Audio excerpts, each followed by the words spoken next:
Hey my watchers, welcome. Today we are gonna see, what if Harry Potter Guardian of Mages and Heir of Dark Shadow? Join Patreon for early ACESS and exclusive content of Super Op stories. Also contents that's too far for YouTube, you will get 400 plus content there, please do check that too. Please subscribe this channel, because definitely I will try my best to provide a valuable content for you all. Also check the description to support the original author for this beautiful creation. In the grand, swirling chaos that was the universe, Earth remained as confused as ever. People bustled around like distracted penguins, texting, shopping, binge-watching conspiracy documentaries, completely unaware that, just a few layers of reality away, someone was probably drop-kicking a demigod into a volcano. Sure, things looked normal on the surface. Traffic jams, political rants on TV, a Starbucks on every corner. But if you squinted hard enough, really hard, you might notice that the world was fraying at the seams. There were shadows slinking where they shouldn't be. Screams in alleyways that nobody remembered hearing. Headlines that briefly mention energy anomalies, or large-scale infrastructure damage, before being buried under cat videos and influencer scandals. Humanity, being the gold medal champion of denial, decided it was probably just global warming. Or pigeons. Or ghosts. Definitely not flying sorcerers or radioactive crocodile people. Because that would be ridiculous. Right, but behind the veil of boring mortals and aggressively mediocre high school cafeterias, there existed another world. A secret world of heroes, villains, and everything in between. People who could fly, shoot plasma beams, or juggle tanks on a bad day. People with tragic backstories and cool names like Night Phantom, or Captain Thunderfist. Okay, maybe not all of them had good taste in branding. These heroes had existed for longer than Instagram or indoor plumbing. Some claimed they popped up in the 80s alongside mullets and synth pop, but truthfully, they'd always been there. Some were born from unethical experiments, thanks science, others from heartbreak, vengeance, or radioactive spiders. Don't ask. And despite the government's best attempts to babysit these cosmic juggernauts, most of them operated outside the law. Vigilantes with heart, or ego, or, in some cases, both. But when push came to world-ending shove, it was usually a hero who stopped the megalomaniac from nuking the moon or turning Iceland into a lava-themed resort. That didn't mean the system worked. Far from it. Heroes weren't soldiers. They weren't cops. They were complicated, moody, and sometimes had the attention span of a caffeinated squirrel. Still, it was cheaper to fund a flying man in tights than to rebuild 5 cities after a kaiju attack. Enter Peter Benjamin Parker, 17 years old, smarter than he had any right to be, hair that never quite behaved, and currently stuck between algebra homework and an existential crisis. Peter didn't feel like a hero. Heck, he didn't even feel like a normal teenager half the time. He had questions. Dangerous, annoying questions like, why do people with power have to help? Why do heroes risk everything for strangers who won't remember their names by morning? Why should I bother when the world won't even look up from their phones to say thanks? These weren't the kinds of questions you asked out loud in school unless you wanted to be labeled that one edgy guy and assigned a therapist by the principal. But they lingered, especially after what happened to his uncle and his father. Both men had said the same thing in different ways. With great power comes great responsibility. Which sounded nice, noble, almost poetic, like something you'd slap on a t-shirt and sell at Comic-Con. Except Peter wasn't buying it. Not fully, not yet. He couldn't help but think, what if I didn't want that responsibility? What if I just wanted to be left alone? Peter Parker's life could be summed up in 3 words: books, bruises, and budgeting. Born in Queens to 2 of the world's most covert CIA operatives, emphasis on were. Peter had been too young to remember the explosion that ended his parents' lives or the scandal that followed. According to the news, Richard and Mary Parker were traitors. According to the truth which Peter didn't know yet, they were assassinated by the Red Skull, a Nazi with the complexion of a cherry-flavored cough drop.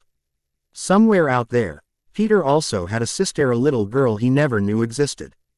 Her name was Teresa, but Peter couldn't have guessed that if you bribed him with lifetime Wi-Fi access and a limited edition Stark Tech drone, After the dust of the tragedy settled, Peter found himself under the care of Ben and May Parker, two of the kindest, most stubbornly good-hearted people to ever survive a New York apartment. They weren't rich, they weren't young, but they were his whole world.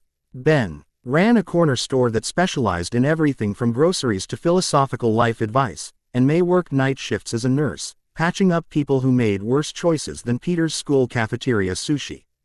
Growing up, Peter quickly realized he was not like other kids. While the average 10-year-old was mastering dodgeball or Fortnite, Peter was building hydrogen fuel cells out of junkyard scraps. He could explain quantum entanglement before he could ride a bike. Naturally, this made him very popular.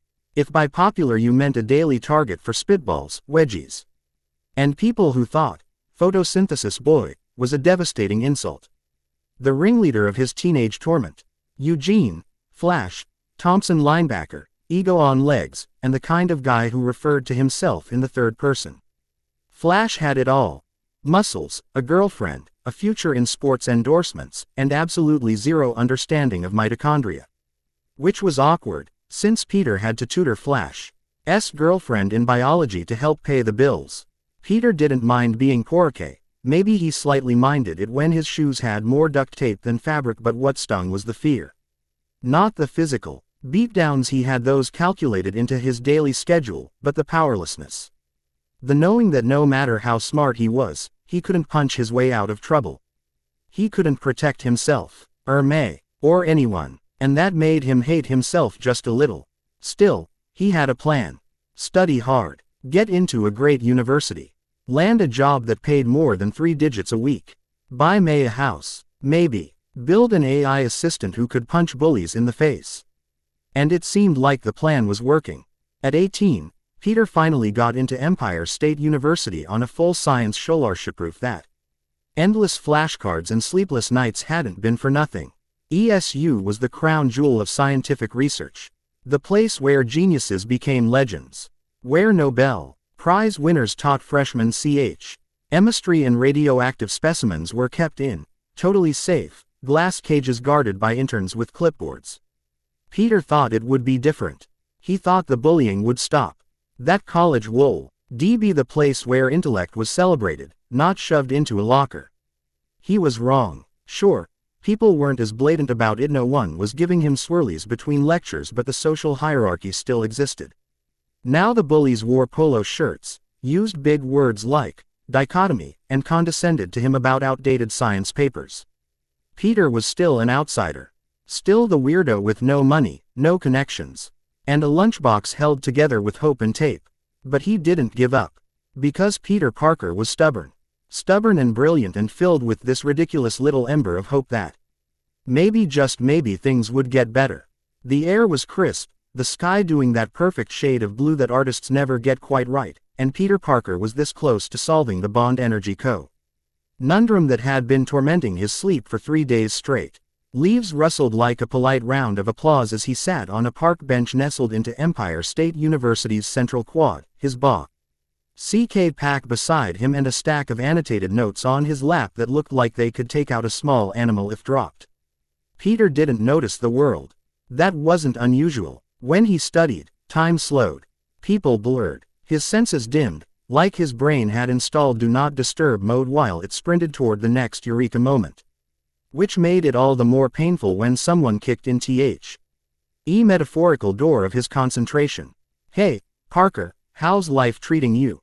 The sound sliced through his mental cocoon like a rusty blade. His pencil stopped mid-scribble.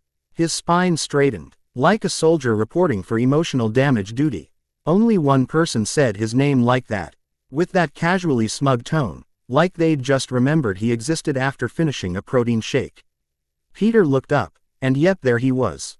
Flash Thompson, surrounded by his usual backup dancers. 2 linebackers with the combined IQ of a sandwich and Liz Allen, Empire State University's resident Queen Bee and tragically Flash's girlfriend. Peter forced his expression into something bland and neutral. The poker face of someone who had absolutely no interest in emotional confrontation during his bonding time with thermodynamic equations. "Hello, Flash," Peter said evenly. "It's going well. How can I help you?" He'd learned the tone over years. Calm, polite, harmless. It was the voice of a waiter being yelled at by a customer who didn't realize their coupon had expired in 2006. Flash grinned, the kind of grin that would have been charming if it weren't attached to a guy who once shoved Peter into a locker and then blamed him for bending the hinges. Haha, that's my Parker. We're gonna need help with our assignments, so don't forget to make time for it. And there it was, the royal decree, Flash the Magnificent, assigning homework like a benevolent dictator. Peter's hands curled into fists under the table, his knuckles going white beneath the pages of complex carbon chain diagrams. Sure, he said through a smile so tight it could have cracked glass. Flash patted him on the shoulder. Not friendly, not violent, just enough pressure to remind Peter who could bench press a small elephant. Peter watched, his insides folding in on themselves like cheap origami. Because what could he do? Flash wasn't breaking the law. Not anymore. He wasn't even insulting Peter outright. He was just there.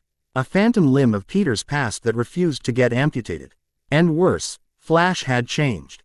Sort of. See, the old Flash would have shoved him, maybe poured something on his notes for laughs. The new Flash, he was different, bigger, quieter, still mean, but not the same flavor of cruelty. Like a wildfire reduced to smoldering embers. No longer destructive but still hot enough to burn if you got too close. Because something had happened. That summer. The one Peter never asked about. The one Flash never spoke of. But the rumor mill at Esuo, it ran on premium gossip. Word was, Flash's home life had gone nuclear. His father a cop with fists instead of word Chad finally gone too far. And this time, Flash didn't take it lying down. He walked in on something horrific. His little sister, terrified. His father, a monster. And Flash. Flash grabbed the nearest vase and shattered the cycle. The aftermath was ugly. Quiet. Not legal enough. His dad got suspended, not arrested. His mom fled with the girl, finally escaping the house she'd been ghosting through for years. And Flash. He stayed. For Liz. For football. For a future that didn't involve slamming his fists into anyone weaker than him. It changed him. But not completely. Because Peter Parker. He was still the safe target. The familiar one. The one who never fought back. To Flash, Peter wasn't an enemy. He wasn't a friend either. He was a test. A mirror. Something to poke, prod, or push because maybe if Peter stood up to him, Flash could believe he was no longer the monster he used to be. But Peter didn't push back. Peter Parker's brain had one very clear message at the moment. Abort mission. Abort all missions. This is not a drill. He could feel his heart slamming against his chest like it was trying to escape through his ribs. Waving a tiny white flag of surrender. His body had gone into full survival mode, and unfortunately, survival mode looked a lot like compliance. Flash's grip was firm, too familiar. He pulled Peter up with one big hand like they were old pals instead of longtime reluctant tutor and occasionally assaulted lab partner. And Peter, betrayed by muscle memory and social anxiety, went along with it. Flash, I can only make some time. Is that okay? You know I'm really busy now, he said, voice just shy of cracking like a brittle piece of lab glass. It wasn't defiance. It was more like politely poking a sleeping dragon and hoping it was in the mood for small talk instead of barbecue. Flash blinked. For a half second, he actually looked amused. Parker negotiating. What was next? Peter winning a push-up contest. I don't have a problem with that, Flash said, and wham, there went a backslap that nearly sent Peter into orbit. Internal bruising, Peter thought. Totally fine. I'm just hemorrhaging confidence. But I want my work finished. Yes, Peter said way too fast, like a Pavlovian dog who had heard the dinner bell of disappointment. And then, it happened. Flash's eyes lit up, and Peter instantly regretted not faking a seizure or pretending he had an urgent calculus emergency. Wanna join us for a drink? You know, first week of university, new life, new beginnings. There it was. The offer that wasn't an offer.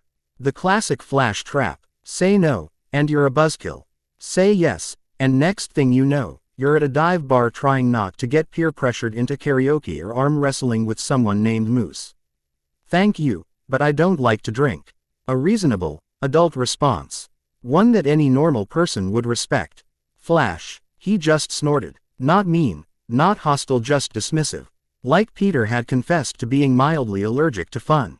"Parker, let's go." And just like that, Peter's spine turned to papier-mâché. That tone that cursed, commanding, casual dominance had haunted his high school days. It was the voice that said, "You're coming with us, even if you have a better idea, because I already made the decision for you." Before Peter even processed what was happening, he was on his feet. Not because he wanted to go. Not because he had nothing better to do. But because the instinct to avoid conflict had hijacked his limbs. "Okay, guys," Flash said, wrapping one large arm around Peter's shoulders like a golden retriever claiming its chew toy. "Let's enjoy our time and drink to our futures." Peter forced a laugh that sounded like it had been stolen from a hostage video. His legs moved, but his brain screamed objections with every step. He didn't drink. He didn't do loud. He didn't like crowds or people who shouted into his face to be heard over cheap bass. And these people, they weren't his friends. They were the same people who once turned his locker into a trash can and called it performance art. But what was he supposed to do? Flash was in a good mood. And Peter knew that when Flash was in a good mood, saying no was like poking a bear after it had just gotten a massage and was debating whether to hibernate or maul you. So, he followed. Not because he wanted to. Because he was afraid of what might happen if he didn't. Flash Thompson had never liked alcohol. Most people assumed it was because of football regulations, or maybe because he was trying to maintain his perfect, sculpted athlete image. But the truth ran far deeper, darker. Alcohol was his father's perfume. It was the sour stench that clung to broken furniture and bruises, that led their small living room like poison gas every time the man stumbled in after his shift. A bottle in his hand. Violence in his eyes. Flash had watched his mother flinch at every raised voice. Had learned how to cover bruises for his sister. And for a long time, he believed drinking would make him that man. That one sip would be the beginning of the end of kindness, of control, of everything he had fought to protect. But tonight wasn't about that. He wasn't running from pain anymore. He wasn't terrified of inheriting his father's rage. Because he'd already broken that chain. That say hadn't just shattered on his father's head, it had shattered the fear. So tonight, Flash would raise a glass. Not to forget, but to remember that he had survived. The bar was pulsing with youthful CHAOS first week college energy in full swing. Laughter spilled from every corner. Someone was already singing badly off-key in a corner booth, and a guy in a lab coat was trying to chat up a girl using quantum physics as a pickup line. Bold Peter Parker, meanwhile, looked like someone had shoved him into the middle of a fraternity hazing and told him to solve a Rubik's Cube with live squirrels. He stood stiffly by the edge of their booth, one hand still halfway gripping his backpack like it was a shield. His eyes darted nervously around the room, like he expected a rogue textbook to leap out and quiz him. He was younger than the rest, barely 18. Smaller, too. Not that anyone was saying it out loud, but standing next to Flash, Mark, and Jason was like watching a housecat try to blend into a herd of buffalo. Liz Allen, ever the queen of casual cruelty and clever commentary, sipped her drink with a smirk that didn't quite reach her eyes. "Didn't think you were the partying type, Parker." Peter blinked. She was talking to him. He cleared his throat. "I'm not. So why are you here?" A good question. An impossible answer. He couldn't exactly say because my trauma reflexes kicked in or because saying no to Flash still feels like inviting fate to kneecap me. So he stayed quiet. And then Flash, timing it with uncanny precision, slapped a drink into his hand like it was a gift from the gods. "Come on, Parker. One toast. Just one. Even you can handle that." Peter stared at the glass like it was filled with radioactive sludge. Technically, it might have been this place didn't exactly scream certified mixology. But in that moment, something shifted. He was tired. Tired of flinching. Tired of shrinking. This wasn't high school anymore. He wasn't a punching bag with glasses. He was Peter Parker, freshman at Empire State University. Top of his class. Genius in the making. He didn't have to be afraid. He took a deep breath. The weight of the glass suddenly felt symbolic, like he was holding not a drink, but a decision. "To the future," he said quietly, lifting the glass. Flash grinned, clinking his glass against Peter's. To the future. Peter drank. It wasn't much. Just a sip. Bitter. Sharp. It burned slightly going down. He coughed once and made a face that made Mark laugh and Liz raise an eyebrow, but Peter didn't care. He had done it. Not for Flash. Not for anyone else. For himself. But fate Fate was already watching. Because sometimes the smallest choices have the biggest echoes. Peter Parker wasn't drunk anymore. He was something worse, that post-drunk limbo. Where your body is 90% regret and 10% cold sweat. His head throbbed like it was auditioning to be a bass drum, his stomach was doing Olympic flips, and his throat tasted like betrayal. The worst part, he hadn't even wanted to go out.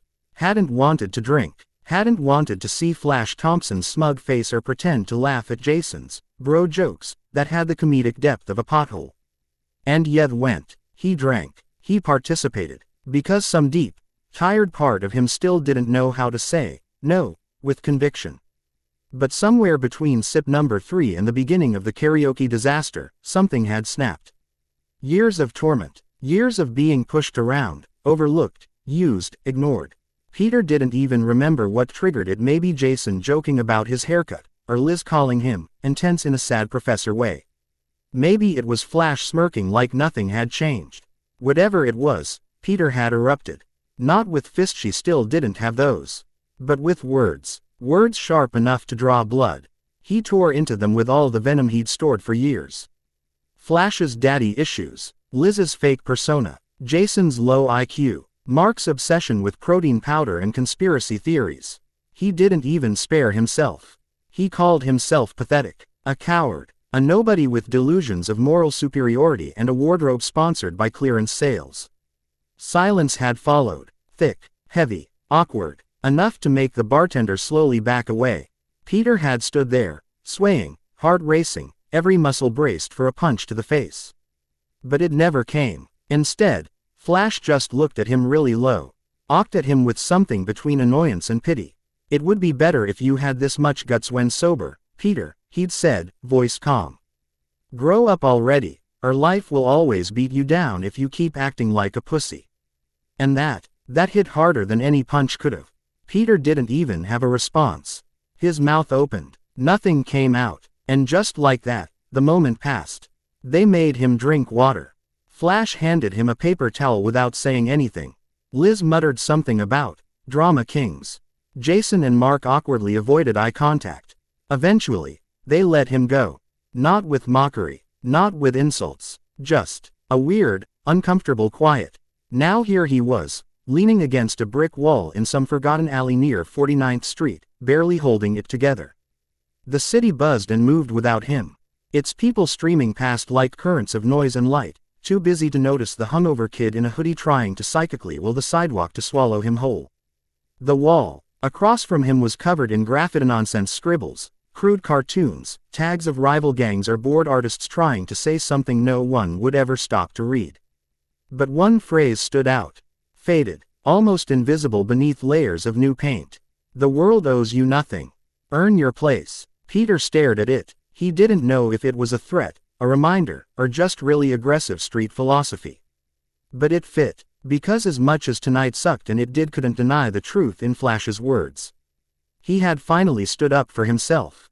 Sure, it had taken 3 drinks, 1 minor breakdown, a sarcastic monologue that probably scorched the emotional eyebrows off everyone involved. But he'd said it, all of it. Maybe next time, he wouldn't need the alcohol. Maybe next time, he'd say it sober. Peter Parker was mad. No, he was furious. The kind of fury that doesn't explode with yelling or fists, but simmers low in your gut like a chemical reaction waiting for a spark. It made his hands shake. Made his thoughts spiral. Anger at Flash. For being the same overbearing, smug, emotionally stunted jock with trauma issues and a god complex. Anger at himself. For still flinching. For still folding. For still being that kid who walked into high school with a backpack full of dreams and walked out with a therapist's number and a mild caffeine addiction. Why am I like this? Why couldn't he fight back? Why couldn't he just look Flash in the eye and say no? He tried to imagine it. Standing tall, staring Flash down. Maybe even pushing him, shouting something powerful and spine-tingling like, "Not today, Thompson." Or growling. That'd be cool. But fantasy fell flat when reality kicked in. Flash was huge. 2 meters tall. A brick wall with fists. Boxing training. A football star. Rage issues and muscle mass to match. And Peter. 58 kilograms soaking wet.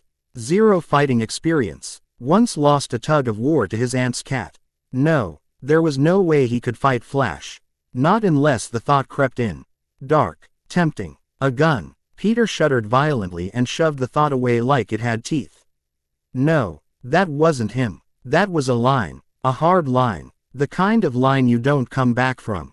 He scrubbed his hands through his messy brown hair and let out a heavy, tired breath. God, what do I do now? He muttered, half to himself, half to the night sky. Should I just go with the flow or try to fight back little by little? As if summoned by the weight of his existential crisis, fate decided to intervene. A tickle on his shoulder. Barely noticeable. Peter's brain, had been trained through years of New York survival instinct, whispered, bug. But he didn't flinch. Bugs didn't bother him. He liked insects, studied them, even named one once R.I.P. Professor Buzzington. So, casually, Peter turned his head, and froze. This spider was not normal. Sleek black body, white markings on its legs. It didn't move like other spiders. It didn't even feel like one. And its eyes glowed golden. Not reflected light, glowed. Peter's brain went from bug to potential government experiment in 0.3 seconds. He narrowed his eyes. Definitely not local, not native, not anywhere in his field guide or drive. Banner's wild mutation lecture slides. Oscorp. He reached slowly for his pocket handkerchief, planning to catch it. Maybe study it. Maybe ask it politely to not crawl on innocent nerds. But the spider moved first. In a flash, it darted forward across his collarbone and bit. Oh what the? A stabbing pain seared through his neck, sharper than a bee sting, hotter than chili oil. And then came the burn. Not a surface-level burn, but a deep, crawling fire, like lava flowing under his skin. His body locked up, his knees wobbled, the world lurched sideways like it had missed a step. He swatted at the spider, his hand trembling. It tumbled to the ground and skittered into the shadows, vanishing as quickly as it had appeared. Peter stumbled back, vision tunneling, breath hitching. Please tell me it's not poisonous. Please tell me it's not alien. Please tell me I'm not going to die behind a dumpster on 49th Street. His trembling fingers clawed at his pocket. He fumbled with his phone. Almost dropped it. Managed to tap the screen only for the device to blur as dizziness sucker punched him in the brain. His legs gave out. He hit the ground hard. The wall the last thing keeping him upright. The world spun. The buzzing in his ears grew louder. And then nothing. No flashing lights. No dramatic music. Just cold pavement and the dim hum of the city. As Peter Parker's eyes fluttered shut, the only movement was the faint click of tiny legs disappearing into the dark. Peter Parker had always been what adults like to call a good kid. Not the GETS away with murder because he smiles a lot kind. No, Peter was the genuine article. Polite, studious, never skipped homework. Heck, he even once apologized to a roach for stepping on it. He loved his parents, like most kids, loved birthday cake fiercely and without question. And when they died, leaving behind nothing but shadows and silence, Peter wrapped his whole heart around the only family he had left, Uncle Ben and Aunt May. They were his world, which is exactly why it sucked so much to be reminded every day that his world ran on expired coupons and secondhand clothes.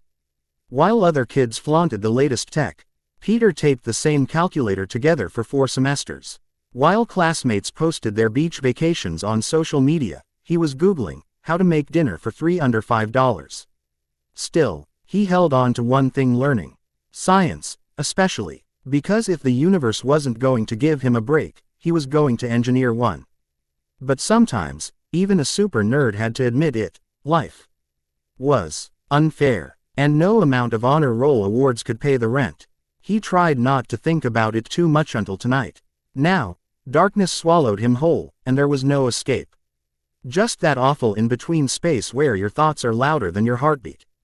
Am I dreaming? Peter blinked, and the world around him turned white like someone had cranked the saturation meter up to blinding.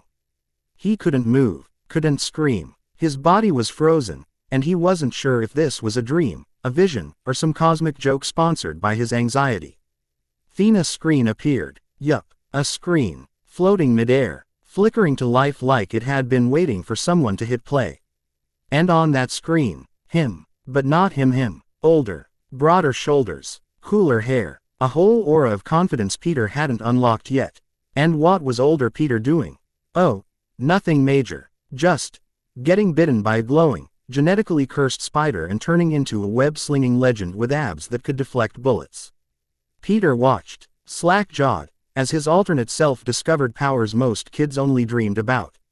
He saw himself leap off buildings, wrestle crooks into submission, and crack jokes. Mid-battle like he was auditioning for a Marvel movie. At first, it was awesome. Like watching a fan edit of a life that could have been his. But then, the dream turned sour. Because older Peter the SP. Eider man Peter didn't start off saving people. He started off chasing money. He crushed guys in the wrestling ring. Got cocky. Didn't get paid what he deserved. And when the manager was robbed. Not my responsibility. Peter flinched. He didn't like that line. And he really didn't like what came next. The same thief, yeah, that broke into his house. Peter's chest tightened as the scene played out like a horror movie. Aunt May screaming. Uncle Ben bleeding. Red on the floor. Sirens howling in the distance. Peter couldn't breathe. It wasn't fair. He was just a kid. And then came the final blow. Spider-Man older him cornered the thief in a warehouse. Ready to end it. But when the mask came off. No monster. No demon. Just a pathetic man. A trembling, terrified nobody. And that was the moment Peter learned the cruel truth. If he'd just stopped the guy earlier, Uncle Ben would still be alive. It wasn't a villain that killed his uncle. It was inaction. It's not my responsibility. That one sentence had shattered everything. Peter's fists clenched. His heart thundered in his ears. He wanted to scream, to undo the past, to run until the world stopped spinning. And then a voice. Low, calm, steady. The kind of voice that didn't yell but still shook mountains. With great power comes great responsibility. Peter gasped. It's a good way to live, Peter, the voice continued, wrapping around him like a cosmic lecture from a ghostly therapist. Or you will regret it later in life. Small incidents can connect to make a worse picture. So it's better to stop them at the roots. If you have power, why not use it for good and enjoy the process? Peter stood there, trembling. The images still played in his mind, burning like fire behind his eyes. Power, responsibility. They weren't just words. The blinding white dreamscape that had just punched Peter in the soul faded like fog under a rising sun, melting into something new. Gone was the sterile void of cosmic cinema nightmares. In its place bloomed a forest lush, endless, ancient. The kind of place that made Peter wonder if he'd accidentally stepped into a fantasy RPG. The trees here weren't normal. They were massive, trunks like skyscrapers, leaves the size of umbrellas, and branches high enough to double as altitudes. The air smelled like earth after rain, clean, rich, and weirdly comforting. If Central Park got hit with a magical growth ray and decided to become a fairy tale, this would be it. And right in the center of it all was a picnic table. Okay, technically it was a round, polished wooden table with two chairs, it looked like something straight out of a lunch date with Mother Nature. Sitting calmly in one of the chairs was a man. Blonde hair that looked too well behaved for forest humidity. Bright blue eyes that felt like they could see through wall sand, maybe even timelines. Orange shirt, black pants, smile like a camp counselor who was way too good at life advice. And Peter felt calm. Which was weird, considering he'd just been bitten by a mutant spider, watched a montage of his own tragic future, and passed out in an alleyway like a bad after-school special. Still, the air in this place was soft, like a weighted blanket for the soul. Who are you? Peter asked, taking a cautious step forward. And what the hell was that? Because calm or not, he was still a New Yorker. And weird forest picnic stranger or not, Peter had questions. The man gave a small, almost sheepish smile. My name is Naruto Uzumaki. Peter blinked. That's not the weirdest name I've heard today. Naruto chuckled. ND, we're here because my pet spider chose you. Peter's eyes snapped to the man's hand and yep, there it was. The spider. The spider. The very same 8-legged fate bomb that had just rearranged his DNA like a Pinterest board. It perched on Naruto's hand like it owned the place. Like it hadn't just committed arachnid assault in a back alley. That was your future, Naruto continued, nodding toward where the screen had been. If I hadn't interfered. Peter's stomach twisted. Uncle Ben. Blood on the floor. Guilt that never faded. I already know you, Peter, Naruto said gently. In another world, in another time, we were friends. But I didn't meet you until you were 21. By then, Uncle Ben was already gone. You'd lost other friends, too. Peter's fists clenched so tightly his knuckles turned white. Friends like who? He asked, his voice barely above a whisper. Naruto didn't answer right away. He just stroked the spider on his palm like it was a kitten, his gaze serious. It was still better than what could have happened if I wasn't there. Because, Peter, your life. It's a tragedy. That word hit Peter like a slap. Not a drama, not an adventure, a tragedy. He didn't even know this guy didn't know if he was a god. A wizard, or just the forest's version of a motivational speaker, but somehow, Naruto knew him.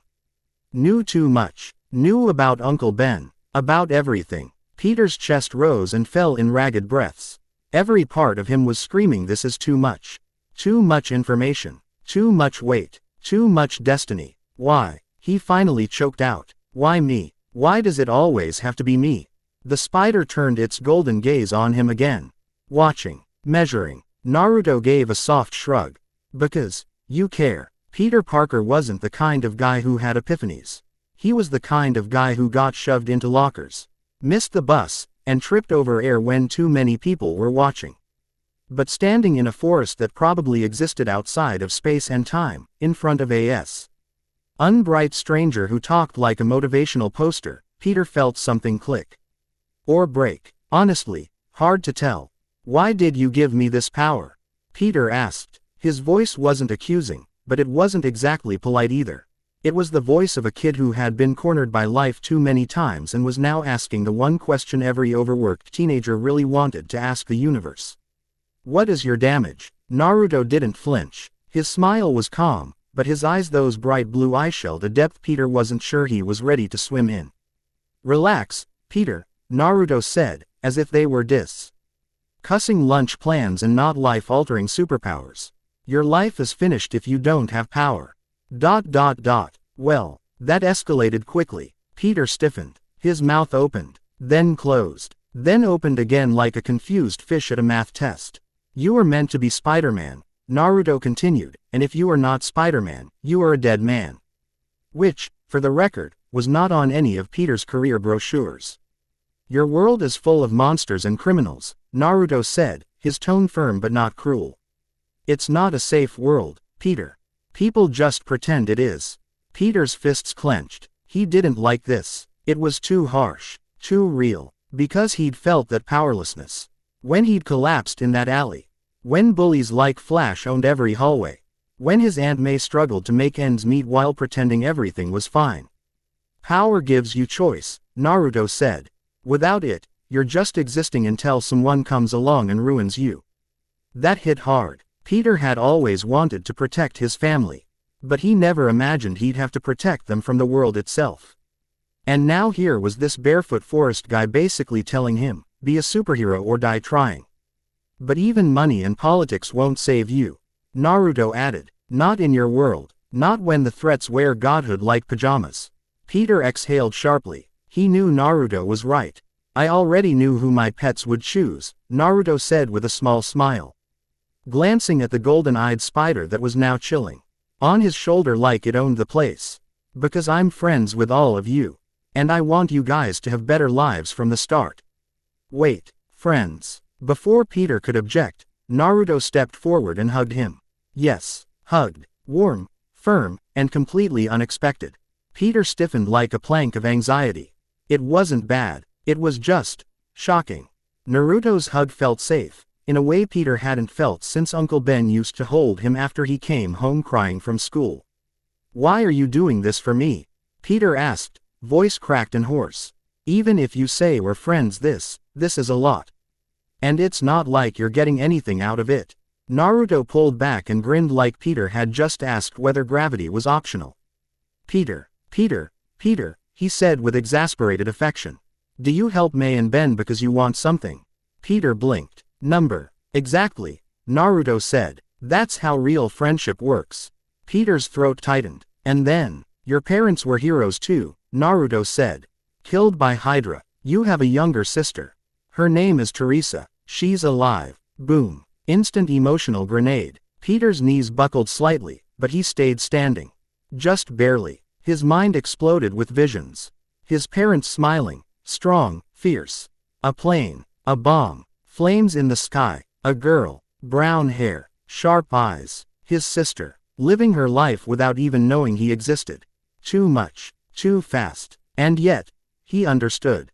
All of this Naruto, the spider, the powers, the visions was a warning. A second chance. A reminder that inaction had consequences. That Spider-Man wasn't just some mask. It was armor. It was a decision. It was purpose. Heroism starts with family and friends, Naruto said gently. Then it spreads to the neighborhood. I've given you more power than your other versions, Peter. Use it well. Use it for good and for yourself. Peter felt a shift inside him. Not an explosion. Not a transformation. But the quiet, determined click of a boy choosing who he wanted to be. He saw his parents' faces. He saw May's smile. He saw Ben's tired but loving eyes. He saw what his life could be. And he chose. Thanks, Peter whispered. Thanks for helping me understand. And, thank you for your help. In which Peter drops the, I have powers, bomb and Uncle Ben considers investing in yoga classes. Let's get one thing straight. Peter Parker did not wake up that morning expecting to meet a blonde ninja demi with motivational poster energy and a chakra-powered personal gym inside his brain. And yet, here he was.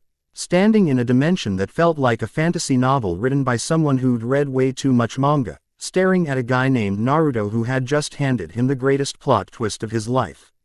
What should I call you? Peter asked, trying to sound casual. It was hard to sound casual when your brain was still rebooting from a magical vision quest, a glowing spider bite.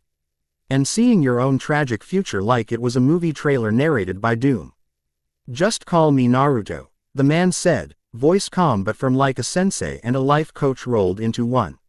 We're friends. I'll help you when you need it. But I don't give out freebies. Peter blinked. So, not exactly a fairy godmother. More like a cosmic drill sergeant who's nice if you pass your tests, Naruto said with a wink. Ah, of course. Because nothing in Peter's life could ever be normal. I don't like people becoming dependent, Naruto added. I'll help you train, give advice, and set up tests. Earn your growth. Got it, Peter nodded, feeling a flicker of something he hadn't felt in a while. Hope. This wasn't charity. This was a challenge. And he was ready. Well, mostly ready. Did you give something to my sister? The question slipped into his brain before he could stop it. Naruto tilted his head like an amused owl. Do you want me to? Peter's stomach tightened. She'll be targeted, won't she? He asked. Because of our parents, and me. She'll be in danger regardless, Naruto said gently. SHIELD will recruit her eventually. If you want happiness, cover all your bases. And don't try doing everything alone. Peter nodded slowly. It wasn't just about being Spider-Man anymore. He needed a network, a safe house, allies, a plan. He needed to stop acting like some loner in a hoodie and start building like Tony Stark if Tony had rent to pay and a weird ninja ghost in his head. What kind of rewards can I expect? Peter asked. Naruto smirked, like a video game NPC about to drop a treasure chest. Medical items, magical items, tech, whatever you can imagine. But the harder the test, the better the reward. Peter's eyes lit up. This wasn't just power. This was a customizable Spider-Man upgrade menu. When do we start? Tomorrow, Naruto said. 1 month of training here.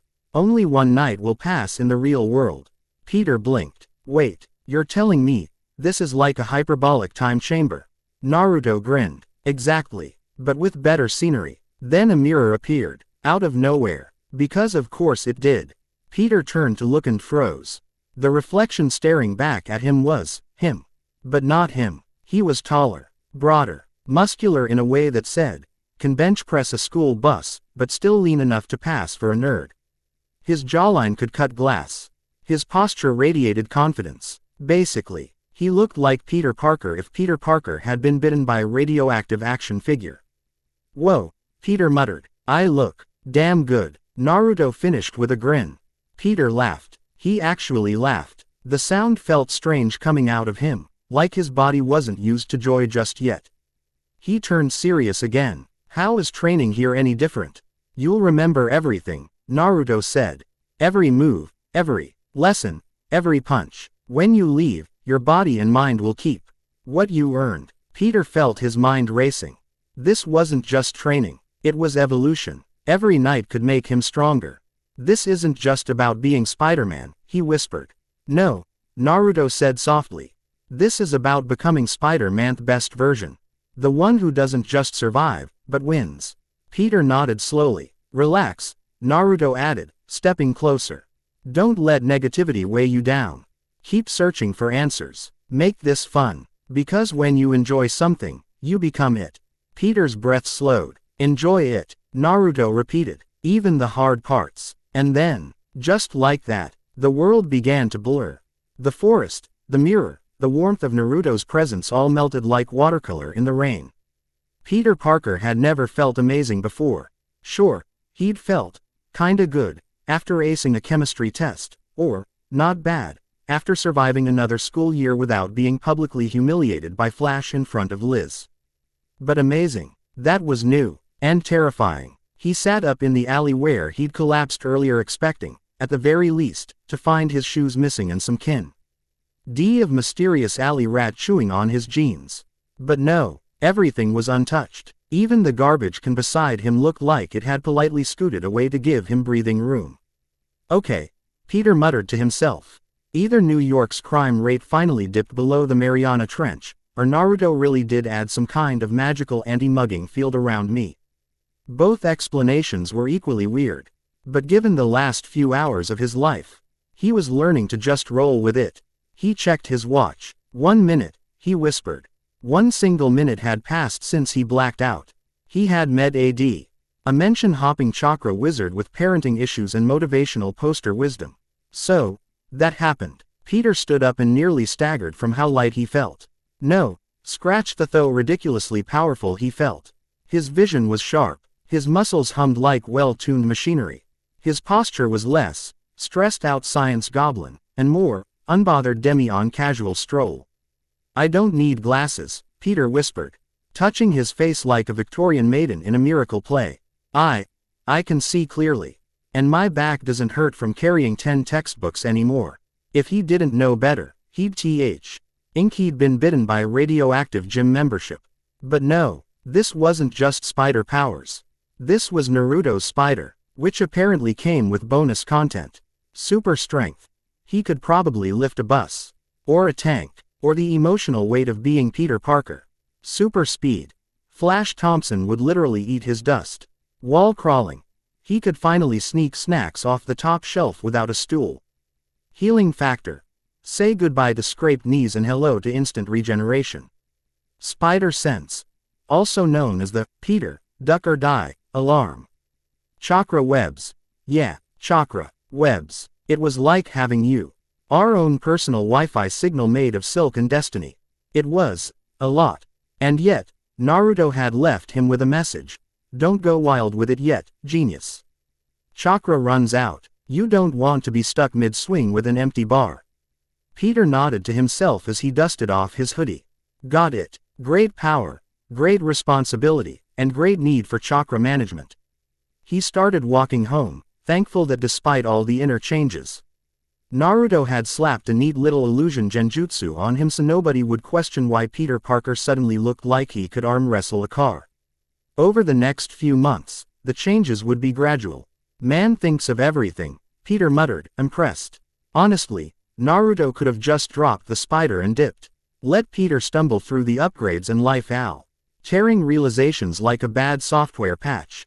But no, he stayed, talked, hugged him, gave him perspective, gave him a plan. He's Actually kind, Peter said to himself, blinking at the realization. Kind of like if Mr. Miyagi and Goku had a baby. As he walked through the streets, the city was overwhelming. His senses, now 10 times sharper, picked up every honk, every angry shout, every questionable street vendor scent. Every distant pigeon argument. Seriously, why were they so loud? Too much. Too much. Turn it down, he muttered, fumbling until his instincts dialed everything to barely tolerable. Okay, better. It was like having a remote control for reality now. Everything was louder, brighter, more intense, but he could control it, and that was the key difference. Peter Parker was no longer just reacting. He was in control. He thought of Aunt May and Uncle Ben, of the bills they worked so hard to pay, of the lives they sacrificed so much to protect. He thought of Teresa, his sister. A sister he barely knew but would now fight to keep safe. This power wasn't just a gift. It was a promise. To protect his family. To take care of the people who raised him. To make sure no one ever had to cry over a broken home or a lost loved one the way he had. Yeah, Peter said softly as the sun dipped low behind the buildings. I'm ready. He paused, then grinned. Also, I really want to swing through the city. Like right now. But responsibility first. Cool flips later. He tucked his hands into his pockets, feeling the chakra pulse gently under his skin. Tomorrow would be the start of a new chapter. Training, tests, rewards, new allies, new enemies, new purpose. But for tonight, Peter Parker, formerly the shy nerd with bad posture and bad luck, walked home with the weight of destiny on his shoulders. And for once, it didn't feel heavy at all. Peter Parker expected a lot of reactions when he walked through the front door. A warm welcome, some teasing, maybe even a, "Where were you, young man?" if Aunt May was feeling dramatic. What he didn't expect was to be sniffed out like a bloodhound by Uncle Ben before he even got past the foyer. "Peter, were you drinking?" Cue record scratch. Peter froze mid-step, holding his shoe in one hand and his dignity in the other. Huh, why would you think so? He tried to play it off, slipping into his worn-out indoor slippers like a good, innocent teenager who definitely didn't nearly black out in an alley after being bitten by a glowing spider from another dimension. Ben just chuckled, standing up from the couch, where he and May had been watching Casablanca for the 100th time. Because according to May, Rick Blaine had more charm in one eyebrow than modern actors do in their whole bodies. "We were students once too, you know," Ben said, stretching a little. "Going drinking is normal. Just hope you didn't do anything irresponsible." Peter hesitated, and then smirked. "I did go drinking, but I didn't do anything irresponsible. Well, unless you count mentally accepting a chakra-powered spider bite and unlocking enough strength to lift a city bus." Ben tilted his head, his dad's senses tingling like a budget version of Peter's new spider sense. Something in Peter's tone didn't sit right. "Peter," he said, gentling his voice. "Is there something you want to share with me?" Peter's heart stuttered. The old man always knew. Maybe not everything, but enough to know when something had cracked under the surface. Before Peter could stop himself, the words tumbled out like a tidal wave finally breaking free. "I'm very happy today, Father. Mother." Ben and May froze mid-breath. Peter walked forward and hugged Ben. Not one of those awkward teen one-arm deals, but a full, heart-clutching, soul-melting hug. May stepped forward, her eyes huge. "F Father." Ben blinked. "M Mother," May whispered, her voice wobbling like jelly on a subway ride. Peter smiled. "You've been my parents for so long. I think it's only right to call you that." He looked them in the eyes gently, sincerely. "Unless you don't want me to."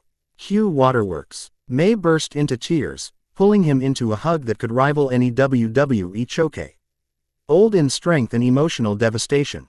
No, of course we want that," she said, sobbing. "You have no idea how much that means to me." Ben rubbed his eyes and pretended he totally wasn't tearing up too. "What happened out there?" he asked after a long pause. "Did you fall in love? Did you do it?" He waggled his eyebrows in a way that made Peter instantly regret being born. "What exactly made you change so much?" Peter chuckled, shaking his head. "I just realized how important you both are to me," he said. And then Casually because Peter Parker had zero chill. Also, I almost died. Silence. Like. Aunt May dropped her teacup. Silence. Ben's tone dropped several octaves into serious dad territory. I must be hearing things, because I thought I just heard you say, die, and I, in the same sentence. Peter held up his hands like he was talking down a bomb squad. Okay, chill, let's all sit down before anyone passes out. He guided them toward the couch, and for the first time in his young life, Peter wanted to tell the truth. He needed to. Not the whole world, not yet, but the people who raised him. They deserved everything. So he started, not with the spider bite, not with the chakra, but with the feeling, that moment in the alley. The fear, the powerlessness, the realization that he needed to become more. He told them about the vision, the warning, Naruto, the spider, the training, the changes. Not everything. Naruto's secrets weren't his to tell, but enough for Ben and May to understand. He watched their faces shift: shock, concern, disbelief, fear, and then pride. Ben leaned forward, hands clasped. You really have powers now. Peter nodded. But I'm going to train. I'm not rushing into anything. I just wanted to be honest with you both. May looked pale, but her hand found his. Are you going to be like those other heroes? Peter took a deep breath. Better, he said, smarter, more prepared. I won't let it consume me. I won't let it break me. I'll do it, for us. Ben let out a long, shaky exhale. Son, he said, voice deep and thick with emotion, you've always made us proud. But now, I think you're becoming someone the whole city might be proud of. Peter smiled. Let's not go that far yet. I still scream when I see centipedes. They all laughed. The kind of laugh that shakes the room and pulls all the fear away. And in that moment right there on the couch, with Aunt May holding his hand and Uncle Ben ruffling his hair like he used to when Peter was 8. Peter felt it. This was his real beginning. Archer upgrades from Punchin' G-Bags to power plays, and Flash Thompson gets a redemption arc he didn't ask for. Peter Parker had faced a lot of nerve-wracking things lately. Spiders with glowing eyes, a literal mind palace where time didn't exist. Naruto Uzumaki hugging him like they were long-lost brothers. You know, normal Tuesday stuff. But none of that, not even the time he nearly hurled from chakra whiplash compared to what he was about to do now. Telling his Aunt May and Uncle Ben that he had superpowers. He sat between them on their old, comfy couch, the same one that squeaked when anyone shifted too hard. May's fingers wrapped gently around his hands, her touch soft but grounding. Ben leaned back with the kind of quiet patience that only came from decades of dadhood and a mild caffeine addiction. All right, kiddo, Ben said with his classic "you have my attention but you better not say anything" insane voice. You've got our full attention. What's going on? Peter inhaled like he was about to confess to murder. Something incredible happened to me tonight. There was a brief flicker of alarm in their eyes, like maybe he'd stolen a car or joined a cult. But they stayed silent. I met someone powerful. He knew things. About me. About my parents. About the future. Ben's eyebrow slowly made its way toward his hairline. And he gave me a gift. A gift, Ben repeated, very delicately. Like Peter had just said. I swallowed an alien ring that talks to me now. I have powers. Boom. There it was. The drop. The reveal. The spider in the room. Silence followed. Not the bad kind, the processing kind. May squeezed his hands tighter. Ben exhaled, rubbing his chin like he was calculating Peter's chances of being sane. What kind of powers? Ben asked. Peter didn't answer. He stood up, walked calmly to the wall. And because subtlety had clearly left the chat, walked up the wall like it owed him money. May gasped like someone had slapped her with a book of miracles.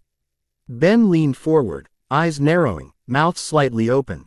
Peter made it to the ceiling, did a casual flip because go big or go home, and landed perfectly. I have super strength, enhanced speed, healing, reflexes, Peter listed off casually, like he was reading a grocery list. I can stick to surfaces and sense danger, and I can use chakra. Ben blinked. Chakra, isn't that a yoga thing? Peter smirked. This version punches harder than yoga ever will. Ben muttered something that sounded suspiciously like, I need a drink, but he stayed focused. Then May spoke softly, but with a quake in her voice. Peter, you almost died. Peter winced. Yeah, but I'm okay now. That's why Naruto helped me. He saw what was going to happen and changed my fate. Ben leaned back with a sigh, rubbing his face like a man who just realized his retire. Ment plans now included weekly alien encounters and possibly ninja spiders. Powerful people interfering with our lives, he muttered. I don't know how I feel about that. But if he saved you, then I'm grateful. May studied Peter's face, scanning it like a scientist checking for signs of alien possession. Are you sure you're okay, Peter? Physically, mentally. Peter smiled. A real smile. The kind he hadn't worn in a long, long time. I feel better than ever. I finally feel like I can do something meaningful. Ben stood and walked over to him. His tone was calm, but firm, classic Uncle Ben mode engaged. I won't tell you not to use these powers, Peter. Really? Peter blinked. Ben nodded. But promise me something. Promise you'll train first. That you won't rush into danger unprepared. Or without control is just another way to get killed. Peter nodded. I promise. Training first. No hero work until I'm ready. May exhaled like she'd been holding her breath since 1942. I won't lie, Peter. This terrifies me. The thought of you out there, fighting. Her voice broke a little. But I also know you. You wouldn't be telling us this if you weren't serious. Peter took her hands gently. I know, Mother. The word hit like a lightning bolt wrapped in a hug. May's eyes welled with warmth. Ben snorted. Damn it, kid. You sound like an adult already. I learned from the best. Ben groaned. Stop it. Flattery like that's gonna make me cry.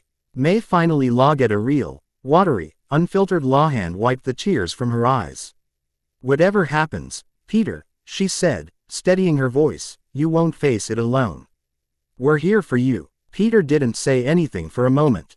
He just felt the warmth, the safety, the certainty that, no matter what came next, supervillains, shadowy agencies, or chakra-powered mutancy had something stronger than any web. A home. That night, Peter lay in bed. His window open, the city humming in the distance. He thought of webs and battles, of training and mysteries, of power and purpose, and of Teresa, his sister, out there, somewhere. The road ahead was wild, dangerous, ridiculous, even, but for the first time in forever, Peter Parker wasn't afraid. He was ready. Peter had been hoping for a nice, dreamless sleep. You know, the usual stuff. Floating on clouds, running through fields of pancakes, maybe having a deep, emotional reunion with a cheeseburger. Instead, he woke up standing on a floating rock in the middle of a glittering, star-filled void. Again. Well, so much for resting my brain tonight. He turned and there was Naruto, sitting cross-legged like a yoga instructor with ADHD, munching on a bowl of ramen like the fate of the universe could wait until after dinner. Oh good, you're awake, Naruto said with a grin, slurping a noodle. Took you long enough. You do know this is my sleep, right? Peter deadpanned. Pretty sure that counts as overtime. Naruto gestured for him to sit, and Peter plopped down across from him, the stone beneath him oddly warm. They sat in comfortable silence for a moment, surrounded by the stars, like two old friends catching up at a very weird cafe. So, Peter said, tapping his fingers together. Can I ask something a little strange? Naruto raised an eyebrow. Stranger than meeting a talking chakra spider and suddenly waking up with abs. Peter rolled his eyes. Fair point. Butho's the other me doing? The one you met before. That made Naruto pause for a moment. Then he smiled genuinely, warmly, like someone thinking about an old friend who had made it out okay. He's doing great, actually, Naruto said, leaning back with a satisfied sigh. He's one of my heralds now. Travels across dimensions to help people. Has this epic red and black armor that glows when he powers up. Total superhero vibes. Peter blinked. So, like, Herald of Galactus meets Iron Man, but with better morals. Pretty much, Naruto laughed. Only he's not working for a space god who snacks on planets. He's working with me. Big difference. Quote. Peter's brain was doing gymnastics at this point. Wait, Herald. So I end up like your right-hand guy. In another world. Yep. That Peter's been through a lot too, but he made it out strong. Naruto said. He's got an amazing family. Married. Kids. Even adopted a few from alternate timelines. Guy's got this whole dad energy thing going. Dang. Sounds like he figured life out. With time, effort, and a whole lot of mess-ups first, Naruto said. He went through his own tragedies. Lost people, made mistakes, but he grew. Peter stared at his own hands, his mind buzzing. How did you two even meet? I mean, I get that you're not from this universe, but how'd you end up there? Naruto gave a lopsided smile, as if remembering a particularly wild vacation. Coincidence, he said. I was traveling between worlds at the time. Fell into his universe during a fight with a multiversal parasite. Woke up in a back alley with torn clothes, no chakra, and a severe craving for takoyaki. He found me, helped me, and we clicked. Simple as that. Peter blinked. Wait, so you crashed into another universe, lost your powers, and still made friends with a version of me? What can I say? Naruto grinned. You're good people in every world. Peter flushed slightly, scratching the back of his head. So, do you think I could become like him one day? No. The glow in the dark armor part though, that does sound cool, but just someone strong. Reliable. Someone who wins. Naruto's eyes softened. You already are, Peter. You just don't see it yet. The silence stretched, warm and comforting. Thanks, Peter said quietly. It's weird, but knowing that another me made it kind of helps. Like it's proof I'm not doomed to fail. Exactly, Naruto nodded. You're walking your own path. It'll look different, but greatness, that's still in the cards. Peter smiled, and for once, it wasn't weighed down with self-doubt. All right, he said, standing up and stretching. Guess I'll stop comparing myself to the Spider-Man with dad energy and focus on becoming the Spider-Man who finally remembered to clean his room. Naruto laughed. Now that Peter the first want to see. If you told Peter Parker yesterday that he'd walk into Empire State University feeling like a main character in an action movie, he would have laughed and probably tripped over his own feet and dropped his books. But today, he walked in like he owned the pavement. Chin up, shoulders back, and not that he wanted to brag, his hair looked phenomenal. Last night had changed everything. The talk with Uncle Ben and Aunt May. The emotional avalanche, the terrifying honesty, it had settled something deep inside him. For once, he didn't feel like life was running over him with a metaphorical bulldozer. And just as he was basking in that sense of newfound control, destiny decided to test him. Flash Thompson, ex-bully, full-time annoyance, and surprise emotional minefield. Hey, Parker, hope you didn't get mugged yesterday. Quote. Peter didn't even flinch as Flash slung an arm around his neck in a classic, friendly headlock, that still felt a little like a threat. But this time, Peter didn't reach for his chakra. Didn't duck into a defensive stance. This time, he felt the difference. Flash's tone wasn't cruel. It wasn't even mocking. It was just, Flash. Big, loud, Flash minus the usual insecurity-fueled venom. Peter blinked. Was he growing? Or was Flash evolving like a weird Pokemon? How's everything going now, Eugene? Peter asked, casually using the one name guaranteed to freeze a former bully in his tracks. Flash actually froze. His head turned slowly, one eyebrow raised so high it could have joined the ISS. Didn't think you'd take an interest in my well-being, Parker. Peter smirked. My father did. Ben Parker. He told me everything. The air shifted. The usual locker room banter dissolved like sugar in warm tea. Flash's usual smirk faltered. For once, the tough guy looked human. Uncle Ben. Huh. Flash rubbed the back of his neck, his voice dipping low. He's been helping my mom and sister a lot, even while I was being an absolute jackass. Peter blinked. Was that a genuine moment of regret? Flash was admitting he'd been a jerk. Was this a prank? Was Ashton Kutcher about to leap out from behind a trash can? So we're clear, Parker, Flash said, letting him go. You're free. Peter stared. Is this real? Flash smirked. Yeah, it's real. Now run off before I slap your face. Well, some things never change. Peter opened his mouth ready to unload years of sarcastic trauma. But then a voice echoed in his head like a divine narrator with battle scars and ramen breath. Forgiveness is better than vengeance in this case, Naruto's voice chimed in. Your woe. RDS would only lead him back to the darkness he's trying to crawl out of.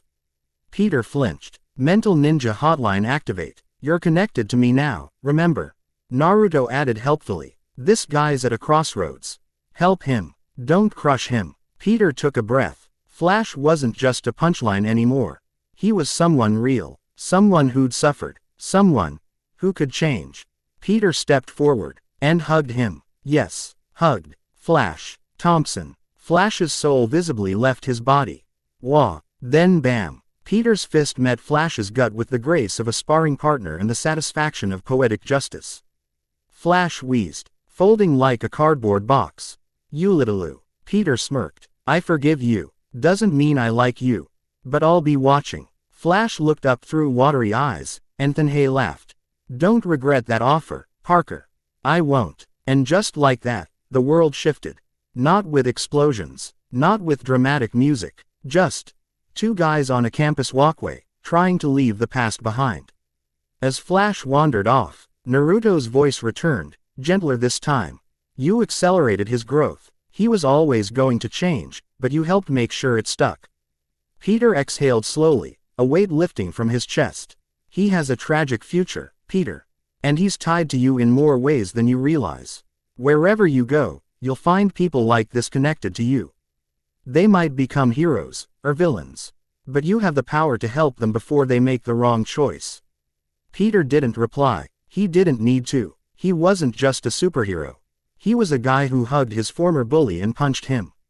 In the Gutal in the name of friendship. The afternoon sun poured into the Empire State University cafeteria like it had a personal vendetta against shadows. Peter Parker sat by the window, bathed in golden light, looking less like a college student and more like a brooding protagonist straight out of a teen drama with superhero undertones. His tray of untouched food sat in front of him like a concerned parent waiting to be acknowledged. He wasn't ignoring his lunch on purpose. His mind was just busy. Web trajectories, chakra flow, nighttime battle simulations, and a detailed mental list led ways to not accidentally vaporize a lab partner had taken priority. It was the sort of stuff that made food seem optional. Also, the cafeteria's meatloaf smelled like it had committed crimes in a past life. And that's when Fate walked over in high heels and designer leather. Hello, Peter. You wouldn't mind if we joined you. Peter looked up. There she was. Gwen Stacy. The Gwen Stacy. The brainy goddess of the bio lab.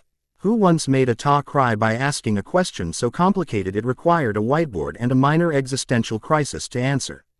She looked like someone Vogue would call effortlessly academic chic. Long blonde hair, piercing blue eyes, and the kind of confident posture that made even the benches straighten up a little.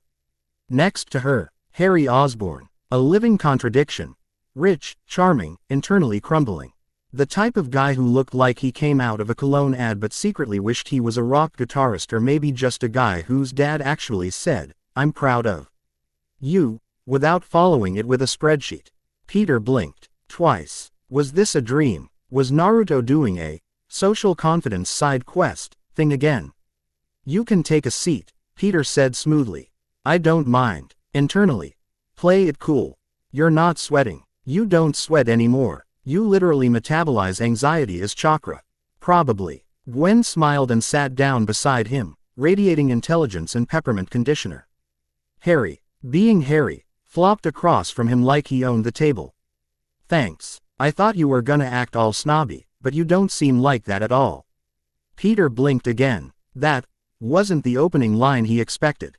Sorry about that, Peter admitted. I tend to get lost in thought, so I might come off that way sometimes. Translation. I was too busy learning to nada.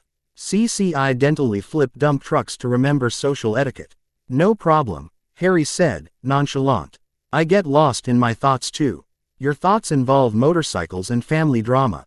Mine involve ninja spiders and internal energy pathways. Tomato. For a moment, there was a strange but not unpleasant silence. The kind that only happens when three people realize none of them are immediately terrible. Then, Gwen stirred her drink thoughtfully. You're not very talkative outside of class, are you? Peter raised an eyebrow. I'm not used to small talk. But if you're interested in it, I don't mind trying. Smooth, casual, Spider Chad mode. Activated.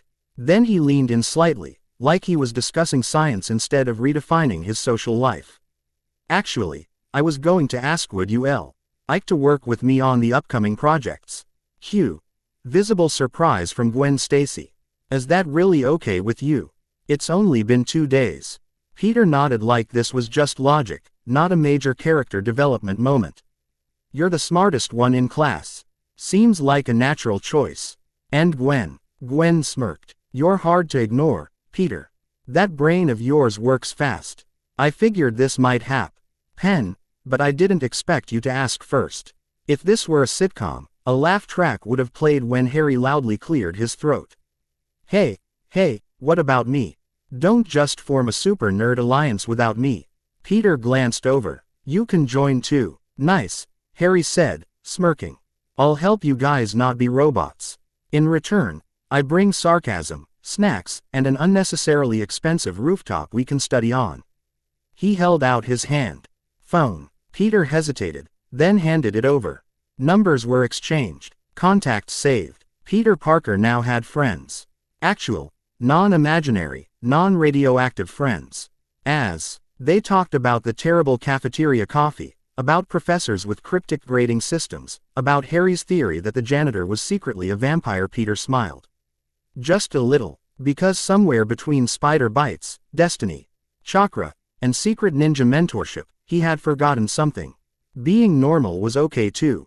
And today, Peter Parker was a little bit normal. And it felt amazing. 2 days into college, and Peter Parker was already violating the universal law of awkward nerds eat alone. By lunchtime, his table had turned into what could only be described as a highly suspicious gathering of main characters. There was Gwen Stacy, who could probably outwit a supercomputer and still have time to do her hair.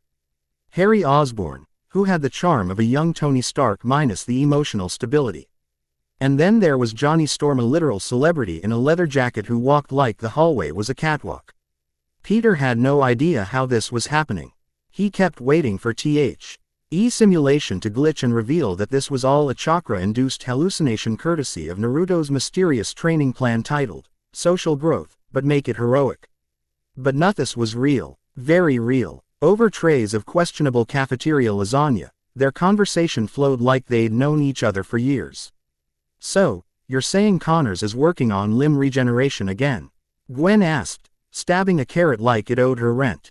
Peter nodded. Yeah, he's refining the serum. Said he's close to a breakthrough. With Oscorp funding. Harry chimed in, raising a brow. That sounds like a lawsuit waiting to happen. That's every Oscorp project, Johnny muttered between bites. No offense. Harry held up his hands. None taken. I just sign things. I'm not the evil scientist. That's a few offices down. Peter chuckled. He couldn't believe how casually Harry was talking about one of the most powerful corporations in the country like it was just his dad's garage startup. Then again, when your dad was Norman Osborn. Gallows humor probably came with the breakfast cereal. What surprised Peter most was how interested everyone was in science. Even Johnny Storm, who Peter had assumed spent his time setting off fire alarms and signing autographs, seemed genuinely engaged, at least when he wasn't busy flirting with a girl at the next table. You're into genetics too? Peter asked. Johnny shrugged. Not really, but mutations fascinate me. I mean, you ever wonder if people like me and the Hulk are the beginning of something new? Like a whole new branch of humanity. That actually caught Peter off guard. The Human Torch, asking philosophical questions about evolution. Who knew? After lunch, they split up to attend classes. But eventually, as all things must, the Cool Kid Coalition dispersed. Gwen had somewhere to be, likely a lab or possibly a secret mission to expose academic corruption. Peter wouldn't be surprised. Harry had plans with Johnny. Apparently, there was a party happening tonight. And it was shaping up to be one of those, everyone who's anyone will be there, kind of things. Naturally, they invited Peter. You coming? Johnny asked, slinging his bag over his shoulder. We'll have music, dancing, possibly explosions. Real ones, not metaphorical. Pass, Peter replied instantly, raising both hands like he was warding off a demon. Crowds, loud noises, random people touching me. I'd rather wrestle a radioactive bear. Harry laughed. Your loss. But if you change your mind, text me. There's always room for one more. Peter waved as they left, watching the 2D ice appear down the hallway, Johnny already drawing a crowd of admirers like a human lighthouse. Peter Parker had one goal as he walked home under the amber glow of streetlights. Build everything. The excitement bubbled inside him like Gwen during a debate on particle realignment theory. His mind was alive with blueprints and diagrams that he desperately wished he had the budget to bring to life. Because let's be real, chakra was amazing. But relying on it alone was like going skydiving with only your gut instincts and hoping gravity was in a good mood. Nope. He needed backup. He needed tech. The wish list. Artificial web shooters. Sure, he could use chakra to make webs. But chakra depletion equals awkward plummeting death. So tech-based backup it was. Wrist-mounted launchers that worked even if he was running on fumes. Drones. For recon. Distraction. Or sending out pizza orders if it came to that. Compact. Silent. And ideally not explodable. Tracers. You know, to tag baddies in case they decided to disappear mid-monologue. Preferably with a stealth mode that didn't beep every 10 seconds. Mines and bombs. Non-lethal, of course. Peter wasn't planning to join the Punisher's Christmas party. But stunning mines are smoke bombs. Extremely useful. Poisons for incapacitating. Inspired by nature. Spider venom. Tranquilizer agents. Or Naruto's, please go to sleep now, formulas. And that was the dream. The problem. Peter had exactly $17.23 in his wallet and a half-eaten granola bar in his backpack. His funding situation made Gotham's orphans look financially stable. Maybe I can pawn my old microscope, he muttered as he passed a 24-hour pawn shop. I love that microscope. So yeah, unless the Avengers started a Science Bros micro-grant program, Peter was stuck prototyping with scraps, junkyard tech, and sheer willpower. The temporary plan. Build one gadget at a time. Use university labs politely and non-illegally for materials. Start with web shooters because falling off a skyscraper due to chakra burnout was not on the to-do list. To say Peter was just walking home would be an understatement. He was brooding, the scientific equivalent of storming dramatically out of a movie scene, except his movie was a live-action docuseries titled College Student with Superpowers, Zero Budget, and One Too Many Emotions. So, naturally, when the universe heard Peter thinking, maybe tonight I'll finally get some sleep, it responded with sirens, police sirens, and a very tense-looking Mexican restaurant surrounded by cops who clearly wished they'd called in sick. Peter's instincts kicked in. His senses sharpened like a whetstone had just kissed his brain. He ducked into an alley, his eyes scanning the scene. Then he saw it. Through the window him, a man with skin the color of a grape-flavored Jolly Rancher, calmly eating steak fajitas in the middle of a hostage situation. Zebediah Kilgrave, the Purple Man, mind controller, war criminal, serial boundary violator, sitting there like he was writing a Yelp review. And the woman standing in front of him, eyes glazed over, limbs stiff, was clearly his unwilling human shield. Peter felt a flash of rage. This isn't a drill, he muttered under his breath. This is one of those moments. He needed a plan, a distraction. A full Avengers-level team wouldn't hurt either. Instead, he got Naruto. I'll help you out this time, the familiar voice said inside Peter's mind. Calm and composed. You might end up killing someone by mistake. Remember this feeling as I move now. And before Peter could ask, wait, what do you mean by? Everything shifted. Enter Tactical Spiderman mode. A dark suit, sleek, streamlined, and built for stealth, materialized around him like something out of a video game cutscene. The white spider on his chest glowed faintly as chakra pulsed through it. Peter didn't just feel stronger. He felt surgical. And then Naruto moved. One leap, silent and powerful, brought them to the roof of the restaurant's opposite building. Come here. Thwip. A web lanced across the air like a lightning strike. It hit Kilgrave square in the chest.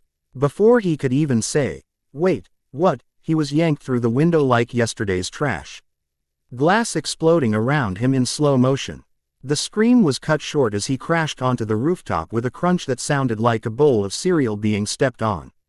Kilgrave groaned, then sneered, then, of course, tried to pull his usual mind control routine.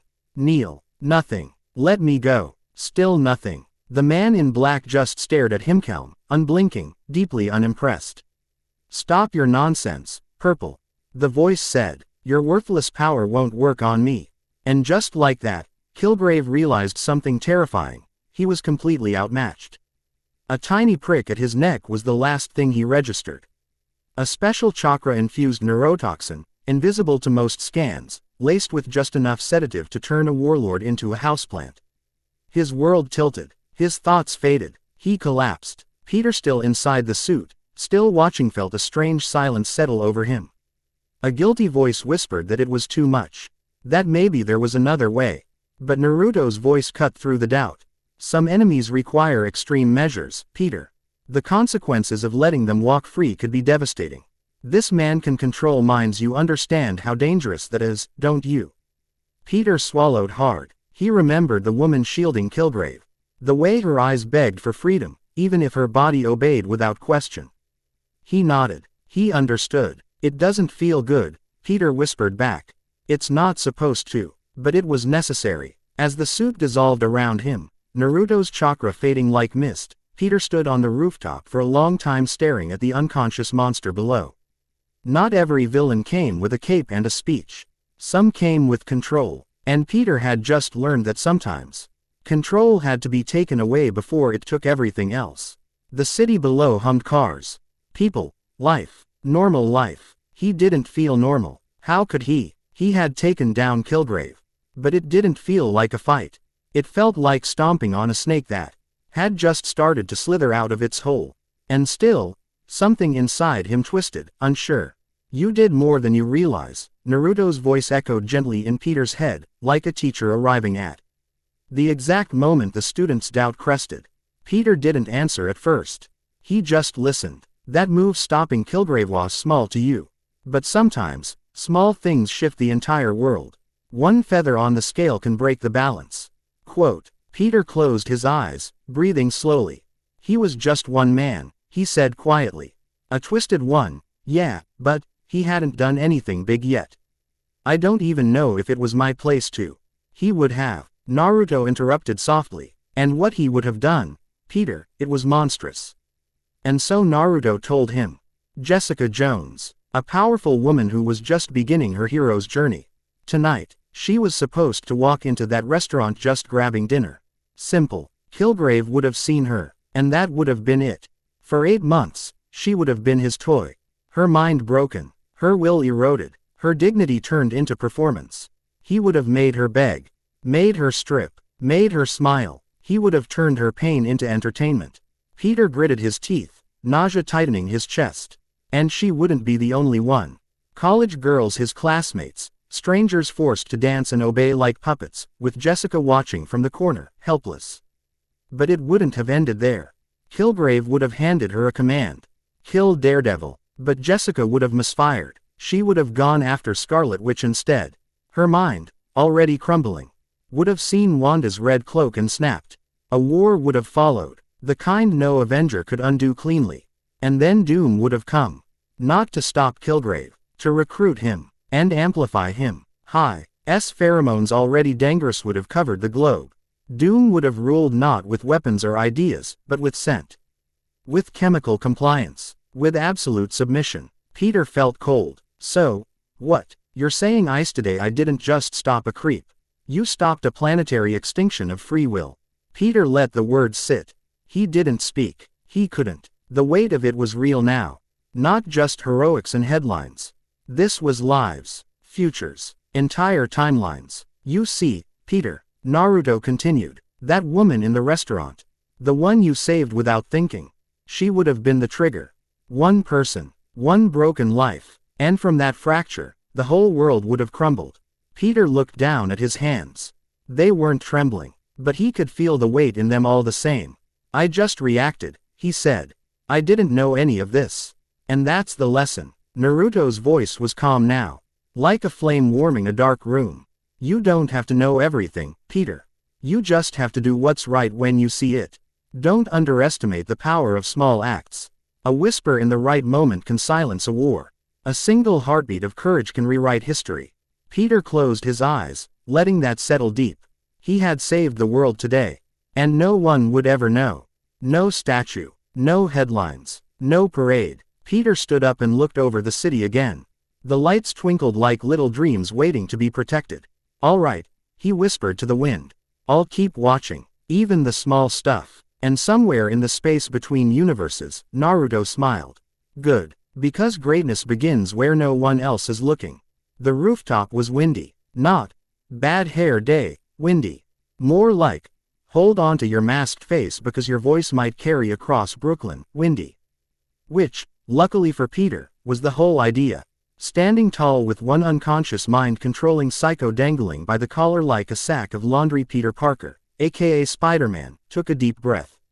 This was it, his moment. Time to go full superhero public relations mode. He activated the chakra seal Naruto had placed near his throat, kind of like a magical Bluetooth megaphone, and cleared his throat. Hello everyone, he began, voice echoing like thunder but with the awkward cheer of someone giving a school presentation without notes. My name is Spiderman, and I am your friendly neighborhood hero. Down below, people stopped in their tracks. Phones rose like a swarm of metallic birds. Somewhere, a lady dropped her coffee in slow motion. I'm new at this, but I'll do my best to help lower crime and keep everyone safe. He adjusted Kilgrave's limp body for dramatic effect. You know, just in case holding a knocked-out villain while giving a speech wasn't enough of a statement. I'm not all-knowing, and my powers have limits, but I'll take down the threats to our city. He glanced out across the rooftops. So let's work together, okay? The crowd didn't cheer, yet, mostly because the NYPD were still aiming rifles at him like he'd just shoplifted the moon. Down in the restaurant, where the whole mess started, chairs were overturned, glass scattered like confetti at a disaster-themed birthday party. Nearly everyone was unconscious, sleeping peacefully, thanks to Naruto's chakra suppression mist.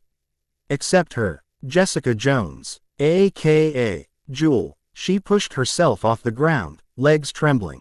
Her hands clenched into fists, her breath uneven. The images Kilgrave had planted in her mind still clawed at her sanity, visions of leashes, mocking laughter, puppet strings she couldn't cut. She stared up at Spiderman, this new hero who had swept in like a flash of red and black lightning. He had saved her, not just from Kilgrave's orders. From something worse, herself. Wait, she shouted, stumbling out of the broken doors and into the open street. Her voice cracked but carried. That purple man is the reason for the fighting. The police faltered. They looked between her and the man in the sky lick. They'd just realized their math homework had been filled with the wrong formula. Up above, Spider-Man Peter nodded and raised Kilgrave higher like a prize at a very disturbing raffle. Yes, this man has the ability to control minds. His voice remained calm, but now it had the weight of command. Unless you have a way to permanently strip him of his powers, I strongly recommend keeping him asleep. He took a step forward, ensuring everyone heard the next part.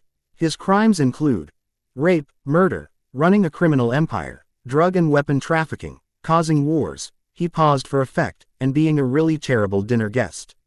Someone in the crowd coughed awkwardly. Jessica's face hardened. He made me see things, she muttered, but then louder. He was going to enslave me.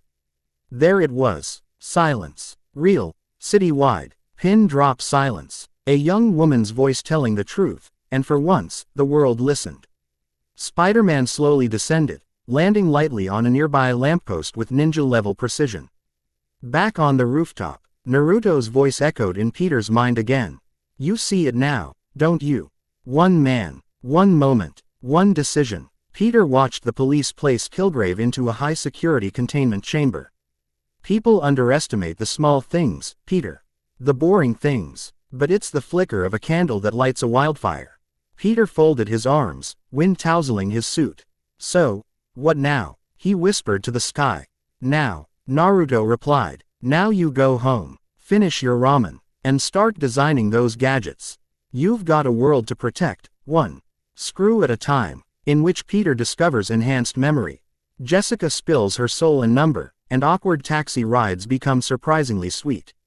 Anyway, we're done here for now. I'll see you guys later, peace out. Thwip. One web shot later, he launched himself off the edge of the building, and vanished. Literally. Like, poof, now you don't. Down below, NYPD officers stood slack-jawed with raised rifles, blinking as though they had just hallucinated the whole encounter. Jessica Jones, who'd finally gotten her legs back under her, stared skyward with the expression of someone whose life had just turned upside down, sideways, and backward. Did he just go invisible? One cop asked. Jessica exhaled. Yeah, he's new. Meanwhile, Peter swung through the city like a silent ninja cosplaying a spider. The wind rushed past his face, and below, the lights of New York shimmered in all their chaotic glory. Then Naruto's voice piped in like a casual radio DJ on a chakra frequency. You'll need these tricks. Stealth gives you the advantage. Peter frowned mid-swing. Wait, but aren't heroes supposed to be bold and obvious? I mean, Captain America doesn't exactly sneak around. You're trying to save people, not win a one-on-one fighting tournament. Right, my mistake, Peter muttered, realizing how dumb that sounded in hindsight. Don't worry, you would have figured it out the hard way after your first supervillain threw a dumpster at your face. Peter squinted. That sounds oddly specific. Let's just say I've trained a few loudmouths before. They landed softly in a dark alleyway tucked between two buildings that smelled vaguely of pizza. Questionable decisions, and discarded ambition. The sleek suit melted off Peter like shadow evaporating in light. In its place, his regular jeans and hoodie combo reappeared, looking perfectly unwrinkled because chakra is basically dry cleaning magic. Peter stretched his arms, and then froze. Wait a minute. He lifted his shirt and spotted something strange, a crisp white spider tattoo near his ribs, with a tiny blade symbol woven into the abdomen. Did I just get a tattoo? It's a storage seal, Naruto said with a casualness that only made it worse. That's where your suit is now. Press and think, and poof it appears. Peter blinked rapidly. Okay, I was asleep when this happened, right? You didn't actually knock me out to ink me, did you? Technically, your body was just unconscious for chakra synchronization. No needles involved. Peter groaned. So, magical stealth tattoo. Got it. Come on, it's practical. And sexy. Peter looked down again. It was kind of cool. Still, people are gonna see this at the beach. Or the gym. Or worse, if Aunt May ever walks in without knocking, I'll have to explain why I suddenly joined the Yakuza. It's invisible to non-chakra users unless you will it to appear. Relax. Peter sighed in relief, though a part of him still wanted to file a formal complaint to the Hero Upgrade Counselor, at least, demand a cool name for it. He tugged his hoodie back down and started walking again. The night was young. The city buzzed around him. And inside his head was a casually snarky ninja ghost mentor who kept dropping wisdom between sarcastic comments. I can't believe my life has turned into a weird anime. Correction, ninja anime. Big difference. Peter smiled despite himself. Peter had just finished analyzing the whole tattoo storage seal surprise thing and was about to call it a night when bam! A human missile collided with him at terminal velocity. If he had been a normal guy, he'd be street pizza right now. But thanks to the wonders of chakra, enhanced reflexes, and that ever-faithful spidey sense, Peter didn't dodge. He caught her. Unfortunately, catching, in this case also meant getting slammed against the brick wall behind him like a folded lawn chair. Still, he stayed standing. I think I hit a train, Jessica groaned, blinking through the post-collision daze. Peter blinked too, slightly winded but not hurt. Then he looked at the woman now half-slumped against his chest and his jaw dropped. Jessica, she blinked back. Her mind was still in recovery mode, processing what had happened inside the restaurant. The eerie calm of her body not being her own, and now, Peter Parker holding her like a bridal rescue scene from a cheesy rom-com. Only this wasn't a fantasy. It was real, awkward, weirdly sweet, and very, very real. Peter, she echoed, her voice cracking. Peter's spidey sense wasn't pinging anymore, but his emotional sense blasting. He took a step back, helping her stand up straight. Now that he got a better look at her white eye mask, bodysuit, pink wig that looked like it came from a party store clearance rack, he felt a mix of surprise and recognition. Wait a minute, he said, brows furrowing. Jewel. Jessica winced. Don't say the name out loud. I was in a rush when I picked it, okay. Peter chuckled despite himself. It's very neon. She stared at him for a moment, then looked down at her boots, as if trying to make them disappear. A million thoughts raced through her head. She remembered this boy, this man now.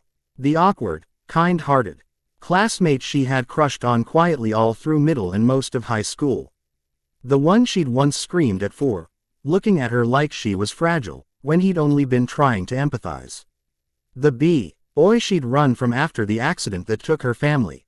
Peter Parker, whose eyes had grown colder each year, weighed down by something she couldn't understand back then. And now he was the one who saved her. Jessica lowered her gaze. Her voice came out as a whisper. I'm sorry. Peter tilted his head. For what? For everything. For yelling at you. For pushing you away. For not listening. He blinked. Jess, that was years ago.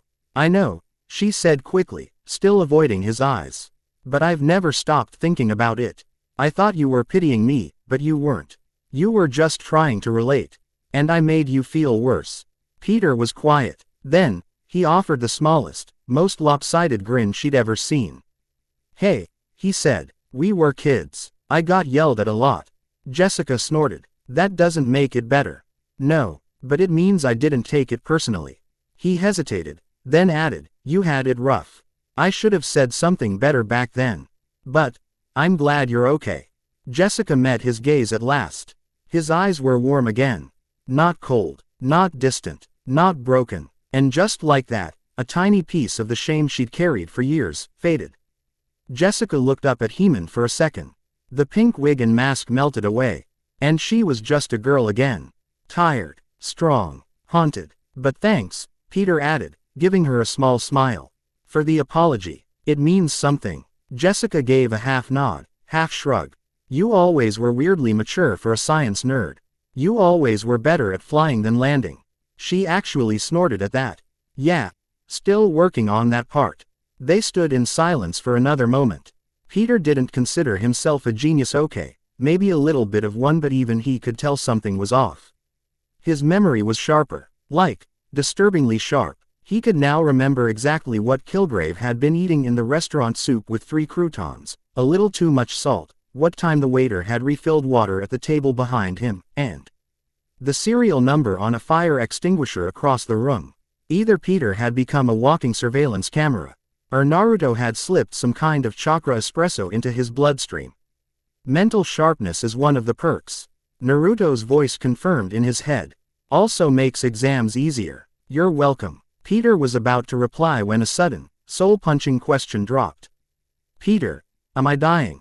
He blinked, completely caught off guard. What? No. Why would you even think that? Jessica gave a weak smile, the kind that said I've given up and can't find the energy to lie about it. Because I just don't care anymore. Peter's heart clenched. He saw it. Nosh wasn't just tired. She was shattered, fractured, running on emotional fumes. You're not okay, he said, stepping forward and gently taking her shoulders. What's going on? And why the no mask thing? You just outed yourself to me like it was nothing. Jessica looked away. I don't like masks, she muttered. They make me feel like I'm suffocating. Peter blinked. That's actually fair. And I told you because I trust you, she added. He narrowed his eyes. That's not all, is it? She exhaled shakily, her shoulders slumping, like the air was leaking out of her soul. I'm giving up. Peter froze. Wait, what? I thought I could be a hero, she said, barely above a whisper. But I was wrong. I was never good enough. And today, she trailed off, fists trembling. I almost. The rest didn't need words. Her voice cracked, and Peter felt the pain radiating off her like heat from a broken furnace. Without thinking, he wrapped her in a hug. Cry. Let it all out. I'm here. Jessica didn't hesitate. She buried her face in his chest and finally let go. Years of bitterness, fear, and helplessness flooded out in tears that soaked through Peter's shirt. And he just held her, murmuring quiet reassurances, letting her heart bleed in peace. Eventually, her sobs quieted. Her breathing slowed. Then, she looked up at Jaime's puffy but clear and smirked.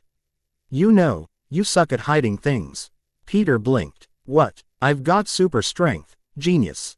I squeezed you like a stress ball back there. You didn't even flinch. That should have snapped a few ribs. He froze. Huh. Jessica raised an eyebrow. You seriously didn't notice? Peter scratched the back of his head, sheepish. Guess I got caught red-handed. She smirked. Don't worry, I won't dig. Not my business. Thanks, Jess. A beat passed. Then Jessica grinned. Hey, Peter, can I give you my number? Peter blinked like someone had hit him with a Wi-Fi router. Wait, what? Jessica giggled. Actual miracle. What? It's weird for a girl to ask first. No, just, didn't expect it. Still oblivious, huh? Peter chuckled, tapping her phone with his. I'll work on it. They exchanged numbers. Where are you studying, anyway? He asked. Empire State. Criminology. Wanted to be a lawyer for the little guy, she said. Then she sighed. Not sure anymore. Peter nodded thoughtfully. Then let's talk tomorrow. You're not alone. Jessica gave a soft smile. All right. Then. She swayed. Jess, I'll leave my body to you. Thud. She passed out. Peter caught her with a grunt, holding her bridal style like some kind of reluctant knight in a hoodie. Really, Jess, he muttered. Looking around, he noticed she was still in her pink wig and white eye mask.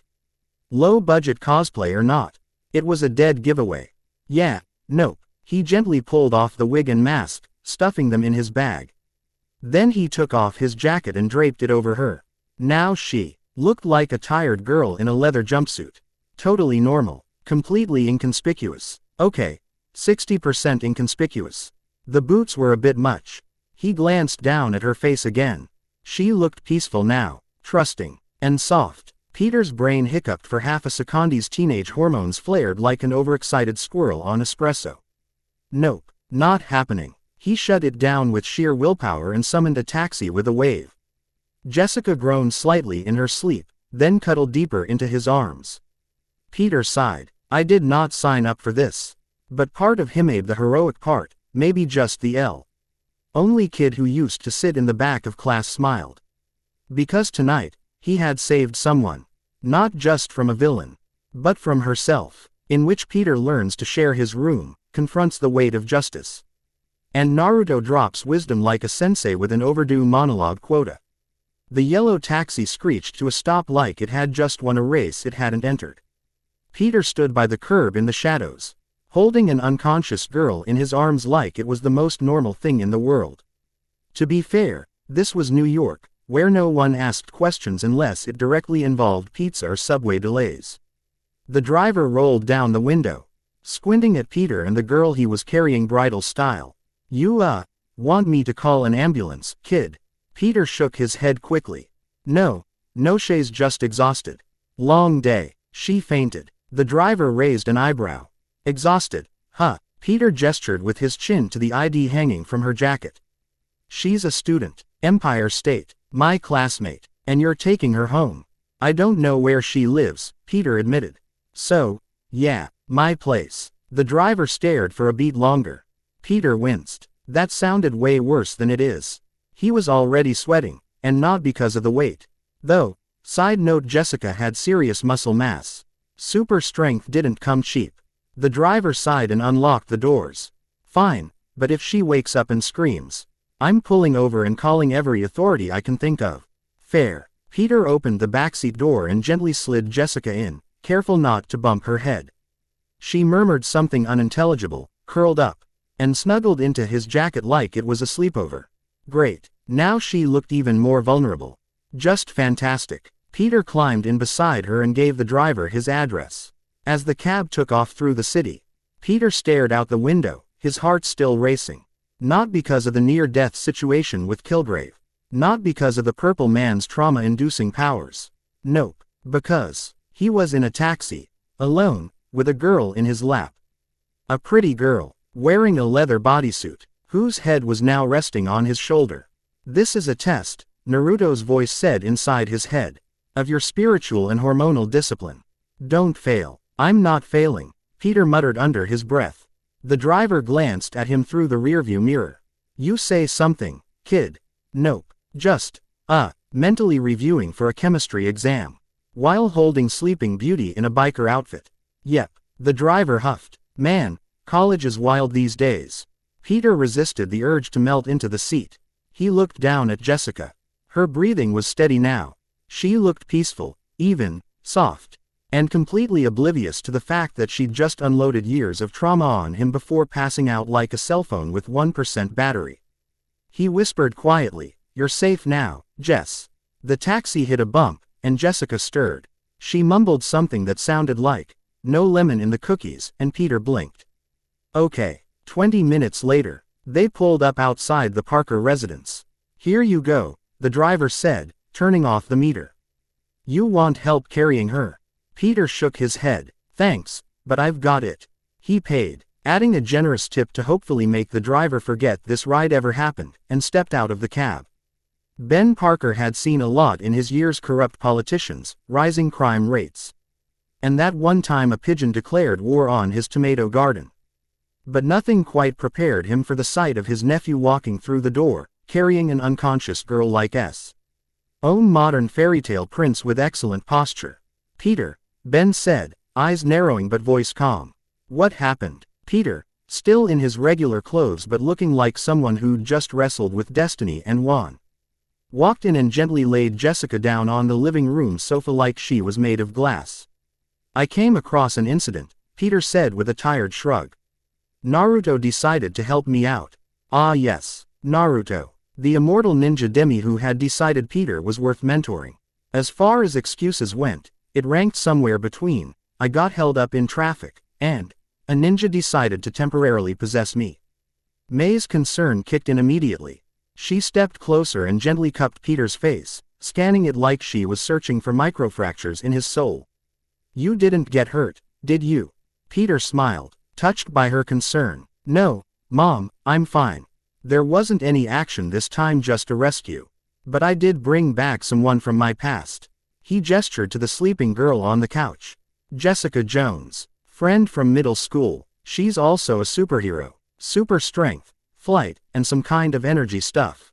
Ben blinked slowly. "Middle school, huh?" He nodded approvingly. "She's grown into quite a powerhouse then." Peter nodded. "Yeah, today she almost got hurt. Badly. I couldn't let that happen." Ben stepped forward and pulled him into a hug.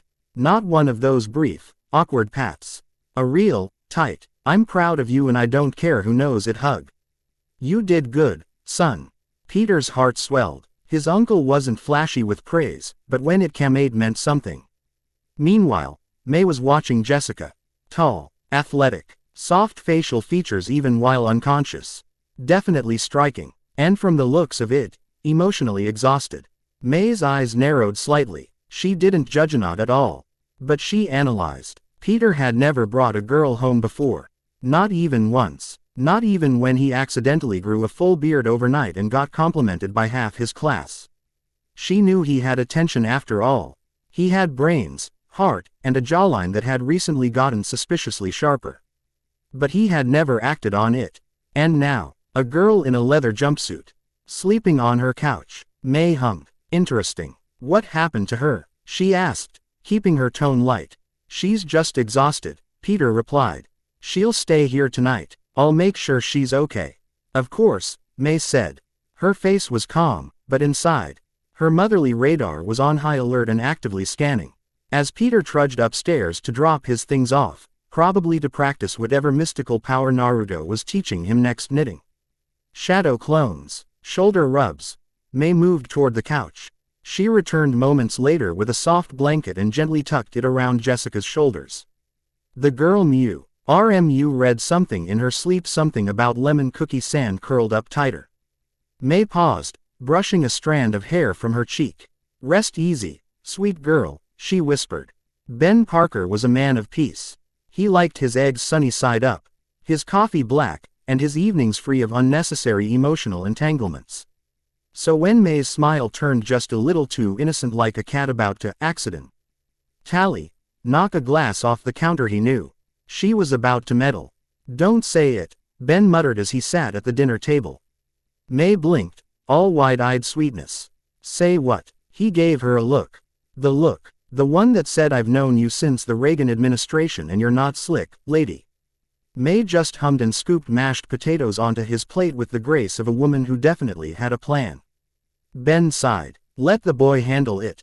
May arched an eyebrow. Handle what? You know what, he said, gesturing vaguely toward the ceiling, specifically, to the second floor where Peter and his guest were now likely settling in for the night.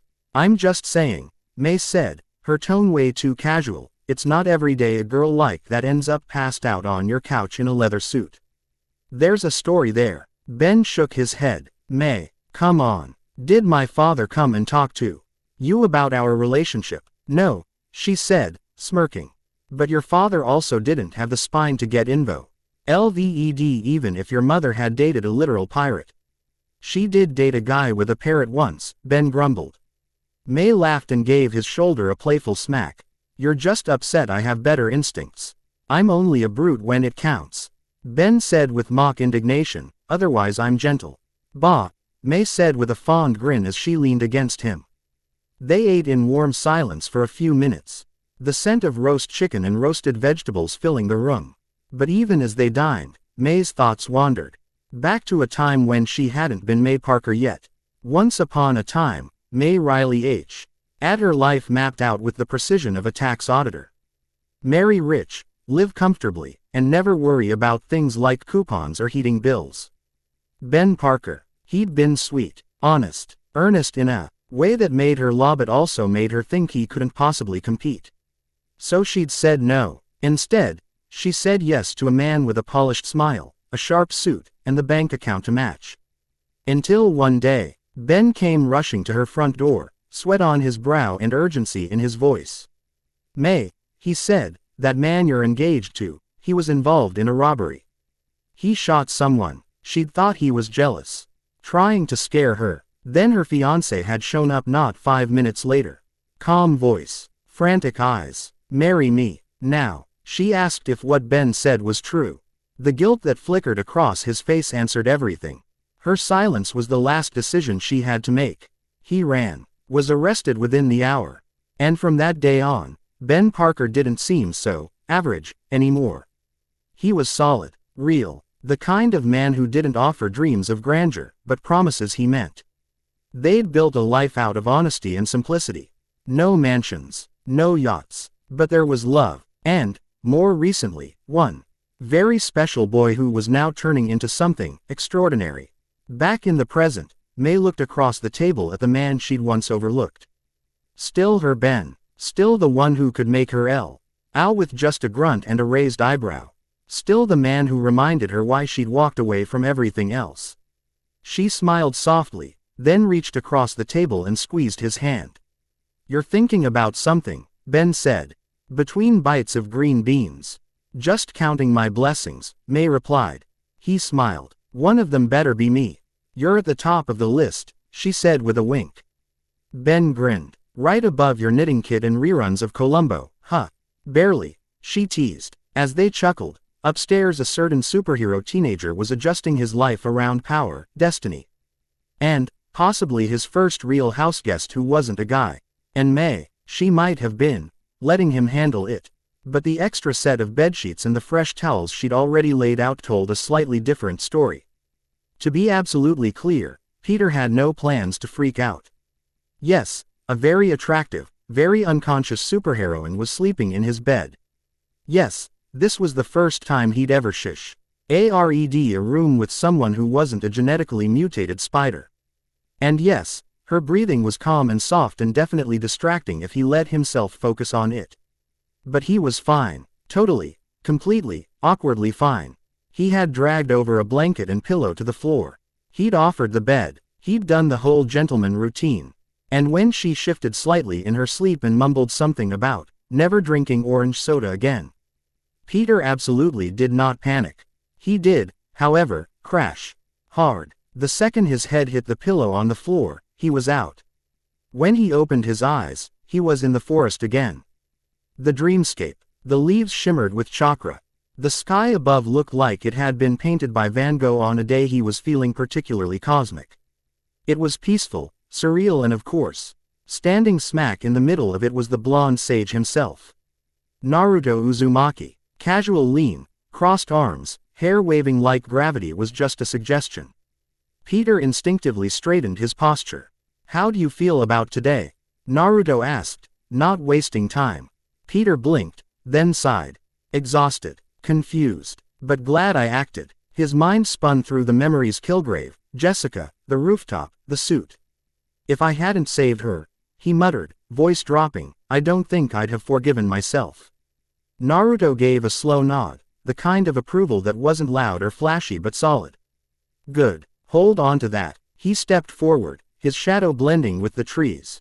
People will try to tell you what your victories mean. That you should have done more, or less, or differently. You'll hear it from all sides, especially once you start making a name. Peter frowned. Even if I did the right thing. Naruto's smirk didn't reach his eyes. Especially then. There was weight in that sentence. More than Peter could unpack in one go. Humans are funny. They cling to opinions like anchors, even when they're sinking. He turned, pacing slowly. But not all people are like that. Some will see you, really see you. They'll get it. They'll be worth the pain. Peter looked down at his hands.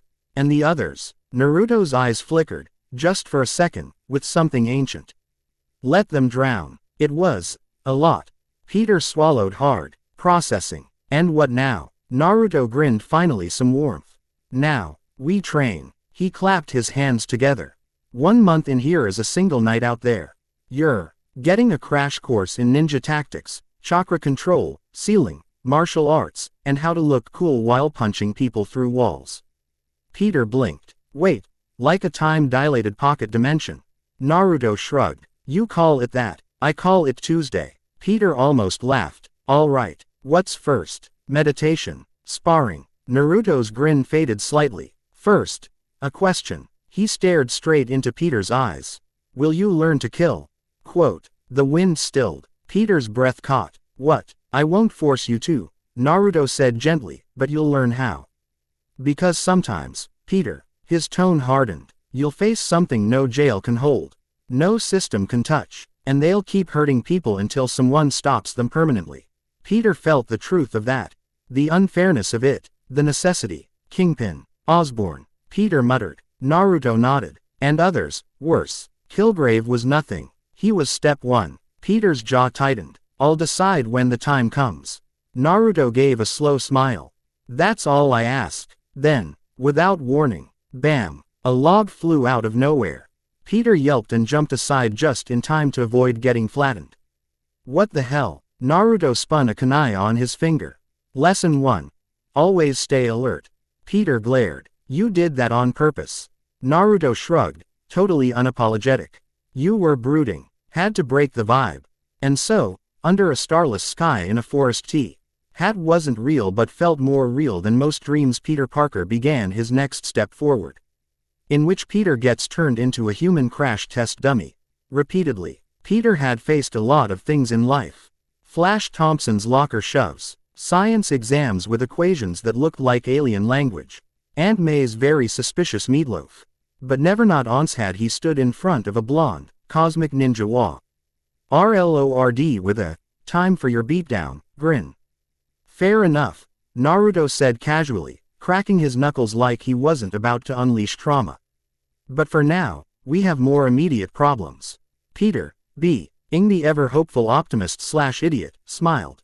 Cool, more tree climbing, chakra manipulation, that fireball jutsu you keep not teaching me. Naruto's grin turned slightly, feral. The kind of grin you see in wild animals or older brothers about to prank you into next week. Nope, Naruto said, I'm going to train you to fight all kinds of people. Your body will memorize different fighting styles: taijutsu, kenjutsu, brawling. You name it. You'll also learn ninja arts. Maybe even create your own style. Peter nodded. Sounds awesome. And, Naruto added, you'll get to fight another Spiderman. Peter blinked. Like a clone. No. A version of you who never trained with me. What if scenario. I want you to see the difference. Peter raised a finger. Hold up. Spider-Verses are real. Naruto winked. You'll learn. Before Peter could process how ridiculous and yet entirely on brand that sounded, Naruto's tone shifted. Low, serious, ominous enough to cue dramatic thunder if they had a budget. Finally, he said, voice dropping like a death sentence, I'm going to break you. Peter stepped back on pure instinct. I'm sorry, you're going to what now? Break you, Naruto repeated calmly, like he was reading off a weather report. Physically, mentally, emotionally, I'm going to push your pain tolerance so far, it'll register as background noise. You'll experience what it means to be truly broken. Peter's eye twitched. Is this normal training in your world? Totally, Naruto said with a shrug. Everyone I know has been emotionally scarred and power leveled through trauma. It's like step 3 on the hero roadmap. Peter mentally ran through the first 2 steps. Probably. Step 1. Get powers. Step 2. Lose someone important. Step 3. Get obliterated by your trainer. Cool, Peter said slowly. And when do we get to the fun stuff? Like learning to run on water. Or summoning frogs. This is the fun stuff, Naruto said with a straight face. Peter's brain screamed at him. Something about labor laws and common sense. But then he thought of Jessica. Kilgrave. The people who would have died if he hadn't stepped in. The people he wouldn't be able to save next time, unless he was better. He clenched his fists. Fine. Where do we start? Naruto's grin returned, wide enough to terrify minor gods. We start with your beatdown. And then, wham, a roundhouse kick came out of nowhere. Peter flew backwards and bounced off a tree. A real tree. In dreamland, he coughed up chakra dust and possibly a few metaphorical regrets. Lesson 1, Naruto said brightly. Always expect betrayal from your mentor. Peter groaned. Noted. He staggered to his feet, face throbbing, pride already on fire. This is not training, he wheezed.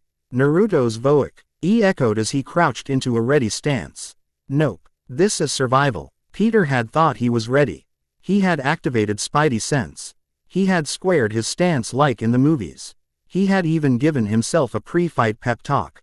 And then crack. His ribs met Naruto's knee, and Peter learned what it felt like to become a flesh and bone accordion.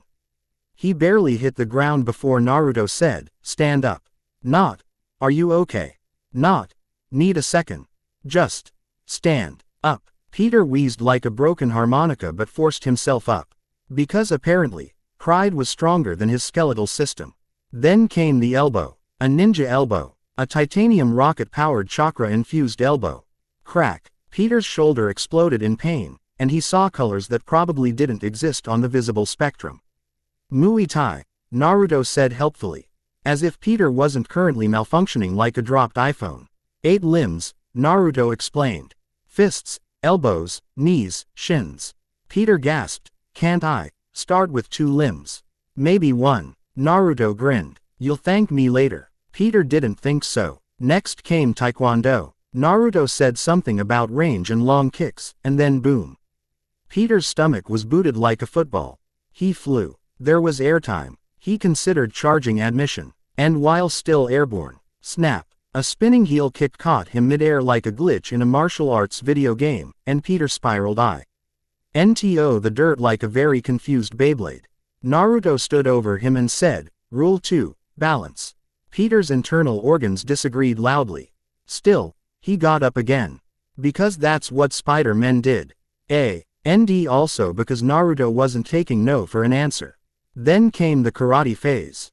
Precise, ruthless, efficient. Naruto demonstrated this by obliterating Peter's collarbone with a strike that felt it had been crafted in a lab by sadistic monks.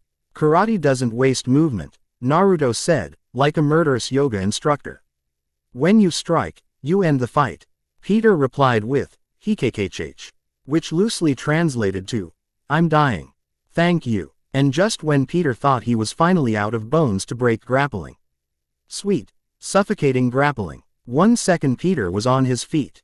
The next, he was a pretzel. An extremely breathless, neck-cranked, pain-drenched pretzel. Control, leverage, chokeholds, Naruto said, his voice calm and terrifyingly informative.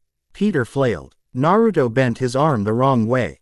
Snap. A scream escaped Peter's lips as his shoulder gave out again. Then Naruto let go. Peter collapsed face first into the dirt, officially upgraded from student to floor mat. His body was wrecked. He couldn't move, couldn't breathe, couldn't remember his own blood type.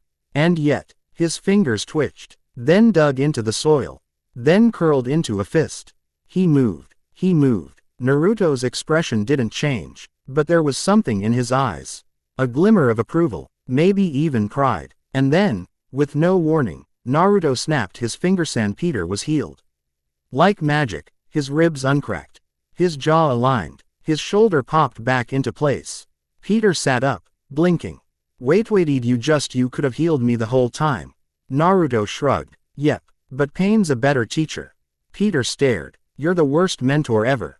Naruto beamed. Thanks. Now get up. We're only halfway through the day. Peter groaned and flopped back onto the dirt. Pain, healing, laughter, repeat. That was the new daily rhythm of Peter Parker's life.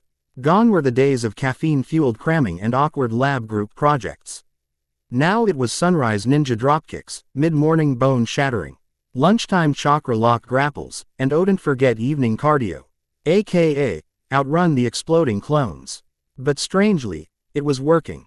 At first, Peter did what any sane person would do, being turned into human origami. He gritted his teeth and took it like a very sarcastic champ. I am one with the pain, he muttered after Naruto shattered his shoulder for the 5th time in an hour. Naruto, naturally, was unimpressed. You're taking yourself too seriously, Pete, he said one morning after slamming Peter into the ground with the grace of a guy throwing out last week's trash. Peter groaned into the dirt. Yeah, well, maybe it's because I keep getting my ribs turned into fine powdered sugar. Naruto crouched beside him, grinning. And yet, you keep getting back up. That's why it's working. Peter blinked. Naruto chuckled and added, the pain's gonna come whether you like it or not. But if you learn to laugh through it. He tapped Peter's forehead. It won't own you. At the time, Peter thought that was nonsense. But later that day, something changed. It happened mid-fight. Naruto launched a knee strike toward his ribs again, the very same ribs that had practically taken out Elise on a hospital bed.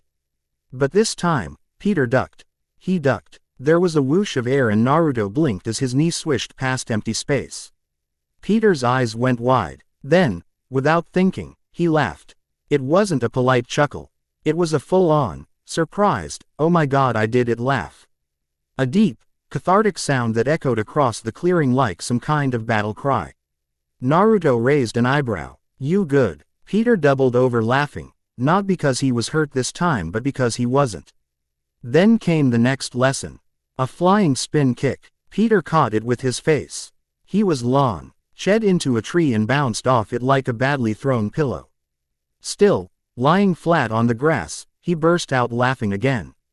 Okay, that one hurt, he wheezed. But at least now I know trees don't make good sparring partners.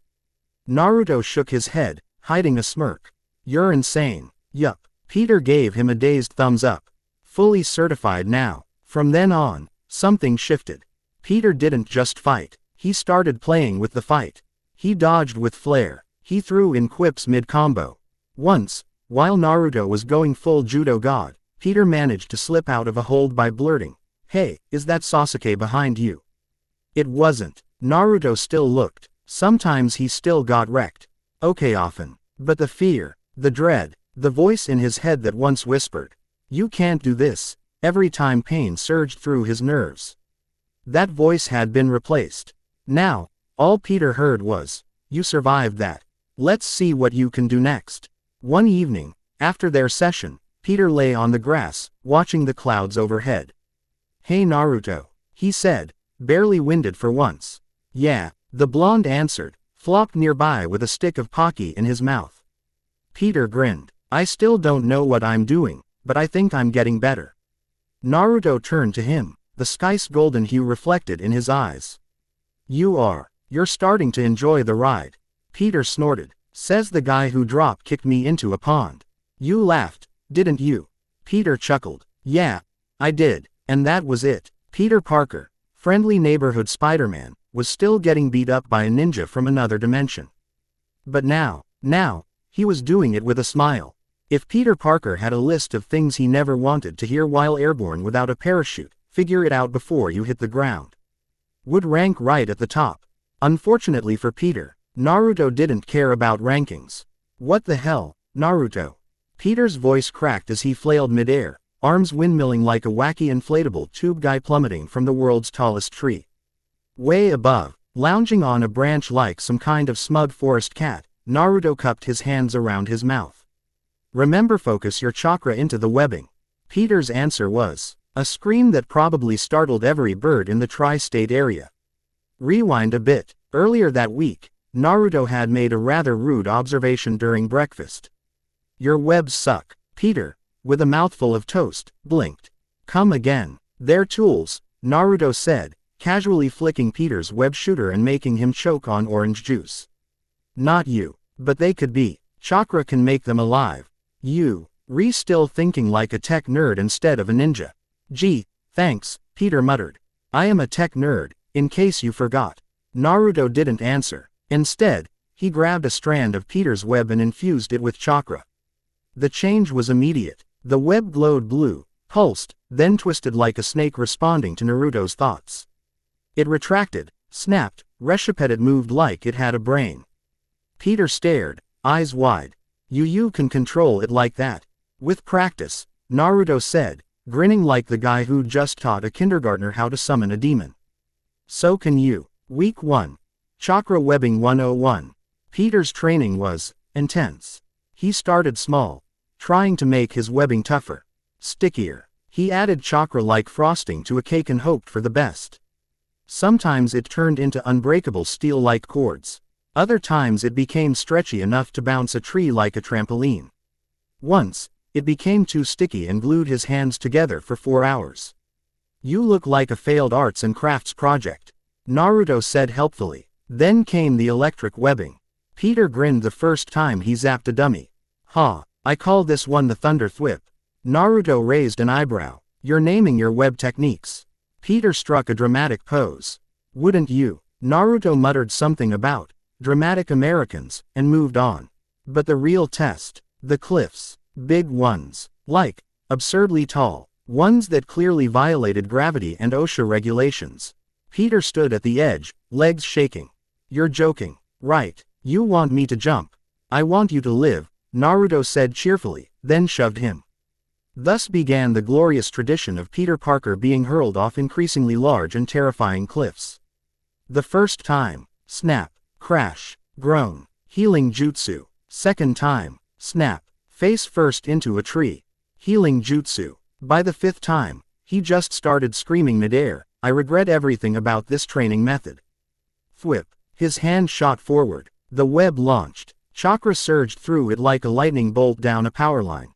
And this time, it held. Peter yanked himself up in a smooth arc, swinging gracefully onto a nearby branch. Naruto, watching from above, gave him a big thumbs up. See, he called out. Told you you'd figure it out. Peter collapsed on the branch, breathing hard, then pointed at him accusingly. You're evil, Naruto winked, and you're improving. From that point on, everything changed. Peter's webs stopped being just silken science. They became extensions of him. He could make them whip like tentacles, wrap around targets, or zap someone like a taser hug. He made a net so springy. He used it as a trampoline. He accidentally webbed a squirrel once it glared at him for 20 minutes. He even practiced remote-controlled webbing, creating traps that would spring at his mental command. Peter, Naruto said one day, you're getting scary good at this. Peter grinned, fingers still crackling with chakra. Does that mean I can stop falling off things? Nope. Peter groaned. Why'd I even ask?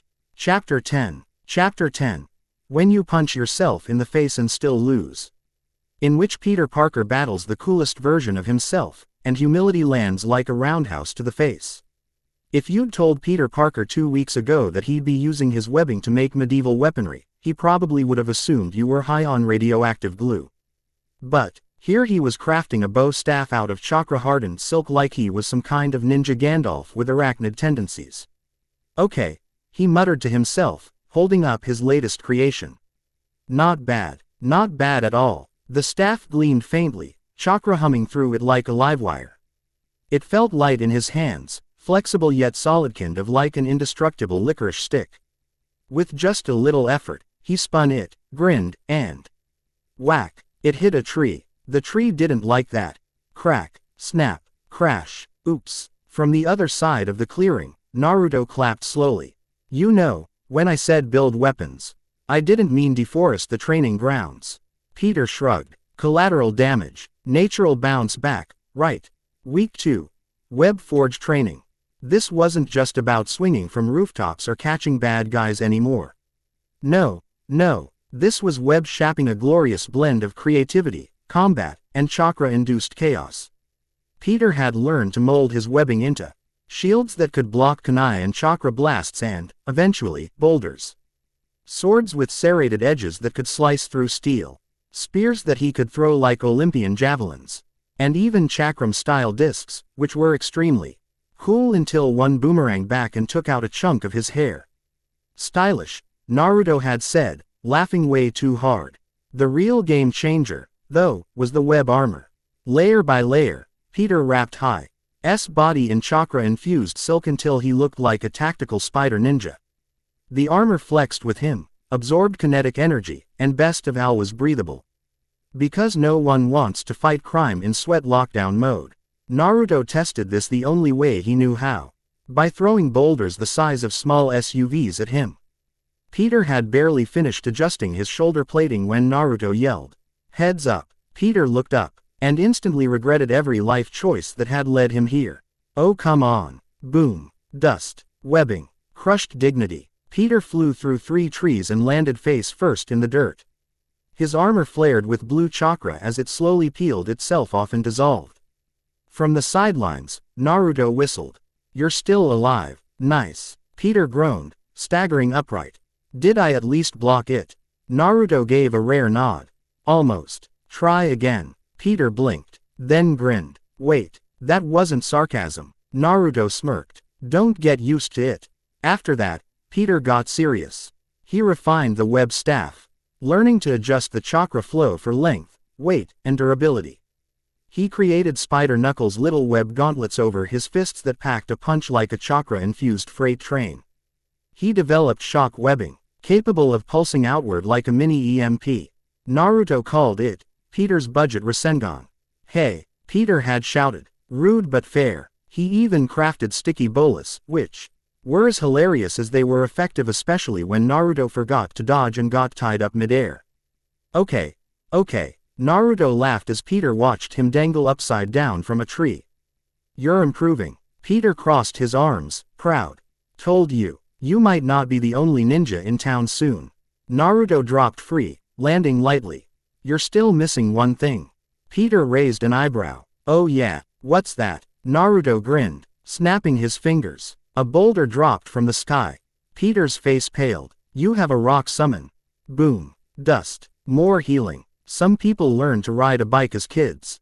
Peter Parker. He learned to fight for his life midair while being chased by bloodthirsty clones and death spikes. Thanks, Naruto. Week 3. Welcome to the Spider Circus. Mobility training with C. Hakra was like suddenly unlocking cheat codes for gravity. Peter's web swinging became faster, smoother, ninja smooth. The kind of smooth that made squirrels jealous and birds angry for no reason. He earned to channel chakra into his webs for micro adjustments, allowing him to dodge trees, curve around cliffs, and land with the grace of a caffeinated cat. But the real fun, that came when Naruto said, "All right, next drill forest of spikes, dozens of shadow clones, and you're only allowed to touch the air." Peter blinked. "Wait, touch the what?" "Enter the forest. Spikes. Everywhere. Naruto clones." Grinning like they were in a dodgeball match and Peter was the ball. And Peter, mid-air, barely clinging to reality literally. "I can't stand on air, Naruto." Peter flailed as he missed a webline and dropped several feet. "You don't stand on air," Naruto called from somewhere above. "You stick to it. Use the chakra threads in your feet and hands to create tension lines. It's like building a bridge made of silk while you're falling." Peter shrieked as a clone almost bisected him with a glowing kunai. Building a bridge while falling is not a comforting analogy. Still he tried. He extended microscopic chakra threads from his fingertips and soles, anchoring them to tiny dust particles and water vapor. For a moment, just a moment, he didn't fall. His heart skipped a beat. And then a clone punted him out of the air like a football. Crash. Groan. Heal. Repeat. But he got better. Day by day, the falls became fewer. The dodges became cleaner. The laughs got louder. "Bakazuya, This was insane. This was Spider-Man in a live-action anime obstacle course of doom. But deep down, Peter was thriving. He snared clones mid-air, zipping them into trees like spider-shaped trebuchets. He web-zipped through collapsing branches, flipped upside down, and webbed 2 clones to each other mid-spin. He even web-slapped one with a chakra-empowered hand so hard it exploded into smoke mid-scream. Yo, he laughed, flipping through the air. Did I just invent the aerial backhand jutsu? Naruto, watching from a high branch with popcorn in hand. Yes, he summoned it, grinned. You're getting cocky. Peter grinned. I call it air spider slap. Coming to theaters near you. Then a clone kicked him into a tree. Ow, Naruto cackled. You were saying. But bruises aside, by the end of the week, Peter was moving like a predator. His webs weren't just travel tools anymore, they were extensions of his instincts. He could swing, fight, trap, dodge, and counter, all in one fluid motion. Like a symphony made of flips and bad decisions. After exactly 1 month of Naruto's lovingly insane training plan, Peter Parker had achieved a rare and powerful form of growth. Post-traumatic enlightenment. Let's rewind for a second. You ever fall from orbit? No, cool, don't. Unless, of course, you have a chakra-weaving space mentor who thinks it's a cute bonding exercise. Peter had screamed his lungs out the RST time he dropped from the stratosphere. Fire, wind, velocity, the unshakable feeling that your kidneys are in your mouth, the whole package. But Naruto was floating next to him with a can of soda and sunglasses on, yelling. Aim for that mountain over there. Try to land this time, not crater. Thanks, sensei. The impact should have shattered every bone in Peter's body. But it didn't. Thanks to chakra, a little mid-air steering, and sheer stubborn survival instinct, Peter hit the ground like a comet. And walked it off. Literally. He just stood there, steaming slightly, and blinked. Did I just survive re-entry? Naruto landed next to him, grinning like a lunatic. Welcome to the big leagues, kid. That was when Peter realized something huge. He wasn't Spider-Man anymore. He was something else. Something that could trade punches with demons, fall from space, and wake up the next morning feeling like he just did yoga. He had become a true hybrid. Half ninja, half spider, all chaos. The clone gauntlet. You'd think fighting one Naruto would be hard enough. Try hundreds. Clone-style Naruto didn't just beat Peter. He humiliated him. Every angle, every counter, every taunt. There were so many fists flying at Peter. It looked like he was trying to survive inside a human blender. At first, he got absolutely obliterated. Now, Peter could flip through the air, redirect 2 clones into each other, web 3 more to a tree, and dodge a 6th with a smirk. Your punches are getting predictable, he once muttered mid-fight before getting roundhouse kicked into a boulder. Still, progress. The golden form. Imagine fighting a sun. Now give that sun martial arts skills and a chakra arsenal the size of a small country. That was Naruto's golden form. Every move was perfect. Peter didn't even try to win. He just focused on surviving the first 10 seconds. Then the first minute. Then the first 5. Every day, Naruto would knock him unconscious so hard that Peter started dreaming before he hit the ground. But one day, he ducked a golden punch.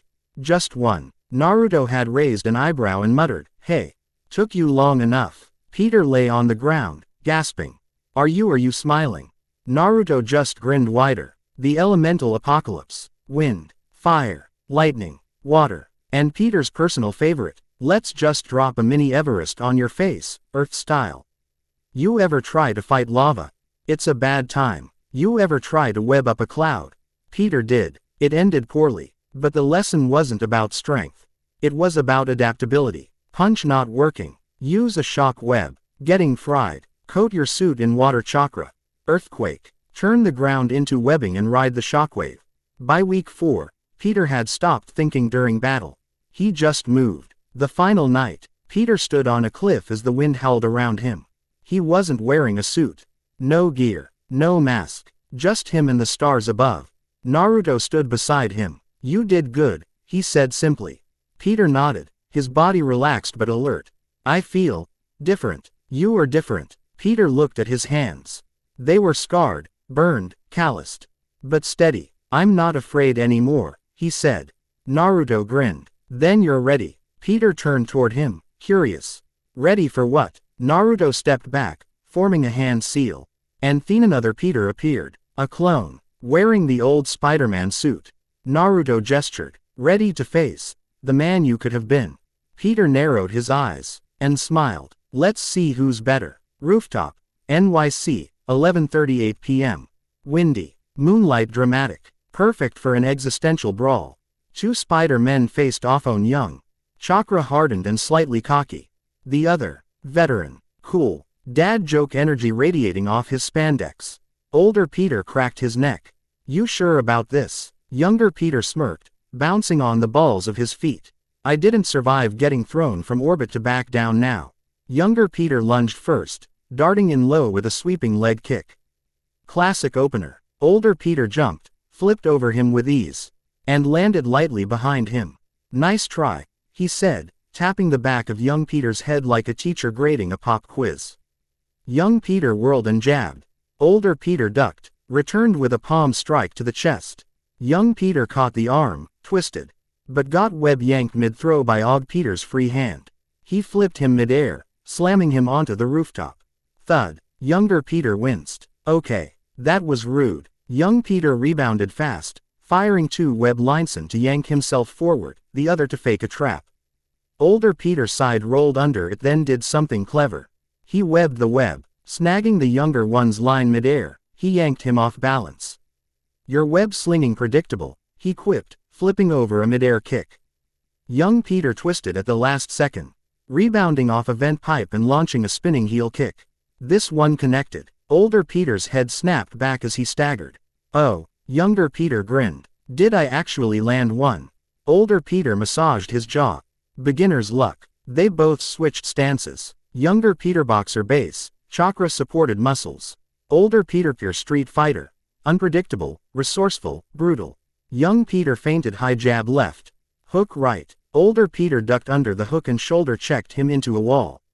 Wham! Your power's great, Og Peter muttered, but you're still thinking too much. Young Peter groaned, pulling himself out of a fresh Peter-shaped dent in the bricks. Yeah, well, boom. He zipped behind his older self and dropkicked him through a rooftop vent.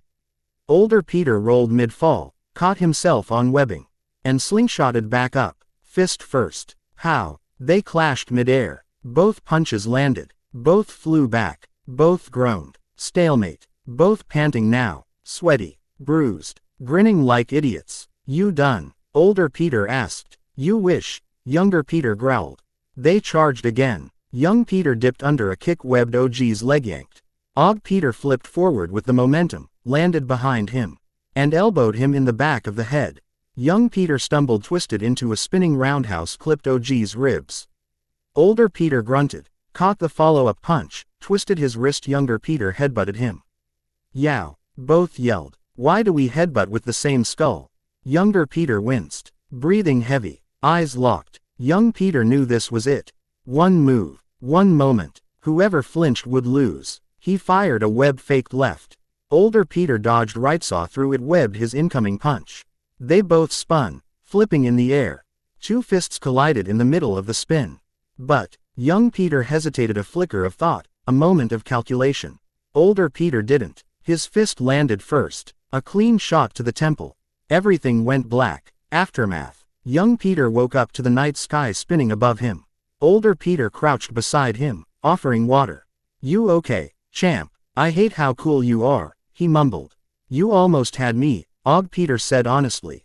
A millisecond slower. But hey, you will get there. Younger Peter rubbed his jaw. Yeah, I will. He sat up, bruised but smiling. And next time, I'm using my jutsu. Older Peter blinked. Wait, you weren't using any of your ninja stuff. Younger Peter grinned. Surprise is served. Feelings sneak in like ninjas, and someone may or may not be catching feelings over scrambled eggs. The rooftop was quiet now. The city lights shimmered below like fireflies trapped in glass. Somewhere in the distance, a siren wailed, classic New York ambiance, but up here, it felt like the world had pressed pause. Peter sat cross-legged near the edge of the roof, a bruise blooming on his cheek, a cut healing just above his eyebrow. His mask lay beside him, webbed up like a used tissue. He didn't speak. He was too busy processing the fight. The fact that he had almost beaten an older version of himself. That was a trip. A familiar figure walked over, hands in his pockets, blonde hair catching the moonlight like a mini supernova. Naruto plopped down beside him with a flop that somehow felt like a victory pose. "So," Naruto said, glancing sideways at him. "How do you feel?" Peter exhaled slowly, like someone used me to play baseball against a freight train. Emotionally and physically. Naruto laughed. "Fair." There was a moment of silence. Peaceful, comfortable. Then Naruto added, "But seriously, I'm proud of you, Peter." Peter blinked. "Wait, really? Like, actual proud, not the, I survived your pain gauntlet, kind of proud?" Naruto looked at him seriously now. "No jokes. I mean it. You've come farther in 1 month than some ninja do in years." Peter shifted awkwardly, rubbing the back of his neck. "I had a good teacher." Naruto smirked. "Darn right you did. But teaching only works if the student shows up every day, pushes through the pain, and keeps their heart in the right place." Peter tilted his head. "So, you're saying I'm officially not a rookie anymore?" Naruto held out a fist. Peter stared at it like it might explode. "You're more than that," Naruto said, his voice softer now. "You're a warrior. You're a protector. You're my student. And you've earned every bit of it." Peter hesitated, then bumped his fist against Naruto's. It glowed faintly. A pulse of chakra. A silent acknowledgement. "Thanks, Naruto," Peter said quietly. "You were never weak, Peter," Naruto added. "But now you're strong. And you still haven't lost your kindness. That's rare." Peter looked back up at the stars. He felt different now. Not just stronger. Lighter. "You know," he said, "a month ago, I was scared of accidentally breaking a vending machine with my webbing. Now I can swing kick a demon through a billboard and land on my feet." Naruto laughed. "Yeah, but don't break vending machines. That's where the snacks live." Peter snorted. They sat in silence again, just two warriors looking out at the city they both wanted to protect. And for the first time in a long time, Peter didn't feel like a kid pretending to be a hero. He was one, and his sensei's friend was proud of him. Peter had faced a lot of terrifying things in the last month. A talking fox made of nuclear rage.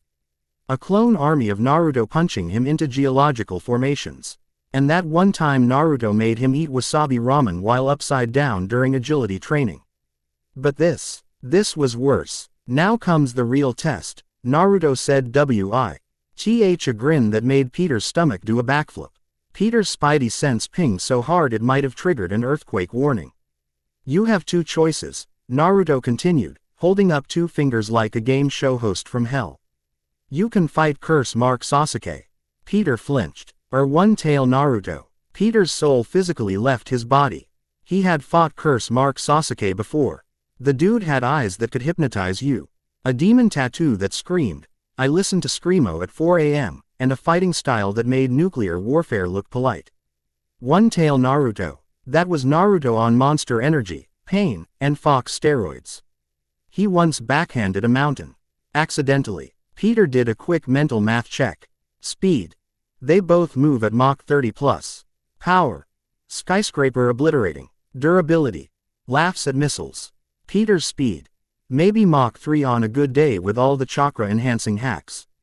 Peter's brain. Fully aware that he'd be vaporized in frame 1. I'll take the test later, Peter said, forcing out the words like someone politely declining a challenge from a kaiju. Naruto's grin softened into something more approving. "Good choice. Sometimes, the smartest move is knowing when not to fight.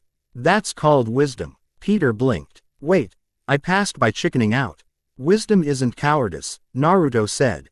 "It's knowing when the odds are so bad you'd be better off juggling hand grenades in traffic."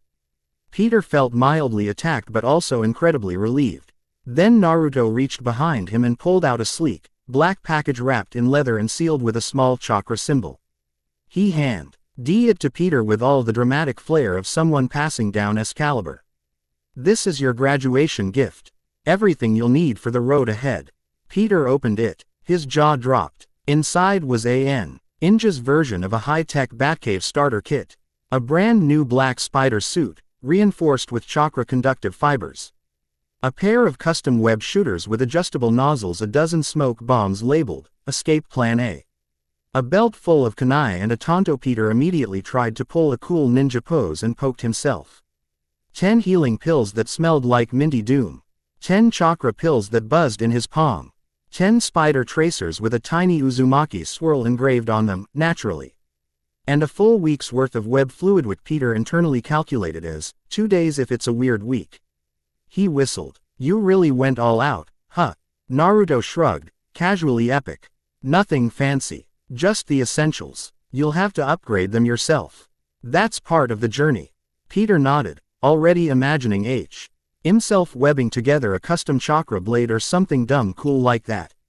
But Naruto wasn't done. Oh, and one last thing, he added, his tone shifting to supervillain who's also a dad mode. Peter raised an eyebrow. In your world, there are 2 rare metals, Naruto said, leaning in like he was about to drop some forbidden ninja stock tips. Vibranium and adamantium. Black Panther and Wolverine use them. Peter blinked. You want me to pick a fight with Wakanda and Logan? Naruto smirked. Not yet, but if you can get your hands on both just enough, not a Vaulti'll help you forge the ultimate Spider-Man suit. One that's alive with chakra. Stronger than any armor Tony Stark could dream of. Peter just stared at him, brain fried. You're saying, Ninja Iron Spider, with adamantium claws and vibranium armor? Naruto chuckled, ruffling Peter's hair like he was 5. Yeah, something like that. Peter stood in stunned silence, holding the package of future hero loot in his hands, and for the first time since he got bitten by a radioactive spider, he felt like the journey finally made sense. This was real. The pain, the progress, the training. He had earned it. Thanks, Naruto, he said quietly. Voice tinged with resolve. Naruto grinned. No problem, kid, but this is where we part ways. From now on, I won't be stepping in. No more last-minute saves. This is your story now. Peter nodded slowly. I understand. Oh, don't worry, he said, leaning back like he was about to drop some ancient ninja wisdom mixed with taco recommendations. You still get advice, and emotional therapy, and the occasional, what the heck is wrong with you, lecture delivered with love. Peter tilted his head. So, like, ninja life coaching with optional emotional scolding. Exactly, Naruto said, pointing finger guns at him. Think of me as your chakra therapist / battle mentor / emotionally available big brother. I won't fight your battles anymore, but I'll still help you win them. Peter nodded slowly. And the good time part? Naruto smirked. Only if you survive your next mission. Then, ramen's on me. Peter gave a mock salute. Then I'll suffer bravely, cry privately, and eat irresponsibly. Attaboy. And with that, the two sat for a moment longer under the unreal stars of the spirit realm, just a ninja and a spider, bonded by bruises, sarcasm, and some of the best there. APY sessions the multiverse had to offer. Because some journeys may be solo. But you never really leave your sensei behind. Peter Parker stood in his room like a dude who had just woken up from a long spiritual awakening and remembered he still had algebra homework. Except in his case, it wasn't algebra, it was the fact that his entire body felt like it had been carved by a Greek god, if that god also had spider sense and chakra-enhanced calves. He flexed a hand. No pain, no stiffness, no cracked ribs, no horrifying crack sounds that made you doubt if your spine was still in warranty. Just smooth, insane power humming beneath his skin. He hopped on one foot. Balanced. Did a one-handed push-up. Effortless. Did a backflip. Because why not? He landed like a cat on Red Bull. His body didn't just feel strong, it felt right. Every nerve felt sharpened, every reflex tuned to perfection. The training with Naruto had paid off big time. He'd been broken, tossed into mountains, electrocuted, dropped from orbit. And apparently healed so many times that his cells were now on first-name basis with trauma. But now he felt like a superhero who deserved the title. Okay, yeah, this is ridiculous, Peter thought, rolling his shoulders. I could probably punch a tank in half. Not that I would, probably. Then his eyes shifted to the bed. Jessica Jones, wrapped in his blanket like a crime-fighting burrito, was fast asleep. Her breathing was slow, peaceful, even kinda cute in a grumpy, don't talk to me before coffee, sort of way. She had passed out cold after the Kilgrave incident, and Peter had made sure she got proper rest. But she had been sleeping for hours. All right, Sleeping Beauty, Peter muttered, stepping over. Time to rejoin the land of sarcasm and caffeine. He gently nudged her shoulder. Jess, wake up. Nothing. Just a groggy moan and her turning over, hugging the pillow like it owed her rent money. One more minute, she grumbled. Peter sighed and lightly tapped her cheek. Jess, it's me, Peter. That did it. She cracked open one bloodshot eye and blinked slowly, like a bear emerging from hibernation. Peter, yep. He gave a sheepish smile. You passed out yesterday, so we brought you back here. You're in my room. Jessica sat up, stretching like a cat and trying to process what planet she was on. Her gaze flicked down to her outfit. Wait, I'm not in the jewel suit. Peter raised a hand like he was surrendering to the fashion police. Aunt May changed your clothes. Not me, I swear. Jessica nodded slowly, yawning like she was powering up her sarcasm core. She ran a hand through her mess of black hair and let out a satisfied grunt as she leaned back. Then she looked at him. Not like a friend, not like a teammate, like someone who had just discovered the gym and immediately wanted a protein shake. She blinked, then smirked. Peter, you're looking like a snack. Peter's brain short-circuited. I'm sorry, what now? She snorted, bursting into laughter at his horrified expression. Relax, Spider Boy, I'm just teasing. Peter turned on his heel with the precision of a traumatized soldier. Yeah, okay, I'm gonna leave the room now. Before this turns into anything else. Jessica stretched, cracking her knuckles. Might be too late for that. Nope, still leaving. As Peter walked out, grumbling something about needing an emotional support breakfast. Jessica swung her legs over the bed, still grinning. Peter Parker was still adjusting to post-Naruto life, which, to be honest, felt like being teleported from a high-stakes ninja battlefield into the calming aroma of toast and quiet domesticity. It was weird, like waking up after a dream about fighting elemental gods, only to stub your toe on the kitchen table 5 minutes later. Right now, the Parker kitchen was blissfully quiet. No explosions, no clone armies, and most importantly no deadly-tailed beasts threatening global extinction. Just sandwiches, coffee, and the soft hum of the fridge. Peter stood near the table, watching as Jessica Jones descended the stairs, freshly showered and looking, well, not like someone who had nearly been brain-fried by a psychic terrorist the day before.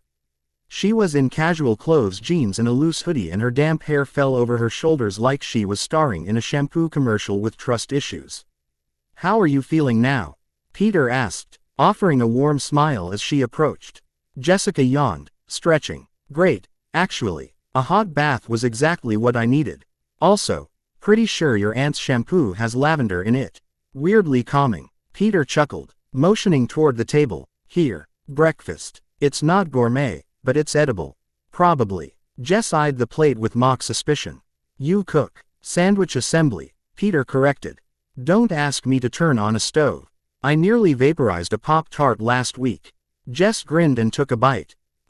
Crisis averted. These are surprisingly good. They sat in comfortable silence for a moment, sipping coffee and listening to the birds outside. Then Jess leaned forward, her eyes narrowing in playful suspicion. You know, you're different than I expected. Peter raised a brow. I feel like that's a compliment. But also possibly not. Jess smirked. No, it is. You're kinder. I always thought you were smart but standoffish. Like you had a big sign on your forehead that said, nerd. Keep out. Peter laughed. That sounds about right, actually. She tilted her head. So what changed? You seem more confident. Peter leaned back in his chair, mulling that over. I guess I've changed. Went through something intense. Got my worldview rearranged. Jess raised an eyebrow. Yeah, what kind of thing? Peter gave her a sly grin. Why do you want to know? You haven't spilled your own secret origin either. Jess huffed. Fair point. He leaned forward, resting his elbows on the table. We're friends, Jess. I figured, maybe we could work together. Jess narrowed her eyes. You looked me up while I was asleep, didn't you? Peter didn't even bother denying it. I did. And I noticed something. You're still human. What's that supposed to mean? She asked, half offended. Peter set his cup down with a quiet clink. You play it too safe. You hide. You don't engage with the world like a hero. Even Daredevil gets more press than you and he fights in a scarf. Jess crossed her arms. And you think you can do better? I don't think I know, Peter said without arrogance. Just certainty. Because I'm Spider-Man. Jess blinked. I'm sorry, what? Peter shrugged. Like he'd just told her he was part of the chess club. Alien spider. Bit me. Changed my DNA. Whole thing. Jess stared. Peter smiled and stood up, walking to the kitchen drawer and pulling out a small, black parcel. Which brings me to this. My graduation present from training. He opened the kit for her to see. A new black suit, upgraded web shooters, chakra enhancers, ninja tools, and an assortment of pills that would make a pharmacist cry. Jessica gave a low whistle. Okay, fine. That's cool. Peter met her gaze, serious again. I want to build a team. You and me. Others, maybe. But right now it starts with us. Jess looked away. But, why tell me this?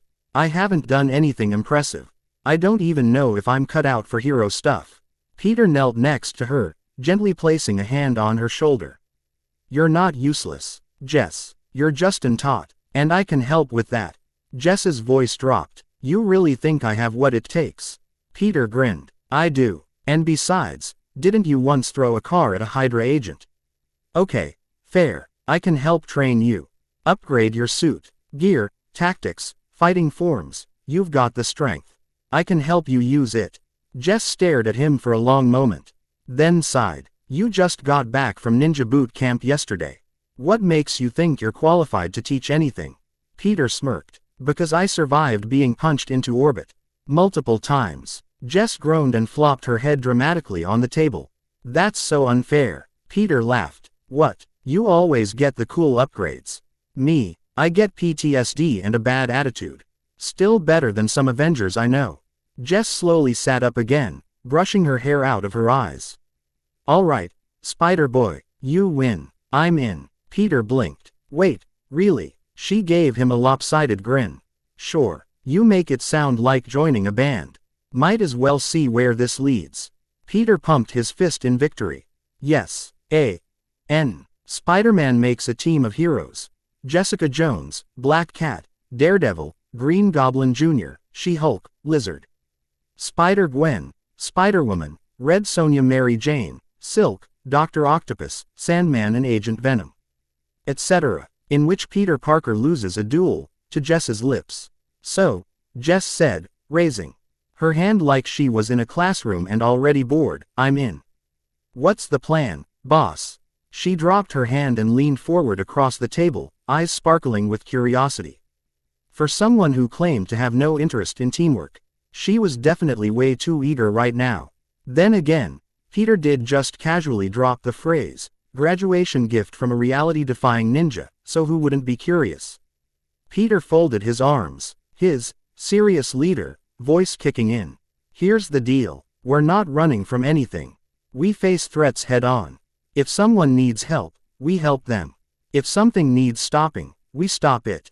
Jess raised an eyebrow. So, no hiding in dark alleys. That's kinda my thing. Peter smirked. Nope. You're too powerful to play small anymore. And I'm working on gadgets, so if you need anything combat gear, mobility upgrades, visual enhancements, you name it, I'll make it.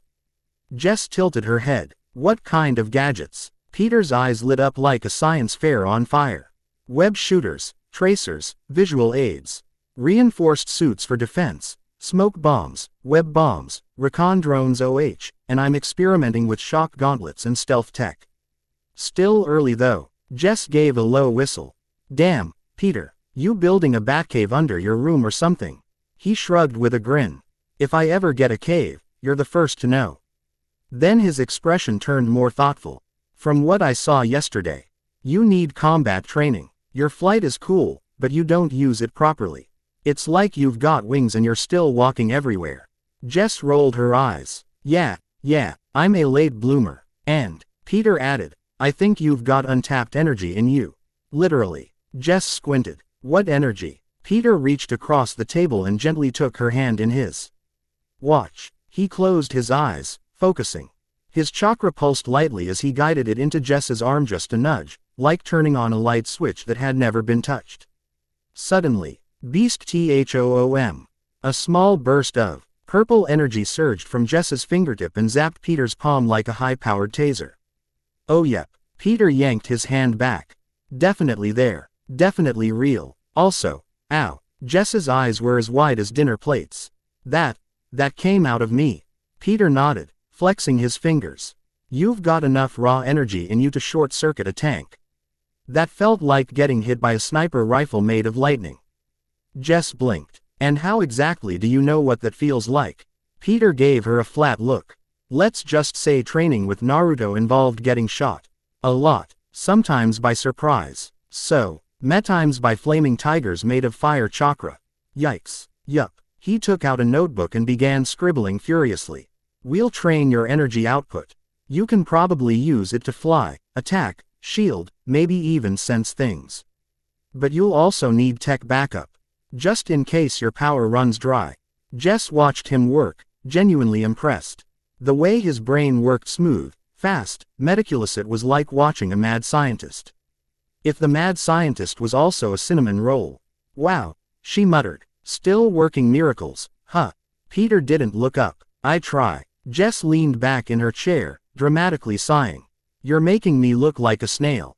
I suck at close combat. And I'm strong. But what if I hit someone too hard by accident?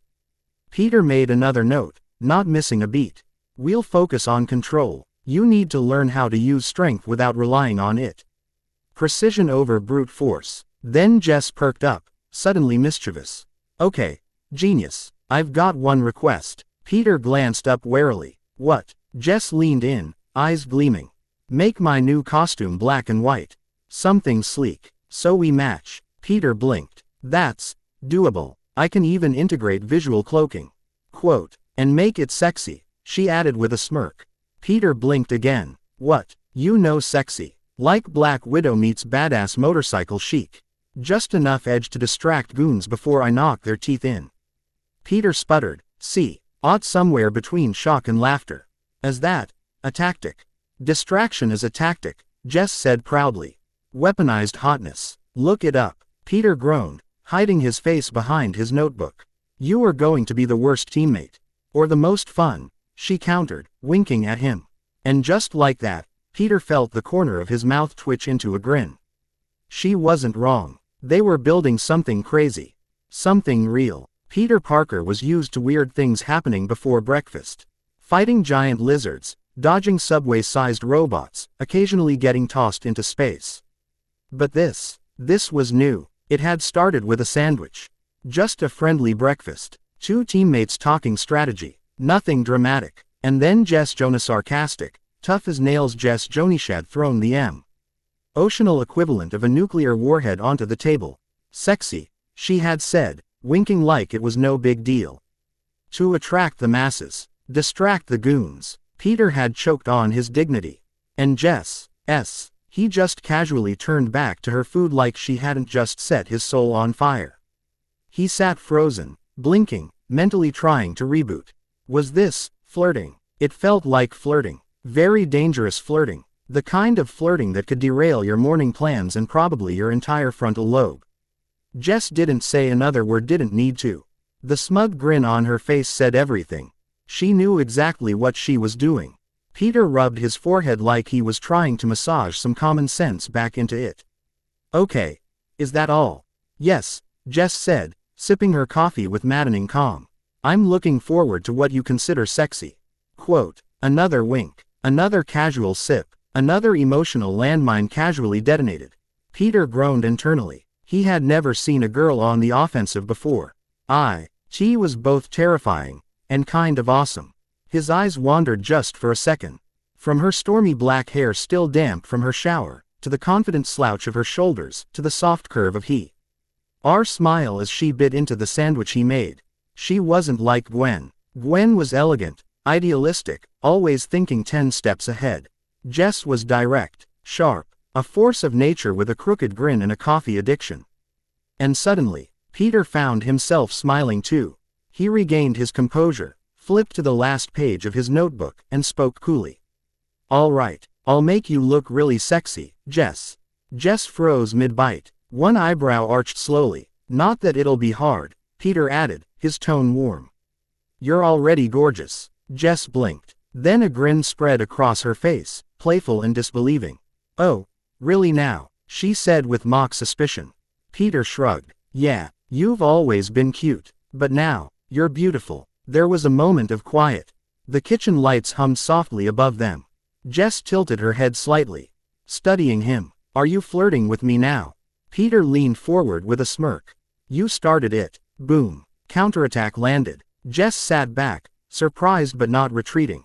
She exhaled slowly. Her playful tone dropped, just slightly. "I fell for you again, Peter. What are you going to do about it?" Peter's heart tripped over itself. Her voice wasn't teasing anymore. It was real. She set her plate down and stood up, walking slowly to the other side of the table. Her eyes never left his. Her steps were steady, but Peter could tell her heart was racing too.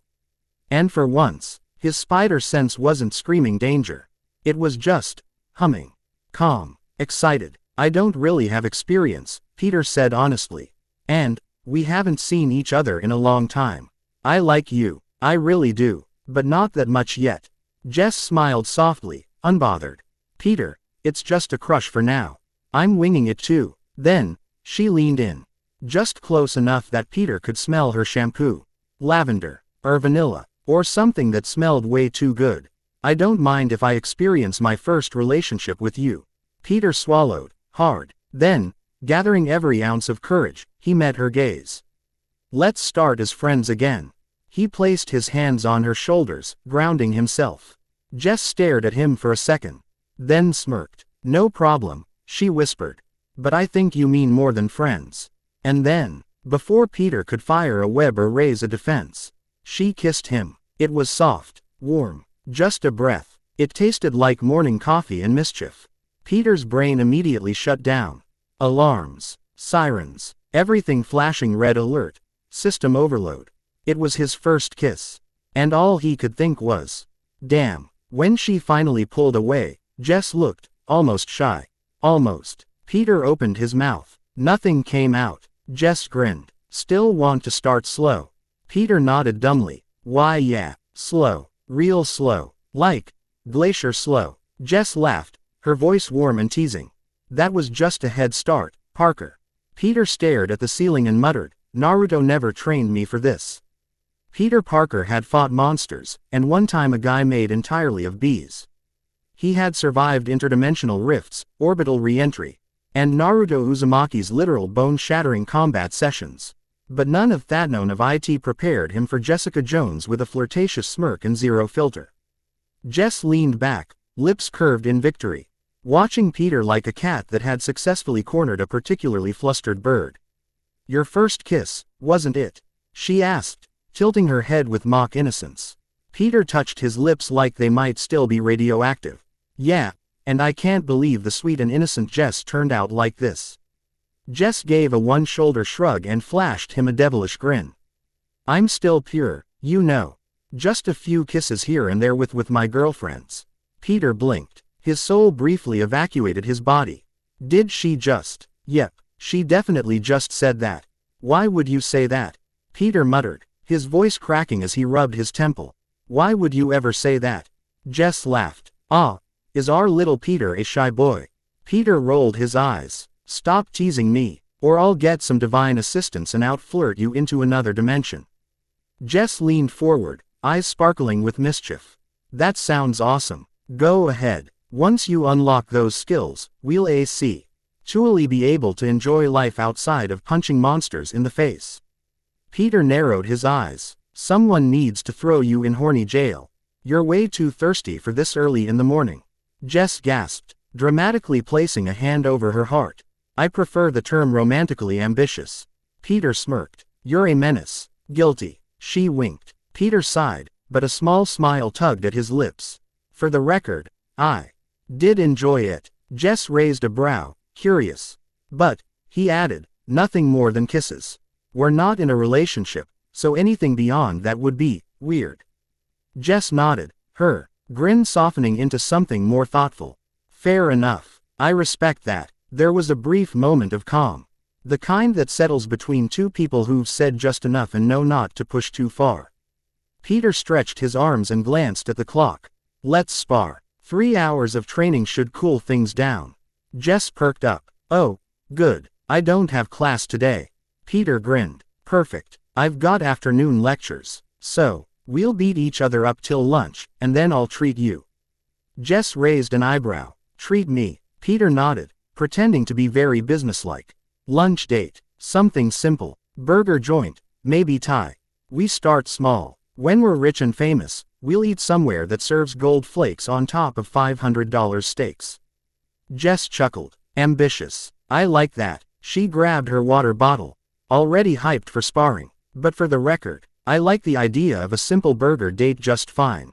Peter smiled, heading for the training mats. Just wait. Someday we'll laugh about this first date while riding our private jet. Jess followed him, grinning wide. With a 5-star chef on board. Peter smirked over his shoulder. Obviously. And just like that, they stepped into the next phase of their story, one punch, one flirt, and one burger date at a time. Chapter 13. Chapter 13. Throwdowns and therapy sessions. In which trees are harmed, egos are bruised, and Jess learns that Peter has a very different definition of gentle sparring. Somewhere high in the mountain by illusion jutsu, chakra-based invisibility, and good old-fashioned paranoia too costumed. Super-powered teenagers were about to commit grievous damage to each other in the name of friendship. Breakfast had been great. Chill vibes, good coffee, minor romantic chaos. But now it was time to break bones and build character. Peter hovered in the air, black and white suit gleaming faintly in the sunlight, massive chakra wings fluttering behind him like a summoned angel with ADHD. Jessie, CA floated just above the rocky plateau beside him, arms crossed and eyes narrowed, wearing her classic jewel suit. It was a little outdated. It also did absolutely nothing to protect against Mach 3 slams into pine trees. As I explained, Peter called, casually rotating his shoulders like this was yoga class. We're going to spar so you can get used to your powers and learn how to adapt. I'll give you pointers, but you've gotta rely on instinct. Use your imagination. Jess raised an eyebrow. This is going to be painful, isn't it? Peter flashed a smirk that screamed yes. Do you want to grow strong or not? Jess sighed and cracked her knuckles. Just wanted to see if you were going to lie to me. Peter flew back, widening the distance between them. About 100 meters. Just enough for her to think she was safe. All right, he said. Let's start. Thwip. Jess's foot was yanked midair before she could even blink. Wait, too late. She got yoinked straight out of the sky like a ragdoll in a hurricane. Crash. Boom. Snap. Several unlucky trees screamed in splinters as Jess plowed through them, leaving a cartoonish trail of destruction in her wake.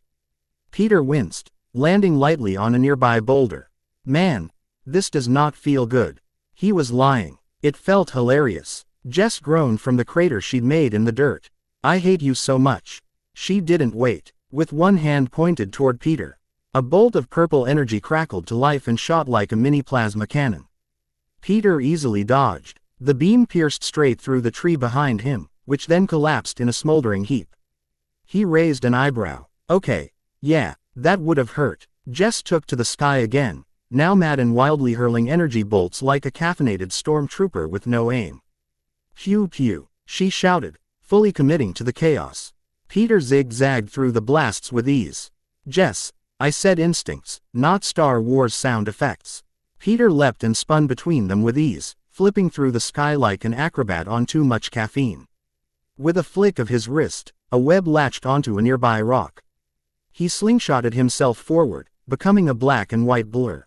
In a heartbeat, wham! His feet slammed into Jess's midsection, knocking the wind out of her and sending her hurtling toward the mountain floor like a dropped phone. Before she could even bounce, Peter webbed her leg midair, spun around, and bam! Slammed her into the ground with a technique he definitely learned from Naruto's suplex happy clone army. Jess groaned, flat on her back. Stars. I see stars. Peter landed beside her like it was nothing, casually brushing dirt off his suit. "So," he asked innocently, "want to keep flying, or should we bring this fight down to earth?" Jess sat up slowly, groaning as she dusted herself off. A pinecone fell out of her hair. Let's just fight on the ground. This aerial stuff is giving me a migraine and possibly a concussion." Peter grinned. "Smart choice. Let's just use our fists and feet for now. Classic street brawler stuff. No powers, no webs." Jess stretched her arms, already cracking her neck like a boxer before a big match. "Great. Maybe I'll actually land a hit this time." Peter gave her a mock bow. "I'll even let you go first." "Don't go easy on me, Parker," she said, stepping into a fighting stance. "Or I will burn those eyebrows off." He smirked. "Fair enough. Let's see what you've got." Jones. Jess Jones was not what you'd call graceful. She wasn't clumsy either, just more of a punch it until it stops moving type of hero. But that approach, it didn't work so well when your sparring partner was Peter freaking Parker, now upgraded with Naruto-style training and reflexes sharp enough to dodge a sneeze. She charged with a decent enough straight punch. Her form wasn't horrible, maybe a solid 6 out of 10. But Peter simply tilted his body to the side and bam. Shoulder checked her like an NFL linebacker. Oof. She tumbled across the dirt a laundry basket thrown down a flight of stairs. But Jess was nothing if not persistent. She popped up, wiped the grit off her cheek, and went for a full-body tackle, this time with more energy and absolutely zero strategy. Peter casually hopped over her like she was a wayward shopping cart, then planted a foot on her back. Wham! Face meet earth. Again. MMFPH. Jess spat out a mix of dust, grass, and what she hoped was not a bug. Peter stood nearby, arms crossed like a disappointed gym teacher. "Take it slow. Rushing in like a linebacker with anger issues won't help you." Jess rolled onto her back, groaning. "This is so painful. I am tired of being yeeted like a dodgeball." Peter offered a hand to pull her up. "Good. Then you're ready to stop playing and start learning." And thus began the training montage, aka Peter's crash course in hand-to-hand combat. First came punches. Jess kept overextending, so Peter gently painfully reminded her to tuck her elbows in by jabbing her ribs. Then came kicks. Her balance sucked, so he swept her legs multiple times. Grappling. She forgot to breathe. He flipped her. Takedowns. She charged too high. He clotheslined her. Elbows and knees. She hesitated. He didn't. Every move she got wrong, Peter corrected with a hit, a trip, or a toss. No lectures, no long-winded speeches. Just raw, repeatable pain. But here's the thing. Jess learned. Her body absorbed the mistakes faster than her brain could process them. Every stumble rewired her instincts. Every bruise sharpened her reactions. By the end, she didn't even flinch when he feinted a punch. She blocked it. Her stamina, gone. Her body, sore in places she didn't even know she had muscles. Her dignity, somewhere in the dirt, still spitting out grass. But, for the first time, she felt like a real fighter. She collapsed backward, arms splayed across the mountain clearing, chest rising and falling with labored breaths. Peter crouched beside her, grinning. "Not bad for your first real fight." Jess cracked one eye open and groaned, "You're a terrible teacher." Peter chuckled and helped her sit up. "You're just a terrible student." Jess managed a weak grin. "Says the guy who literally kicked me in the back 5 times. "Only 5. I'm going easy on you." Despite the pain, she laughed really loud for the first time in what felt like weeks. And maybe it was the sweat, the exhaustion, or the fact that she'd finally fought without fear. But Jess felt good, really good. A few more sessions like this, and she wouldn't need saving anymore. She'd be the one doing the saving. Peter let out a long, satisfied sigh, a kind that said, "I deserve a break before someone tries to punch me again." He stretched out his arms and flopped back onto a sun-warmed boulder near a crystal CL. Ear pond nestled deep in the mountain woods. "Good work," he said, voice light, happy. "Let's just relax here and have some lunch in the wild." Jess, standing nearby with her fists on her hips, raised an eyebrow. She was still catching her breath from their brutal sparring session and very much not prepared for Peter to go all nature boy on her. "I was not expecting that." Peter gave her a sideway. Grin, the type that always meant trouble was coming. Me neither. It just sort of happened. He paused. His smirk widened. Just like this is apparently happening. Wait, what do you mean? WHA? Splash. Jess didn't even have time to scream properly before Peter scooped her into his arms like a scene straight out of a romance manga and leapt high into the air, then cannonballed them both straight into the pond. The world became water and bubbles. Cold, sudden, cleansing. Jess resurfaced a second later, sputtering and clinging to Peter's shoulder. Her wide-eyed shock melted quickly into loud, unfiltered laughter. You idiot, she said between gasps, grinning ear to ear. You could have at least let me take my boots off first. Peter, drenched and smug, shook his hair out like a wet dog. And miss that face. No way, she retaliated with a splash right to his eyes. Peter blinked, then slowly wiped his face like a disappointed cat. Oh, it's on now. They splashed, wrestled, and drifted in the shallows for a while, letting the cold water wash away the bruises and grime from their sparring session.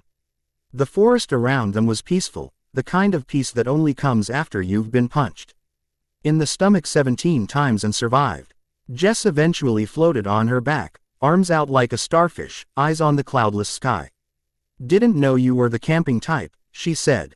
Peter swam beside her, hands behind his head. I'm not, really. I'm more of a stay home and overthink everything type.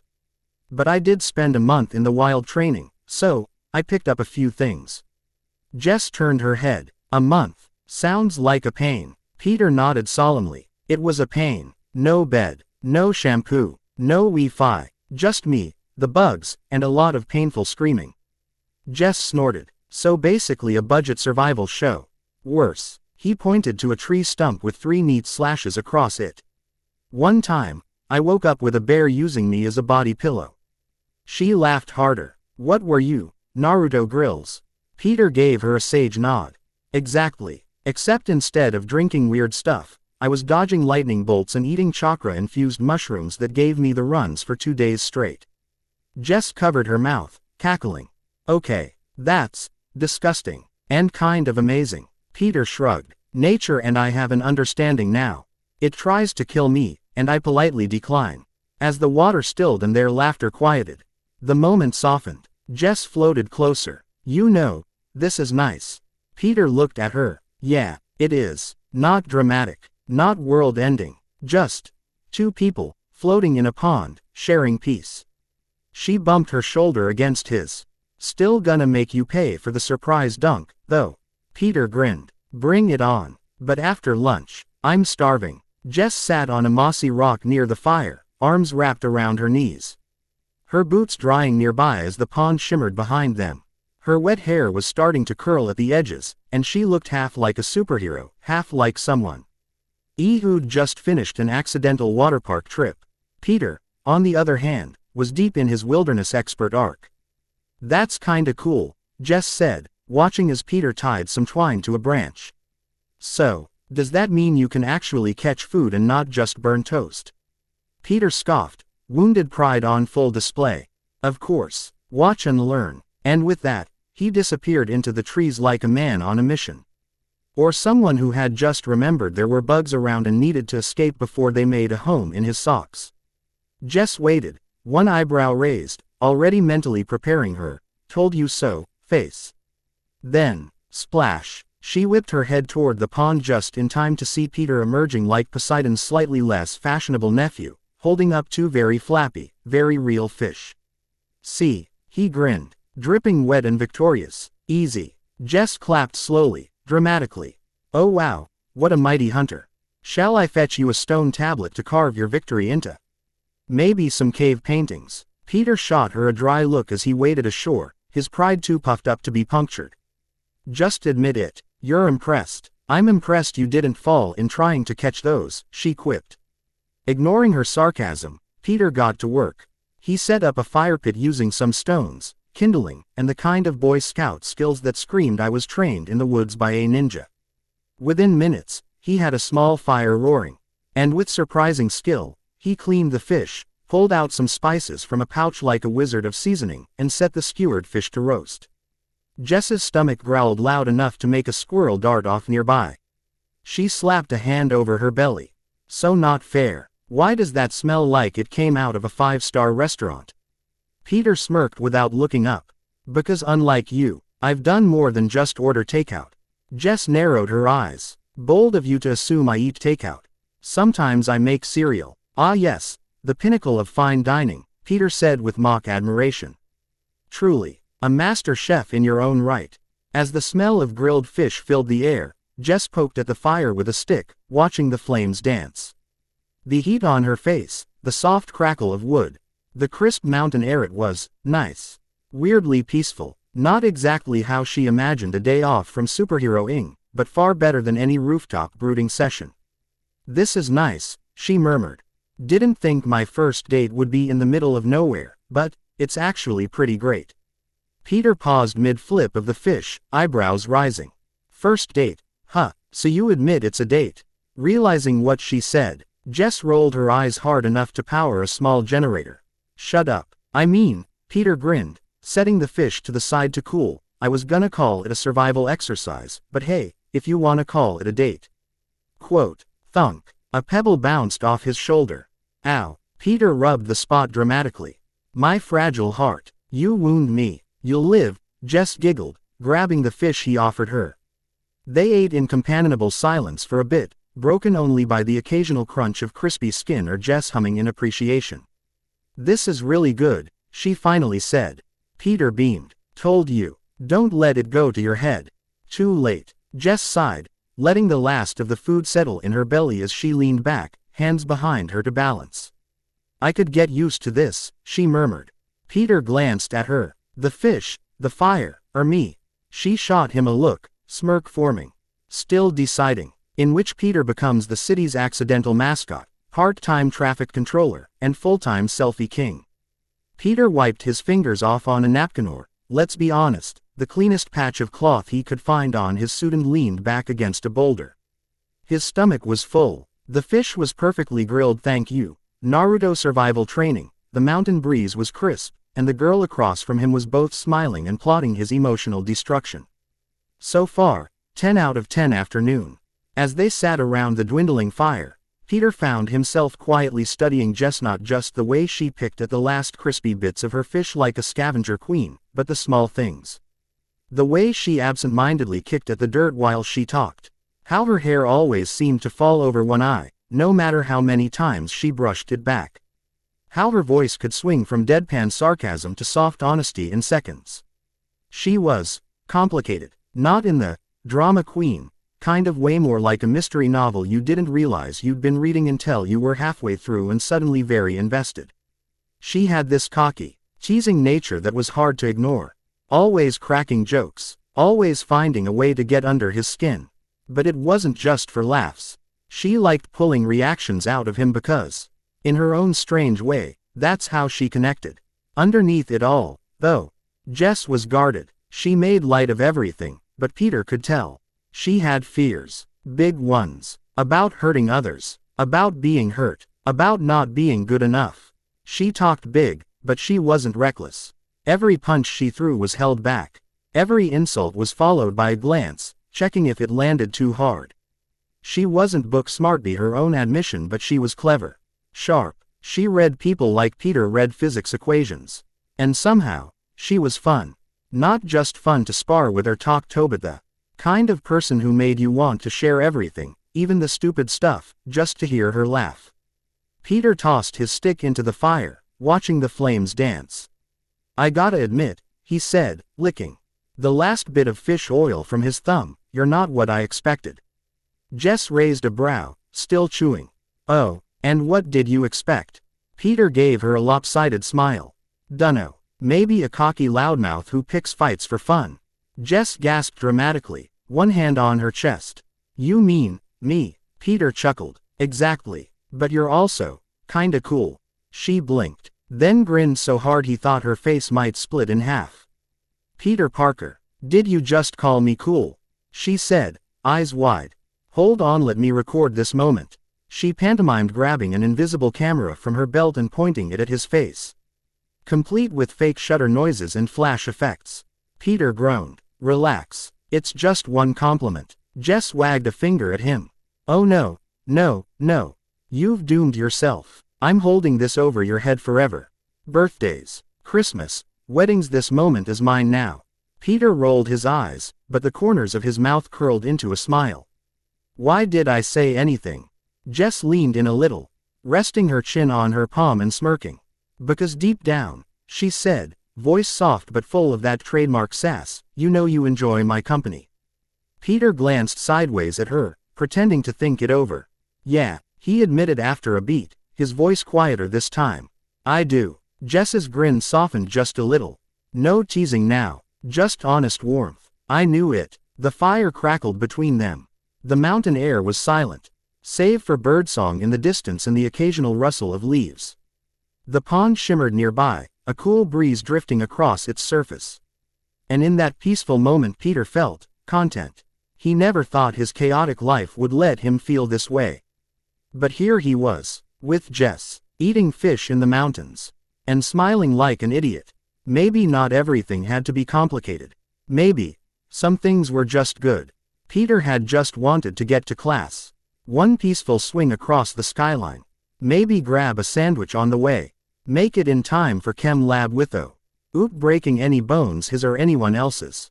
But of course, Empire Avenue was basically a magnet for gun-toting idiots with questionable fashion choices and a death wish. Shots fired gang related. Offie. Sirs requesting backup. Peter rolled his eyes. Because of course, he landed on a lamppost with all the grace of a caffeinated gymnast and surveyed the chaos below. Picture this. A bunch of dudes in baggy clothes that screamed 1998 called and wants its aesthetic back, waving guns around like they were trying to hail taxis with live ammunition. Cars blocked off the intersection, one of them hour 80 smoking from what looked like a poorly timed Molotov party trick. Peter sighed dramatically. I swear, if one more villain delays my academic career, I'm filing a formal complaint with the universe. Thwip. 2 webs shot out snatch. One thug was plastered to a brick wall like an angry sticker. Thwip. Another one got yanked off his feet mid-yell, spinning into a pile of garbage bags like a meteor bowling ball. Guys, please, Peter called out as he vaulted off the lamppost. At least pretend you've seen a superhero movie. Aim, duck, roll, something. A guy raised a pistol. Peter flipped over it like a mosquito on Red Bull and kicked him square in the chest. He sailed into a dumpster lid with a satisfying clang. Recycling day, Spidey quipped, landing in a crouch. Let's get you sorted into the organic waste bin. 2 more rushed him with baseball bats. Bless their little criminal hearts. Peter casually backflipped between them, webbed their ankles together, and let gravity work its magic. Thud. Teamwork makes the dream work, he said, high-fiving himself. Then came Shotgun Guy. Peter turned his head lazily as the man cocked the weapon. Oh, you brought a boomstick. That's adorable. Thwip. The shotgun was gone. Smack. Peter's boot met the guy's chest. Shotgun Guy joined his pals on the pavement. One last thug turned and sprinted for it. Peter's response. A well-timed web to the back of the guy's hoodie, yanking him to a cartoonish halt mid-step. He stumbled backward like someone hit rewind. Peter landed beside him, leaned in, and whispered, "We were just starting to bond." The guy whimpered. Now with the entire gang duct taped to the urban landscape like rejected art pieces, Peter dusted off his hands and addressed the group. He tapped his sleek black and white goggles, which glowed faintly like the eyes of an angry robot puppy. "See these," he said. "They record everything. Faces, license plates, embarrassing whimpers, real high-quality stuff." Every thug gulped in stereo. Peter crouched down, tilting his head like a curious cat. "So if I see you again, doing this again," he flexed his fingers. Crack. Every single right arm bent just a little too far to be medically okay. The collective scream was therapeutic. Peter gave them a polite wave. "Relax. Compound fractures heal fast." "Probably." They groaned in agony. Then Peter did what any sane person would do next. He stared directly into their terrified eyes and projected his voice straight into their minds. "Play nice, now." The gang broke instantly. Some cried. One tried to pass out, but the pain wouldn't let him. Another whimpered something about needing a hug and a lawyer. By the time the flashing red and blue lights washed over the streets, the action was over. The gangsters, groaning and immobilized, stuck to walls, cars, and each other like someone had gone nuts with superglue. The pavement, covered in webs and broken egos. The smell, a lovely mix of burning tire rubber, cheap cologne, and fear. The first cop out of the car was wide-eyed, probably expecting to find a full-on gang war. Instead, he tripped over a webbed-up thug moaning into the asphalt. Son of a... Peter turned from his perch on a streetlight, giving the officer a casual wave like he was welcoming them to brunch. Easy there, officer. Sorry for messing with your organized chaos. I didn't want these guys to, escape or get shot full of holes. One of the cops, clearly fresh out of training and full of caffeine, saw a shadow move and immediately pulled his weapon. Bang! Peter didn't even blink. With a FWIP of his fingers, he caught the bullet midair like it was a popcorn kernel flying out of a bag. And then he just stood there, holding it between two fingers with the most judgmental look possible. Dead silence. Even the webbed-up gangsters winced. Peter raised an eyebrow. Really? He held up the bullet. You just fired this at a guy helping you. The officer's eyes nearly bugged out of his head as he slowly lowered his weapon. That was reflex. Peter dropped the bullet into the guy's palm. Well, now you've got something to reflect on. Another cop coughed awkwardly. Thanks. Peter gave them a thumbs up. Look, your toy guns don't work on me, so let's not make this weird. I do my part, you do yours. Peaceful coexistence, yeah, and with that, he crouched, tapped his wrist device, and FWOOSH. He vanished. Gone. Like smoke. Like a magician's final act. Like your last slice of pizza when you turn your back for 2 seconds. The cops blinked. What the hell just happened? One of them muttered, stepping around a thug stuck to the hood of a car, with the gangsters all gift-wrapped in webbing and their weapons confiscated, because in Peter's mind, finders keeper. Was totally a superhero policy. He clapped his hands together with a victorious sigh. All right, he declared to no one in particular. Crime solved, warnings issued, property damage mostly minimized. This calls for a victory lap. Because obviously, no good deed is complete without a dramatic exit. Thwip, and off he went, launching into the sky like a caffeinated squirrel on a trampoline. Peter soared through Manhattan's morning air, cutting across the skyline in a black and white blur that screamed mystery, heroism, and maybe too much time on his hands. His sleek new suit shimmered against the early sunlight like a ninja who had wandered into a fashion show and just decided to own it. Citizens of New York, Peter announced in his best superhero voice, loud enough to echo between buildings. Behold your friendly neighborhood Spiderman in all his glory. A woman sipping her coffee on a third-floor balcony shrieked and nearly dropped her mug. Oh my god, it's that weird black suit Spiderman again. Peter gasped mid-swing. Weird. Ma'am, please. This is limited edition. Inspired by pain, rebirth, and probably a little too much anime. Down on the street, a businessman sighed into his phone. I swear, he gets weirder every day. Peter, unbothered and fully committed to the bit, did a double front flip, somersaulted through a construction crane, and landed on a traffic light with a gymnast's grace. He raised one fist in the air like he was waiting for the national anthem to play. Fear not, for I am here to honk. Peter looked down. Yeah, he'd landed on a traffic light, in the middle of a busy intersection, and was now single-handedly causing a backup the size of a small apocalypse. He blinked at the 5-car pileup forming beneath him. Okay, bad perch choice. Flip. Off he went again, zipping into the air as horns blared behind him. As he swung through the skyline, Peter couldn't help but laugh to himself. Sure, he'd just caused a 5-minute traffic jam, but he also stopped a gang war, dodged a bullet, and delivered a lecture on street justice and fashion.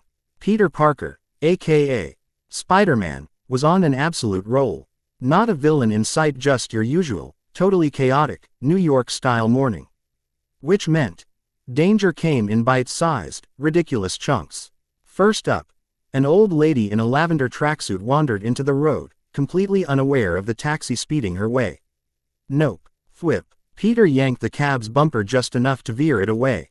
The driver screamed. The old lady didn't even notice. She waddled on, muttering about overpriced donuts. Next, a dude on a neon green bicycle, blasting music through earbuds, swerved toward an open manhole like it was a shortcut to Narnia. Thwip. Peter yanked the manhole cover back just in time. The cyclist zoomed over it, completely oblivious. Then, a businessman tripped and his briefcase exploded like a paper grenade. Thwip, thwip, thwip. Peter snagged every loose page out of the air, bundled them with a quick spin, and handed them back like a dapper web-based concierge. Here ya go, sir. Paperwork secured. The man blinked. Thanks. Peter tilted his head. Anytime. Unless you're a lawyer. In that case, please or think your life. And he was off again. That's when he spotted them. A bunch of elementary school kids on a field trip, wide-eyed and slack-jawed as Spidey soared overhead. Spidey. One of them shouted. Peter, because he had absolutely no chill, landed right in front of them with a superhero flourish. Yes, tiny humans, have you gathered to witness my greatness? They swarmed him like he was Santa, Iron Man. And Pikachu rolled into one. Can we take a selfie? One boy asked, waving a phone like it was the Holy Grail. Peter gasped theatrically. A selfie? With me? Oh my god, you guys, this is so unexpected. I didn't even do my hair. One girl giggled. You're acting like a celebrity. Peter immediately struck a ridiculous, over-the-top pose. Because I am. Click. The picture was perfect. Peter crouched in a spider pose, the kids beaming behind him like they'd just won the lottery. He gave them all high fives except the one kid with sticky hands Peter made a note to disinfect later. Then leapt back into the air with a whoosh. As he swung away, he patted his chest proudly. I'm gonna be on so many Instagram pages today. He didn't stop to think about the logistics. Or, how many parents would now have questions about why their kids got a selfie with a vigilante in a black suit. Because Peter Parker, protector of paperwork, defender of schoolchildren, and low-key drama queen, had more chaos to fix and probably a class to be late for.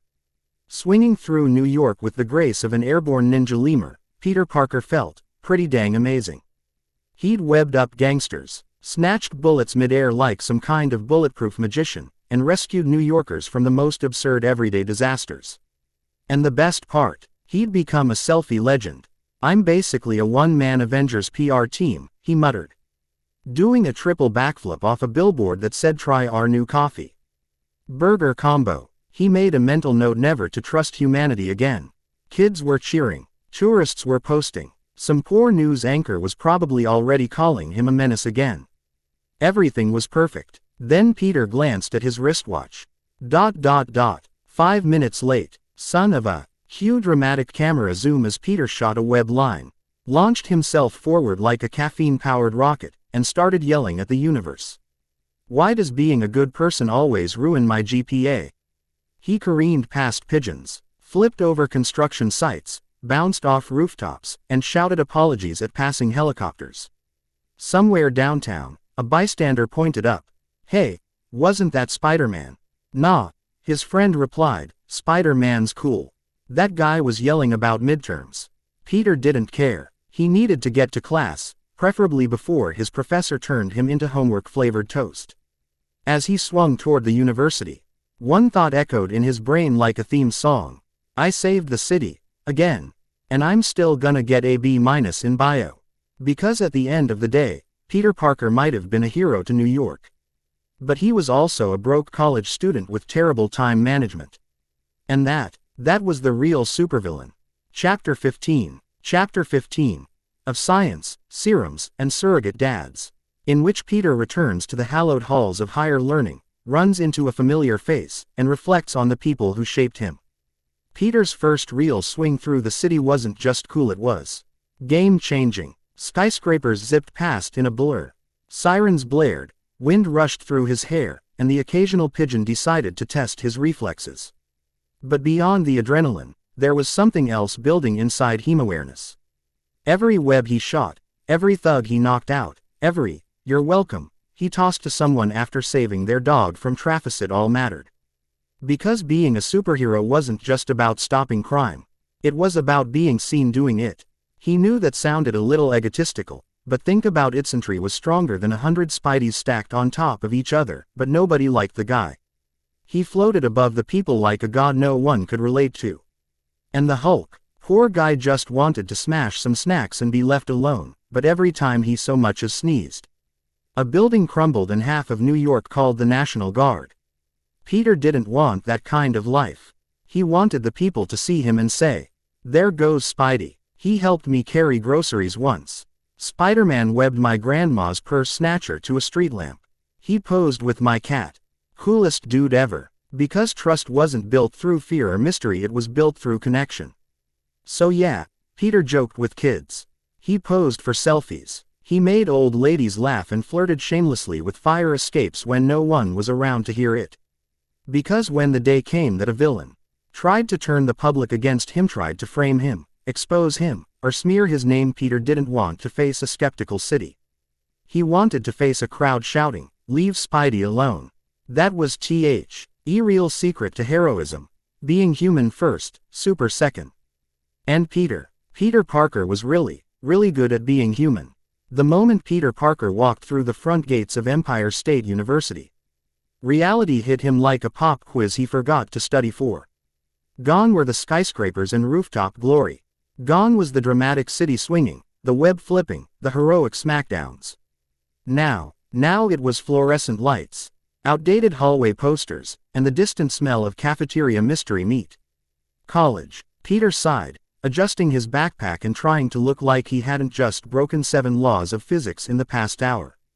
As he turned the corner, dodging a group of students arguing about particle acceleration versus magic mushrooms in multiverse theory, he spotted a familiar figure, a tall, gentle man carefully balancing what looked like a paper mountain. "Good afternoon, Drive, Connors," Peter called out, jogging over.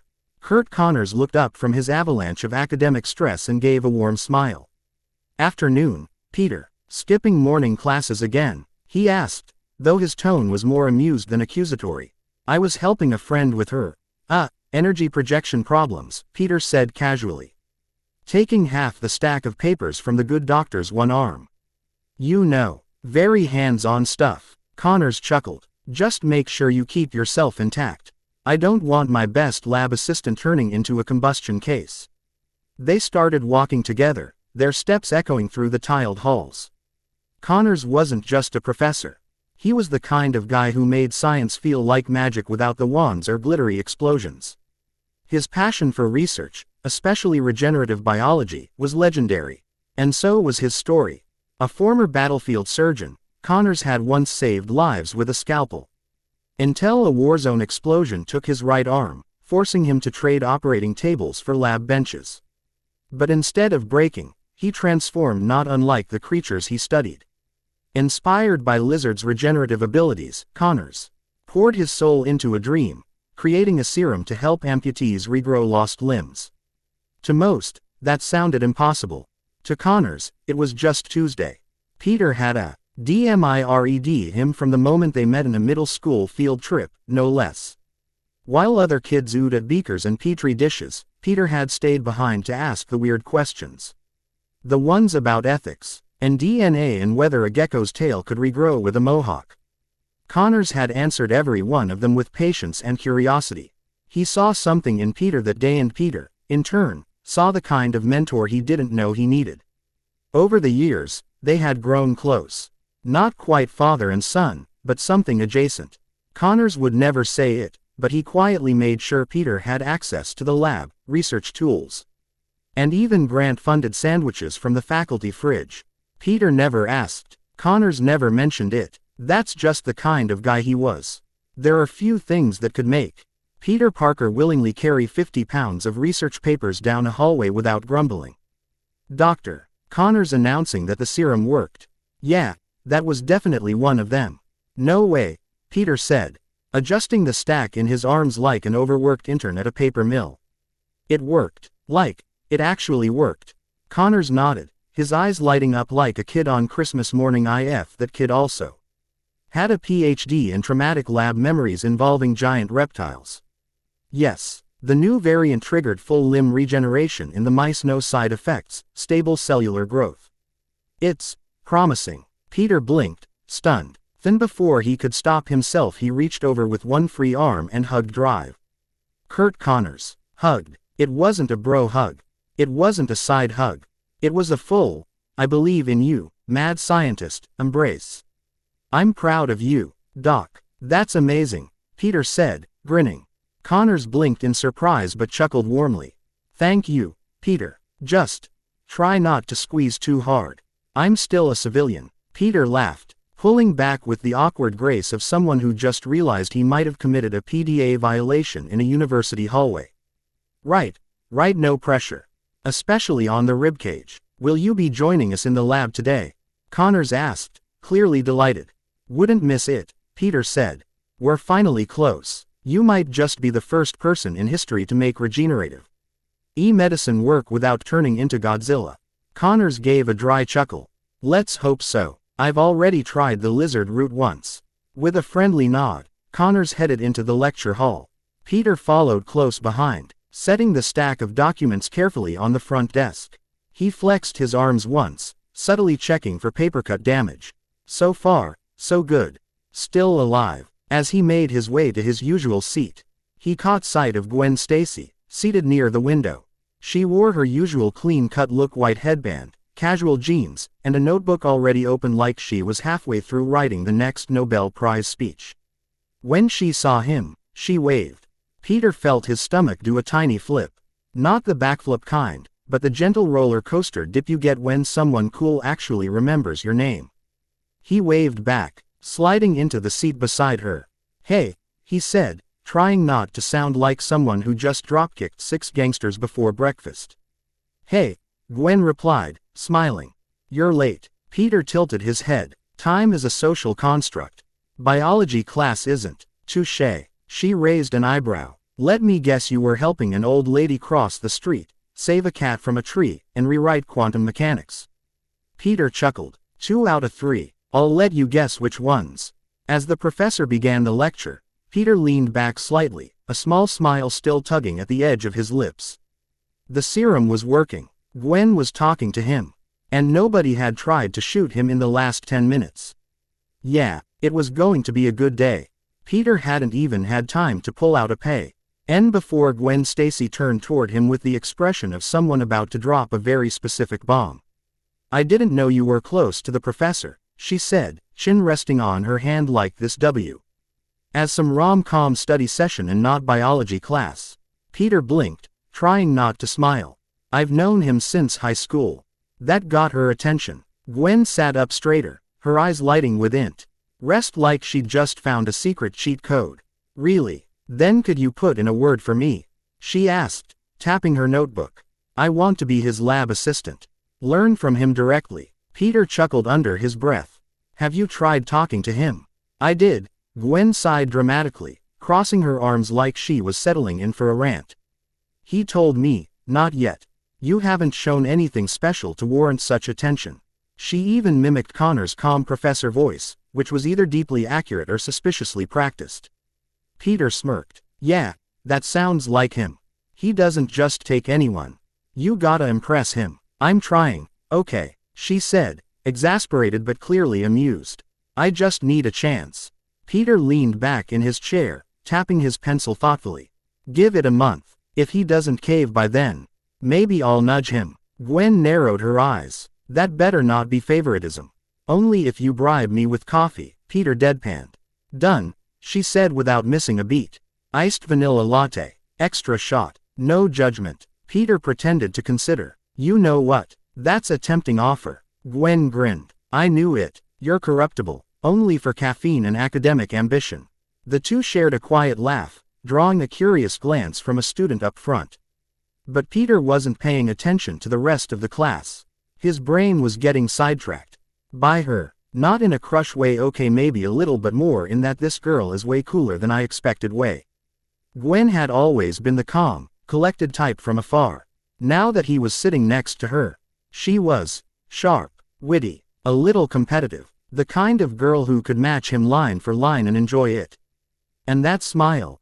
Peter looked away. Why are you so interested in my head? He asked, more curious than defensive. Gwen shrugged. I've read your articles. The stuff you published in the school journals. You're kind of a genius. Peter rubbed the back of his neck, feeling the blush start to creep in.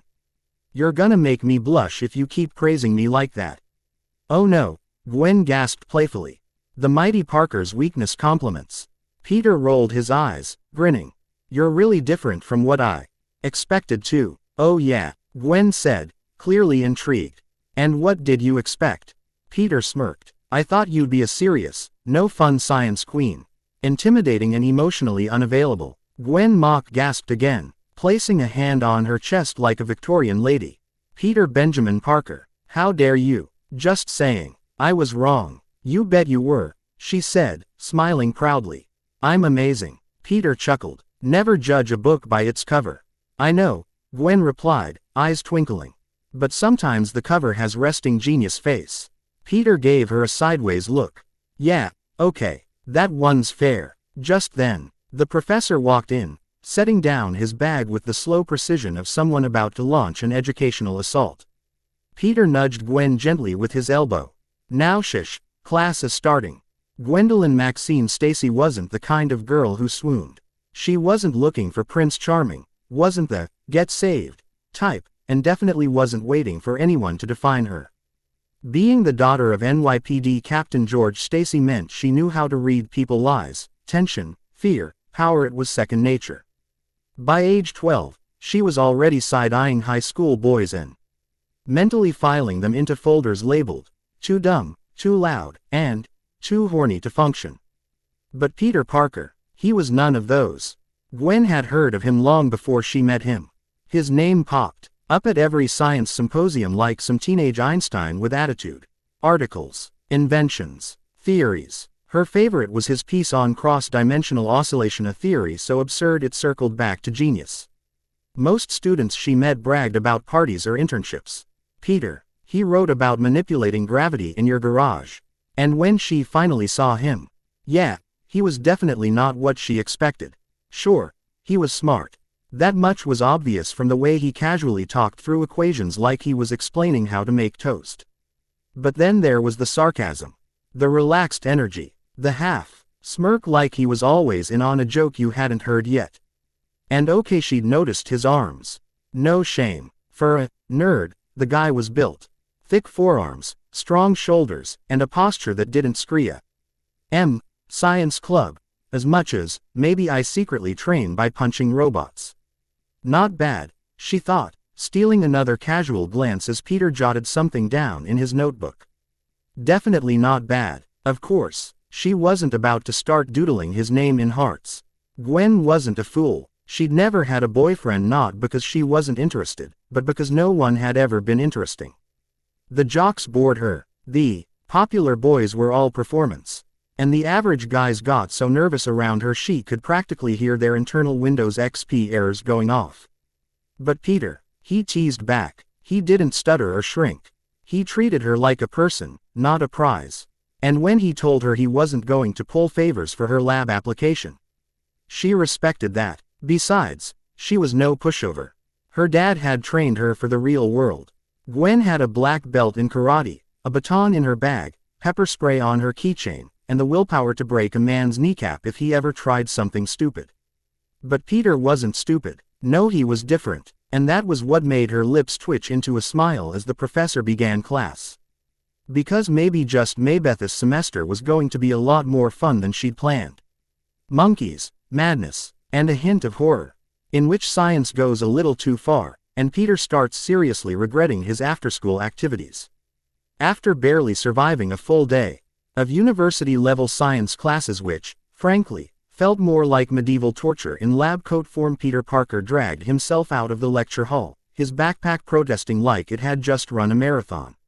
He chatted briefly with Gwen, who may or may not have been subtly flexing her brainpower for him, and Harry, who definitely wasn't subtly flexing his wallet, before setting off toward Drive. Norse lab with the speed and grace of someone whose brain was 90% caffeine and 10% stress. Tonight was the night. The big one. The science event of the century. The kind of moment nerds dreamed about. When they weren't daydreaming about superhero fights or finally asking their crush out. Peter had been helping Drive Kurt Connors with a regenerative serum project, something that sounded super awesome on paper.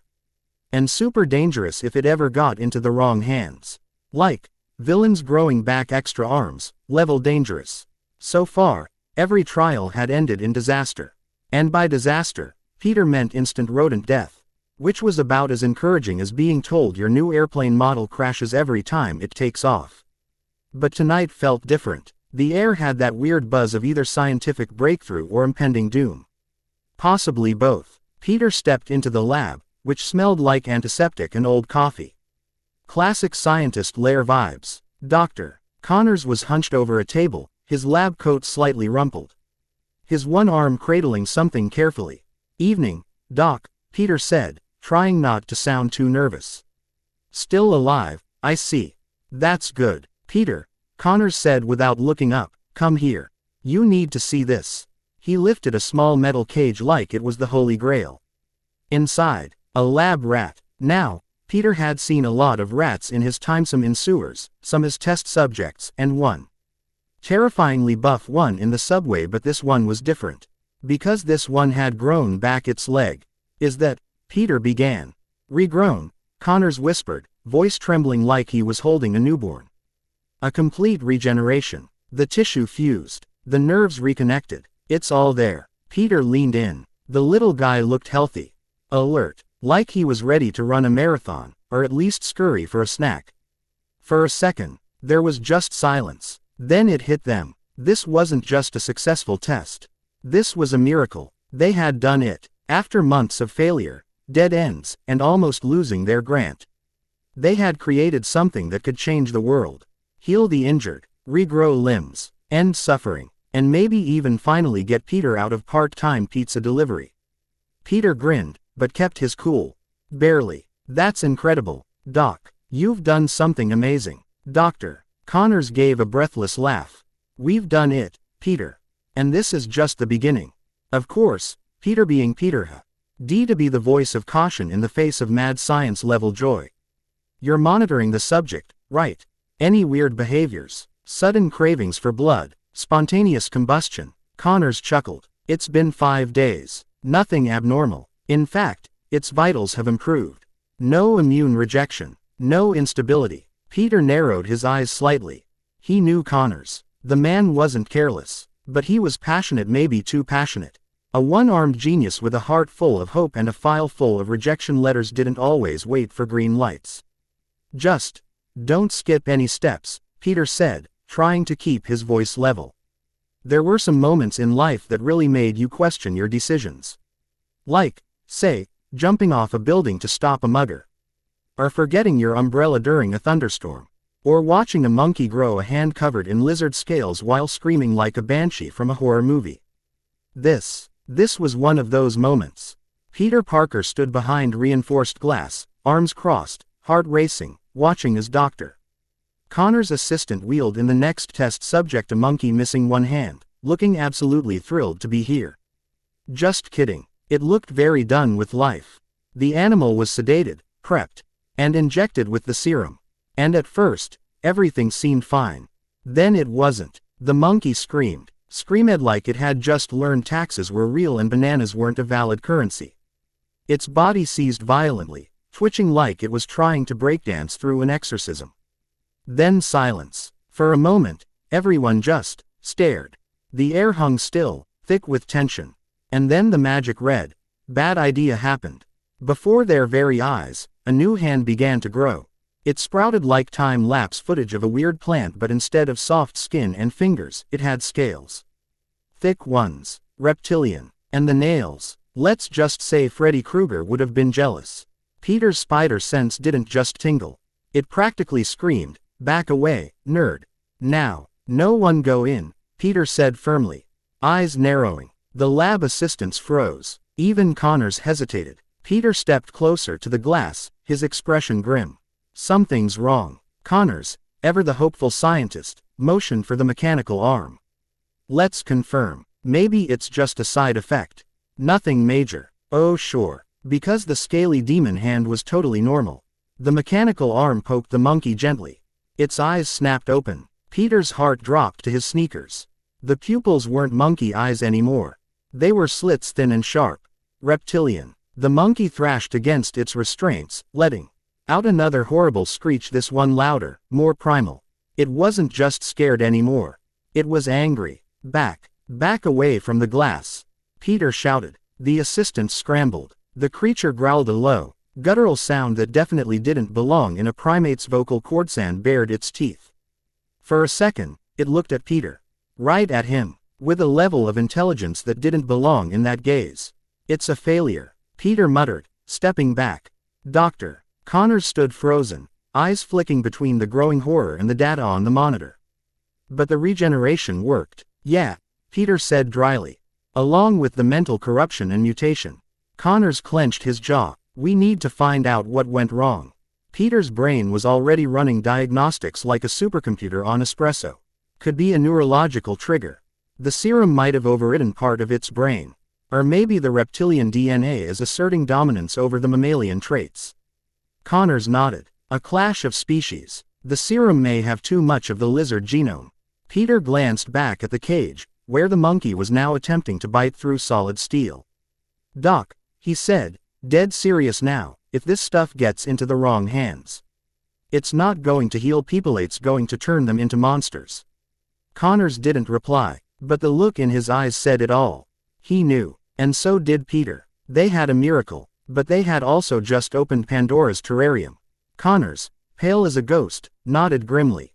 Back to the drawing board. As security scrambled and lab assistants debated sedating it with a tranquilizer cannon, Peter grabbed his notebook. He had a lot of questions and none of them had comforting answers. Because now it wasn't just about regeneration. It was about transformation. And the line between man and monster was suddenly a lot thinner than he thought.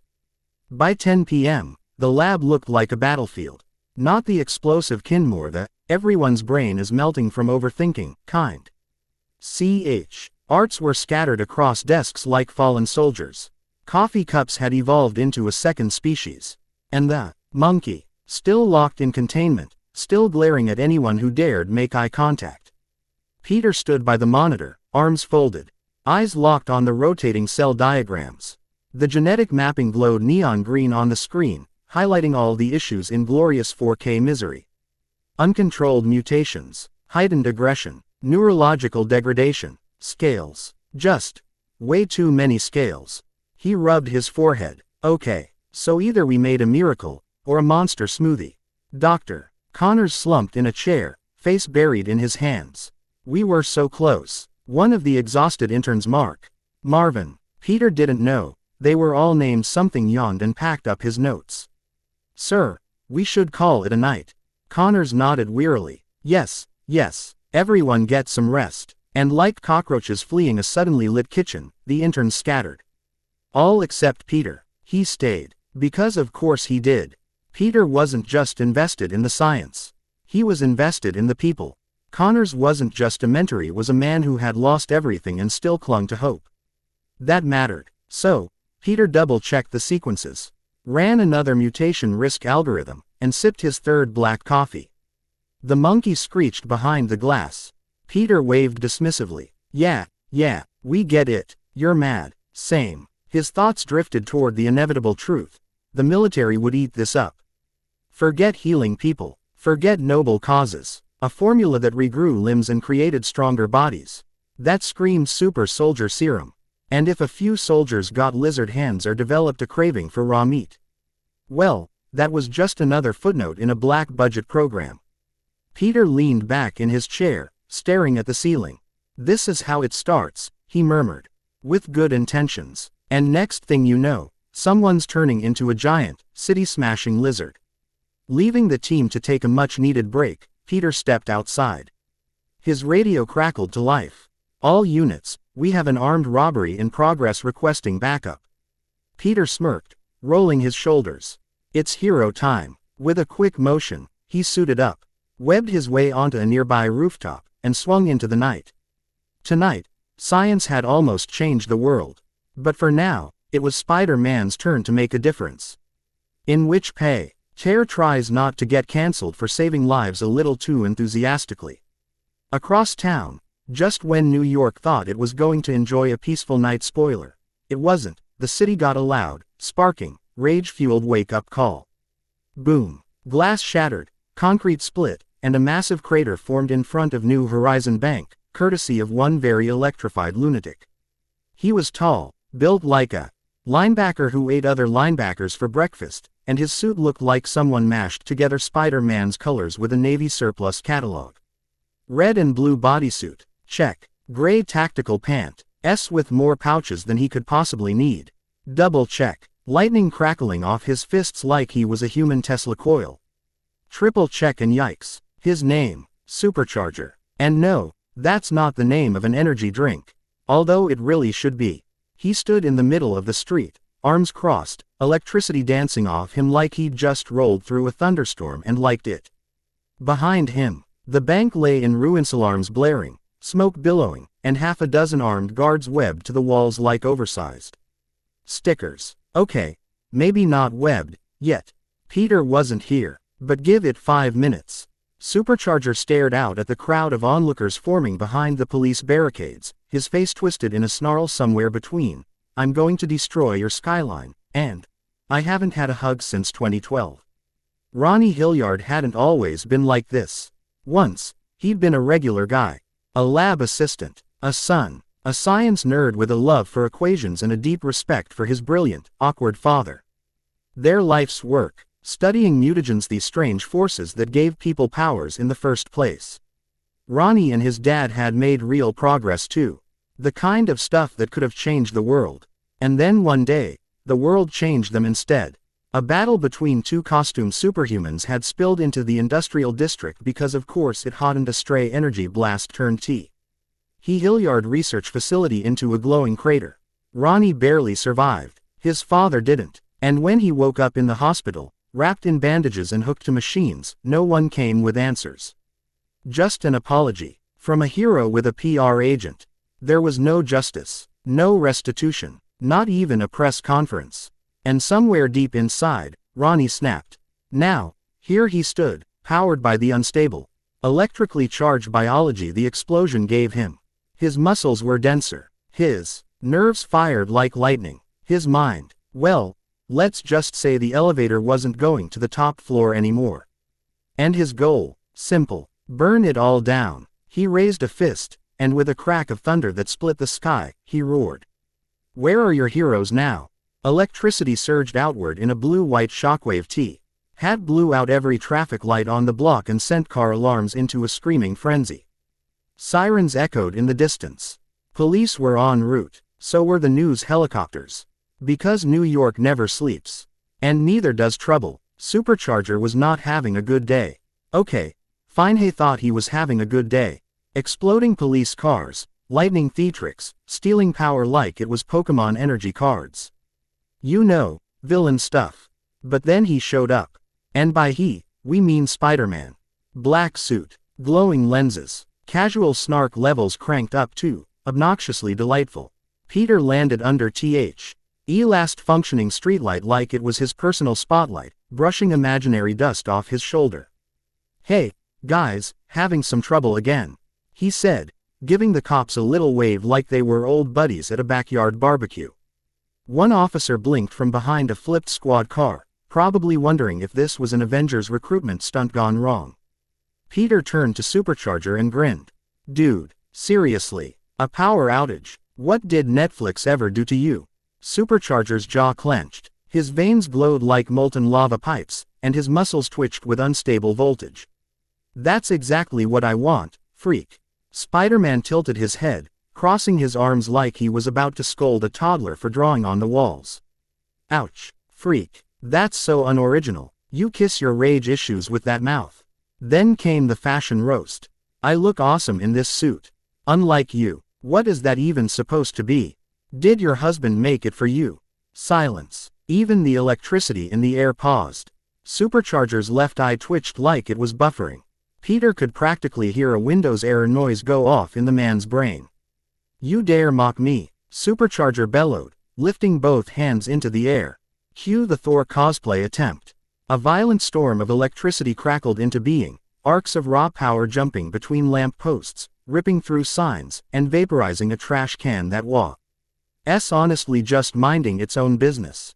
Peter casually leapt backward, landing on a flipped newsstand and taking a seat like he'd just ordered popcorn. Let me guess, he said, pointing lazily, Our villain origin story involves lightning, tragedy, and a strong hatred of AA batteries. Supercharger screamed, launching a bolt of power the size of a small truck. Peter flipped sideways in midair, the blast narrowly missing him and reducing a city bench to splinters and regrets. Yikes, somebody needs a nap. Spidey webbed onto a nearby building, landing with gymnastic flair. Or, a therapist. The crowd gasped from behind police barricades. Phones were up, cameras rolling, TikToks were already being edited. Supercharger powered up another shot. You think this is a game? Peter grinned beneath the mask. Nope, he said, flicking his wrist. Thwip, but you just hit play. To be fair, Supercharger had it coming. He was throwing around lightning bolts like they were candy at a parade. Screaming about revenge and power and whatever else made villains monologue at high volume. But Peter just wanted to get through the night without creating a crater in Manhattan. Spoiler alert. He failed. You wanna play with lightning? Peter muttered, crouched like a coiled spring on a lamp post, his eyes narrowed behind his lenses. Fine, let's play. WHOOOM. Compressed air bullets, sharp and fast, shot from his palms like invisible punches. They smacked Supercharger in the chest and shoulders, sending crackles of electric feedback sputtering around his body like a broken microwave. Supercharger stumbled just enough for Peter to land the next move. Thwip, web line locked, yank. Supercharger went flying, yanked from the safety of the power lines like a toddler pulled from a cookie jar. He barely had time to yell something dramatic before. Boom. Peter dropkicked him straight into the pavement like the world's most aggressive trampoline test. Silence. Dust floated in the air like it was holding its breath. The city was still. Peter landed nearby, breathing hard, his chest rising and falling as the adrenaline began to fade. Oh crap. He walked slowly toward the crater. Supercharger was there, blood trickling from his forehead, electricity flickering faintly around his broken, twitching body. His breathing was shallow. His legs were at weird angles. Not cool kung fu angles. Hospital angles. Peter crouched down beside him, panic beginning to bubble under the surface. Hey, are you alive? A groan. That was good. Groans meant alive. Still, Peter winced. He hadn't meant to hit him that hard. The moment had gotten away from him, had just been trying to stop the guy from draining another 5 city blocks. Or frying more police cars. Or possibly himself. But now, looking at the wreckage and the man at the center of it, Peter's stomach twisted. Too much, he thought. You're stronger now. You have to be more careful. He shut his eyes, inhaled deeply through his nose. Control. Always control. He stood up, looking around. The cops were still hiding, the crowd still recording. His voice came out calm and dry. Hey, someone call an ambulance. Preferably not one he'll blow up. The sirens howled louder now, echoing through streets that still sizzled with leftover electricity and the distant wails of broken fire hydrants. Peter Parker, currently in no time for quips, Mata stood on cracked pavement like the world's most tired action figure. Around him, stunned cops, trembling bystanders, and a villain-shaped dent in the concrete. Supercharger let out a weak groan. Twitching like a half-charged battery someone forgot to unplug. The aftermath was hard to miss. Burned buildings, melted street lamps, a rooftop that looked like it had been personally insulted by Thor. Peter wiped ash off his shoulder, looked at the cops, and made a lazy motion toward the twitching villain. All right, fellas, all yours. He's got some broken bones, maybe a cracked ego. Won't be sprinting off anywhere. One of the officers, helmet askew, probably wishing he'd taken up accounting, glanced warily at Peter and muttered. You, went a little hard on him, don't you think? Peter stopped, tilted his head. No jokes, no banter, just disappointment. He pointed toward the rooftop, the one that looked like it had tried to hug a thunderstorm and regretted its life choices. You really think I went too hard? The cop followed his finger. Saw the scorched metal, the collapsed structure, the blackened air ducts that had once been HVAC equipment and were now charcoal noodles. Eater's voice was calm but firm, like a teacher explaining why blowing up the science lab was not the assignment. That blast, it was aimed at you. If I hadn't jumped in, you'd all be ashes. Vaporized. Why? O'd be a sad little footnote in the crime blotter tomorrow. The officers and onlookers went very, very quiet. Peter sighed and gestured at the chaos. I get it. I'm not perfect. I can't always pull my punches when the guy's turning into a human Tesla coil. But I'm trying to make sure people get to go home. That's the goal. A beat of silence. Then, awkward nods. No one dared argue anymore. Not W. Hen. They could still feel the heat off that rooftop. Peter dusted his hands and stepped away from the scene. His voice dropped just enough to barely reach the nearest cop. If you're still not sure, ask yourself this. Would you rather deal with that guy again, or let me handle it next time too? The night was quieting down, at least in the no more lightning-induced explosions sort of way. Most of the crowd had thinned out, leaving behind a few brave rubberneckers and a bunch of officers who still weren't sure whether to thank Spiderman or file paperwork about him. Then one of the younger cops stepped forward, buzz cut. Badge still shiny, eyes filled with equal parts curiosity and caution. He narrowed his gaze. What are you? Peter blinked. Come again. You know. Are you a mutant? An alien? Or, he paused like he was choosing the least offensive option, one of us? Peter stared for a moment, then chuckled lightly, shaking his head.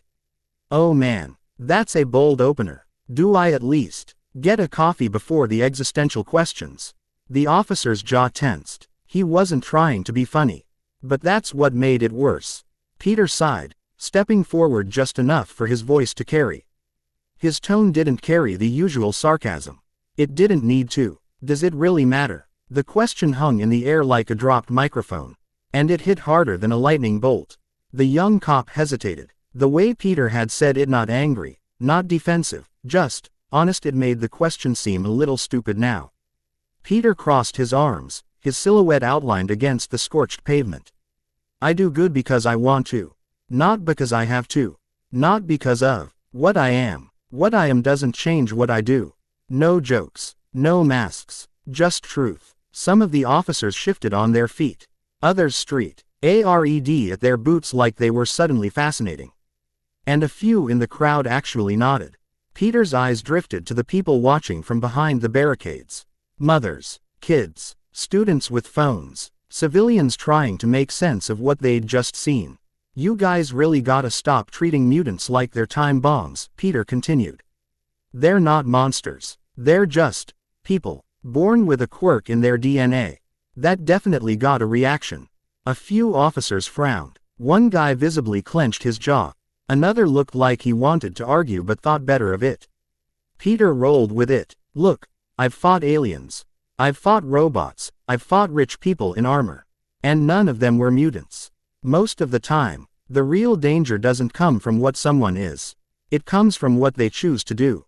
He gestured toward Supercharger, still twitching like a busted power strip. That guy, not a mutant, just a normal guy who lost someone and let the pain twist him into a villain. The silence that followed wasn't tense, it was thoughtful. And for once, Peter didn't fill it with a joke. He just gave a small nod, as if to say, that's all I got, folks. Then he turned, raised his arm, and fired a quick whip. Onto the nearest lamppost. Anyway, I'm gonna vanish dramatically before I get asked to fill out witness forms. And just like that whoosh, Spiderman zipped into the night, leaving behind a stunned street full of cops, civilians, and one thoroughly electrocuted bad guy. Somewhere on a rooftop, Peter sat down to catch his breath, watching the city breathe beneath him. He wasn't sure if what he said would change anything. But sometimes, a few honest words hit harder than 100 punches. And if that made someone pousy, if it made even one person see mutants differently, then it was a good night. The goblin in the boardroom, in which New York's criminal elite realized they've poked the spider one too many times.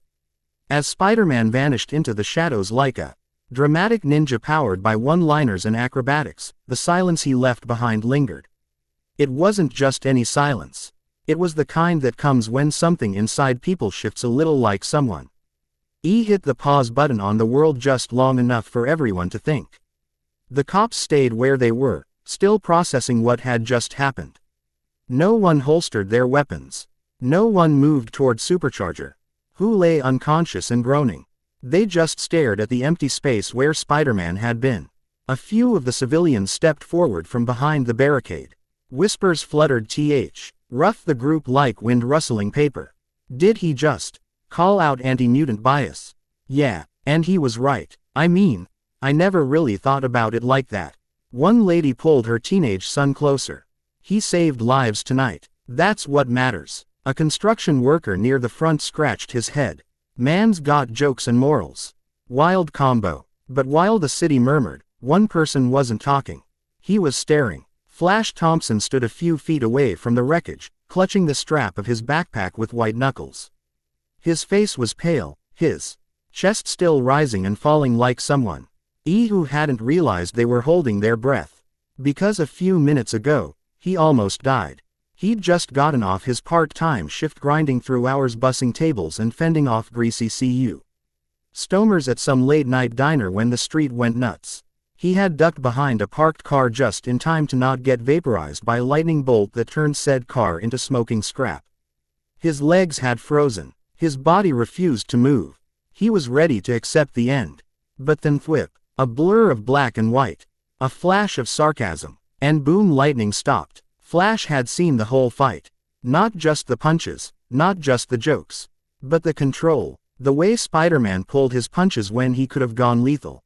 The way he reasoned with the police, stood up for mutants, and disappeared without waiting for applause. Flash's mouth opened, and for once in his life, he had no insults to throw. He saved me. That whisper was barely audible, but it came from a place deeper than panic or relief. It came from clarity. Flash turned his head slowly, looking up at the building tops where Spider-Man had vanished. He didn't see a freak, or a mutant, or a masked weirdo in a skin-tight suit. He saw a hero. No, he saw his hero. All his life, Flash had idolized strength. He liked champions, warriors, men who didn't back down from a fight. That's why he played sports, acted tough, picked on people like Peter Parker, people who reminded him of weakness. But Spider-Man was strong in all the ways Flash never understood until now. Control, compassion, courage. It wasn't about punching the hardest. It was about standing tall when no one else would. Flash swallowed hard and pulled out his phone. Not to call someone, not to tweet about it. He opened his notes app and wrote, "Spider-Man saved my life today. I saw who he really is. Not a freak, not a menace. He's the hero I want to be." And in that moment, Flash Thompson became something new. A fan, a believer. As he swung through the city, Peter's mind shifted gears. Where's Jess? Jessica was supposed to be training tonight. Peter had put together a strict training regimen for her, and while he wasn't exactly her coach, he was keeping an eye on her progress. She better not have skipped it. Jessica was strong, no doubt about it. But she still had gaps in her combat skills that needed fixing. Still, knowing Jess, she could be anywhere. He needed to check in. Swinging up to a high rooftop, Peter perched on the edge and pulled out his modified communicator. It wasn't the most high-tech thing in the world, but it let him keep in touch with his fellow teammates. He saw the message that she was at the Parker house. In a corporate skyscraper so shiny it probably had its own atmosphere, Norman Osborne stood before a wall of screens. Each one showing a different feed gang activity, lab reports, financial tickers, and yes, even live footage of Spider-Man casually flipping off a building like gravity owed him rent. The lie. T from the monitors cast Osborne's chiseled face in a pale glow, his eyes glinting with the kind of intelligence that made stockbrokers sweat and war generals second-guess their strategies. Fascinating, he muttered, voice smooth as polished glass. He didn't say the name aloud. He didn't need to. Everyone in his inner circle knew who he was watching. Spider-Man. Norman Osborn's story wasn't the tip you'd find in bedtime books unless those books were ghostwritten by trauma, betrayal, and chronic ambition. Born to a father who blamed the world for everything including his own failures, Norman had grown up with one goal: never be weak. That meant power, wealth, reputation. So he clawed his way up through science, through business, through backroom deals greased with money and blood. Oscorp wasn't just a company. It was a kingdom. And Norman was its cold, calculating king. He had once had a wife, Emily, but she had died too young, her final days spent watching her husband vanish into ambition. His son, Harry, barely knew him. Norman treated the boy like a stock investment. Check the quarterly results, complain when they underperform, toss money at the problem.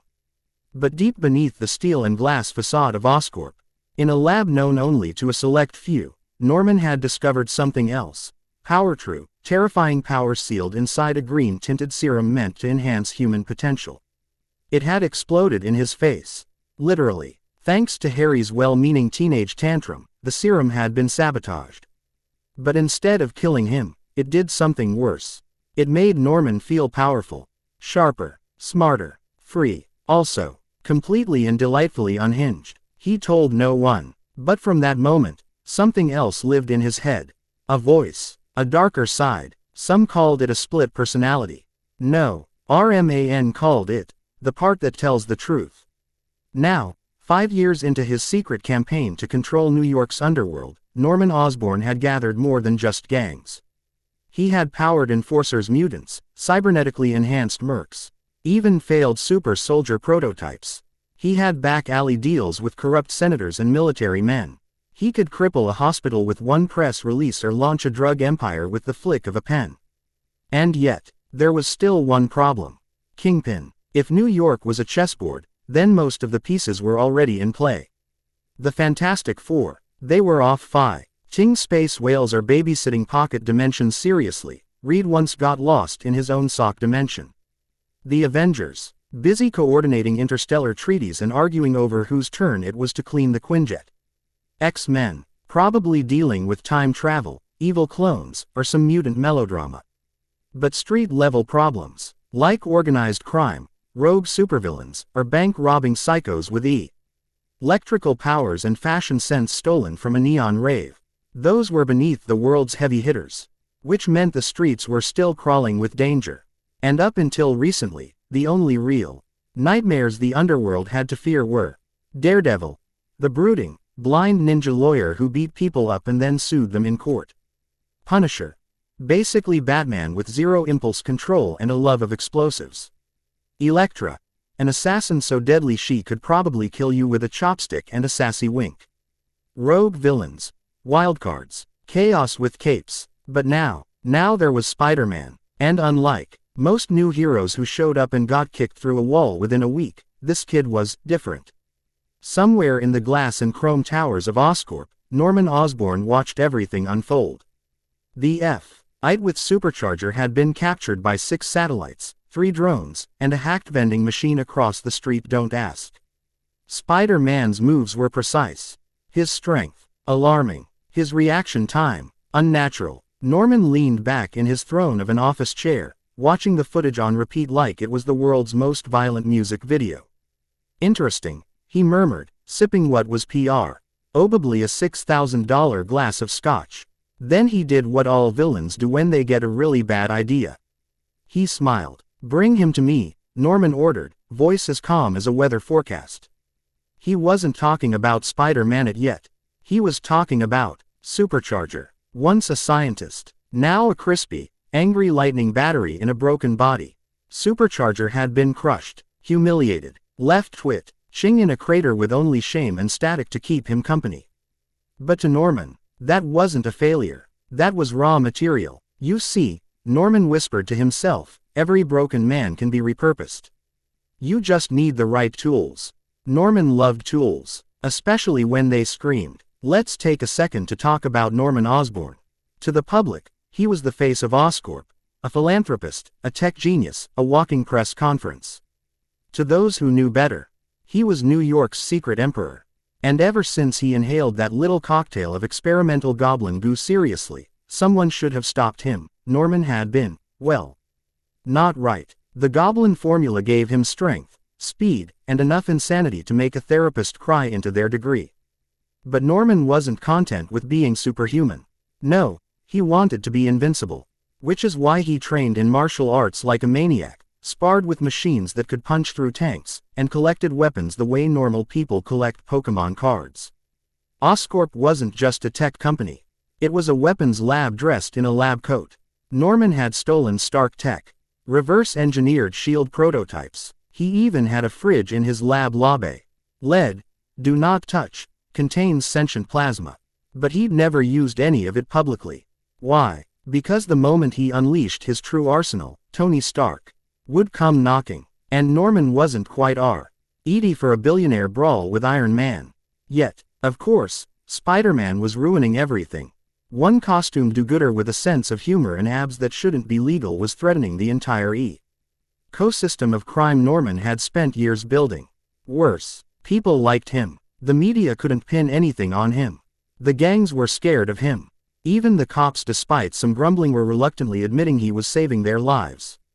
So, Norman did what he always did. He started planning. At Empire State University, Professor Kurt Connors was playing with DNA like it was clay. His regenerative serum could regrow limbs, rebuild organs, maybe even reverse death if you gave it enough time and really believed in miracles. Norman had eyes on all of it. Not because he cared about healing people, please, what do you take him for? But because regeneration plus goblin formula. That was next level monster stuff. Imagine a goblin that couldn't be killed. That grew stronger with every wound. That could adapt, mutate, evolve. Yeah, Norman imagined it every day. And the thought made him giggle. As he stood by the massive window overlooking his kingdom, Norman let the city lights dance across his reflection. "This is my city," he whispered. The words weren't loud. They weren't angry. They were true. And if some wisecracking wall crawler thought he could swing in and start changing the rules, then it was time to remind everyone. Goblins don't play fair. They rewrite the game. This new player, this anomaly, he hadn't touched Osborne's operations directly. Not yet. But Norman had been in the game long enough to recognize a pattern when he saw one. First, they punch out purse snatchers. Then they start webbing up gangsters. Next thing you know, your illegal vibranium shipment disappears and your henchmen are calling in sick because of trauma-induced arachnophobia. "I already ran one of these fools out of town," Norman growled. "Why do they keep crawling back?" Ah yes, the Hydra effect of heroism. Cut one spider, two more show up with better gadgets and worse puns. And worst of all, the people liked him. Norman leaned back in his chair, hands steepled like a man considering 10D. Errant ways to destroy you without breaking eye contact. That's when a single, terrifying name passed through his mind like a whispered prophecy. Galactus. Now that was power. A cosmic devourer of worlds. No speeches. No masks. Just chomp entire civilizations gone. Norman liked that kind of efficiency. Compared to that, Spider-Man was a gnat, but gnats could still bite. And Norman Osborne, he wasn't about to let anyone scratch his empire. A flicker of inspiration lit up behind his eyes. What if I didn't fight the spider? He glanced to the far end of his office, where a digital map showed all active crime families in New York, including one that glowed an angry red. Wilson Fisk, the Kingpin, a man built like a refrigerator with a god complex. Their war had been cold, calculated moves and countermoves played out in silence. Neither willing to tip the scales too far. But if Spider-Man could be pointed, redirected, even kill two birds with one radioactive spider, Norman mused, grinning. Of course, it could backfire spectacularly. Wildcards had a nasty habit of blowing up in your face, sometimes literally. Still, that was the game. And Norman was the kind of player who smiled while flipping the board. He tapped a button on his desk. "Track him." A voice answered through the speaker. "Sir, I want eyes everywhere. Every camera, every drone, every low-level punk who thin KS tagging a wall with a spider logo is vibes. I want movement logs, fight breakdowns, scent markers, everything." The voice hesitated. "That might take a while." Norman's eyes narrowed. "Then you'd better start yesterday. Because here's the truth. Heroes always had a weakness. A best friend. A sweetheart. A dying aunt with suspiciously good advice. It was only a matter of time before Norman found it. And when he did, he'd put a leash around the spider's neck. And turn him into a weapon. His weapon. In which Harry learns a lesson, Johnny plays therapist with whiskey, and nobody likes soda except maybe Spider-Man. Norman Osborn's phone buzzed. Now, for most people, A buzzing phone just means someone's texting about dinner plans or sending you a meme of a cat in sunglasses. But not for Norman. His phone had tears. And this buzz, encrypted, top level, reserved for emergencies, which meant either A. Someone just blew up an Oscorp warehouse. B. One of his test subjects had grown a third head. C. Harry did something stupid again. Spoiler alert. It was C. Norman sighed, the kind of sigh that could curdle milk, picked up the phone, and answered with the warmth of an Arctic glacier. What happened? The poor fool on the other end probably aged 10 years on the spot. UHMR. Osborne. Sir. It's your son. He got into a fight at the Inferno Lounge. Norman blinked. Inferno Lounge. That OV-priced celebrity cesspool pretending to be a nightclub. The kind of place where rich kids pretended to be dangerous and dangerous people pretended not to be watching the rich kids. VIP section, the guard added nervously, as if that would somehow make things better. Norman's fingers tightened around his whiskey glass. The veins in his hand stood out like they were auditioning for a horror movie. And, he asked, the temperature in the room dropped 5 degrees. He's fine, but the other guy isn't. Harry A. lost control. There it was, the Osborne gene, acting up again. Norman didn't speak for a long moment. Not because he didn't have words, but because every word he wanted to say would have made the guard soil his pants. That idiot, Norman thought bitterly. Harry was many things. Soft, overly emotional, in need of constant validation. Basically the human version of a warning label. But above all, weak. And in Norman Osborne's world, weakness wasn't forgivable. It was a disease. 1th. And needed to be either cured or cut out. He took a slow breath and finally said, voice like poison silk, clean it up. Pay off whoever you need to. And bring Harry home. Why yes, sir. Click. The line went dead. Norman placed his glass down with clinical precision, like it was made of explosives. He stood at the edge of the window, looking out over New York, the city he wanted to own, reshape, dominate. And somewhere in this glowing jungle of concrete and steel, his son was doing his best to ruin everything. A disappointment in designer shoes. He had tried to mold Harry once. Given him opportunities, access, even love well, a rough-edged approximation of it. But Harry had never wanted power the way Norman did. He wanted attention, friendship, something human, disgusting. Norman narrowed his eyes. Weakness like that didn't just go away. Sooner or later, he'd have to decide. Could Harry be shaped into something useful? Or would he have to be discarded like the rest? Because legacy wasn't built on affection.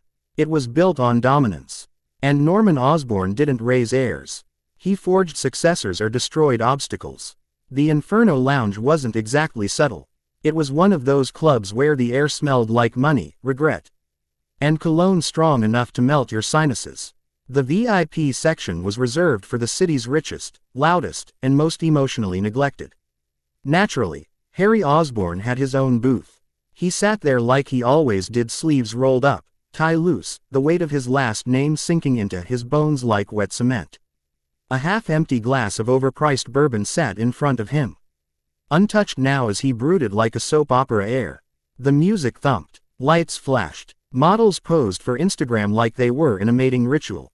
And Harry was trying to forget he existed. Until he opened his mouth. Osborne's just another greedy bastard playing king of the city. Harry froze. He didn't even look yet, just stared at the drink in his hand as if willing it to drown the urge in his chest. If Fisk wasn't around, Osborne would be crawling to kiss the ring. The guy's just playing gangster until someone takes him out. There it was. The trigger. The rage that ran in the family's blood like a cursed inheritance. Harry downed the rest of his bourbon in one sharp gulp. Clack. The glass hit the table. Scrape. The chair slid back. He stood, every eye in the VIP section turning like reality TV viewers sensing a good fight. The guy was exactly what you'd expect from a middle-aged finance bro. Smug, poorly educated in both economics and respect, and surrounded by equally punchable friends. He barely had time to blink before Harry's fist introduced itself to his jaw. Crack. The man flew backward, landing on another table and turning someone's $600 bottle of champagne into airborne regret. Phones went up. People gasped. Harry didn't care. He grabbed the guy, slammed him into the wall like a frat boy reenacting Scarface. "You talk a lot of crap about my father," Harry growled, eyes blazing. "But what the hell have you done? Who even are you?" The guy, clearly working on a concussion and a bloodied lip, still had the audacity to smile. "Just telling the truth, Osborne. Your old man's nothing but a..." Wham! Another punch. Then another. And another. Harry's knuckles were screaming, but his fury was louder. He didn't even feel the guards grabbing him. Until they'd dragged him off the man like a rabid dog from a stake. The guy slumped to the ground, looking like a cautionary tale about rich kids and bad opinions. Silence blanketed the VIP. Whispers spread like spilled secrets. Phones were still recording. Somewhere in the background, someone muttered, "Dude, that's Norman Osborn's kid." Harry's chest heaved, blood dripping from his hand. He was a mess. His mind was a war zone. And yet he didn't regret it. Not one bit. Because for once, someone had crossed his line. And Harry Osborne didn't need his father's approval to protect the family name. He just needed his fists. Though, in about 5 minutes, he'd need a very good lawyer. The Inferno Lounge was still vibrating with the bass of whatever house remix was trying its hardest to give people heart palpitations. But Harry Osborne felt like he was somewhere else entirely. Maybe underwater. Maybe on fire. Definitely somewhere between rage blackout and oh crap, I just punched a guy in front of 50 socialites and 2 influencers named Kaylee. The guy he'd turned into a human punching bag was now slumped against the wall like a broken office chair, bleeding, groaning, and very much regretting his life choices. Security still held Harry back like he was a rabid Pomeranian with a platinum credit card and abandonment issues. And then just to top off the chaos Sunday with a cherry of sarcasm, Johnny Storm walked in. Yep, that Johnny Storm. Blonde hair, movie star smile, supernova in human form. Probably had more selfies on social media than Harry had brain cells left after that brawl. "Whoa, whoa, easy there, rich boy." Quote, Johnny slid into view with the casual confidence of someone who had definitely set off a fire alarm on purpose more than once. Harry blinked, still steaming from the inside out. "Didn't take you for the brawling in a club type," Johnny continued, raising his hands like a peacekeeper who'd also moonlighted as a pyromaniac. "What? Did he steal your VIP bottle service?" Harry's glare could have melted vibranium. "He was talking shit about my dad." That made Johnny pause, just a flicker but enough to show that even he knew not to joke about that one. He glanced at the bloodied guy, then at Harry, then at the crowd still filming with the glee of people who'd never been punched.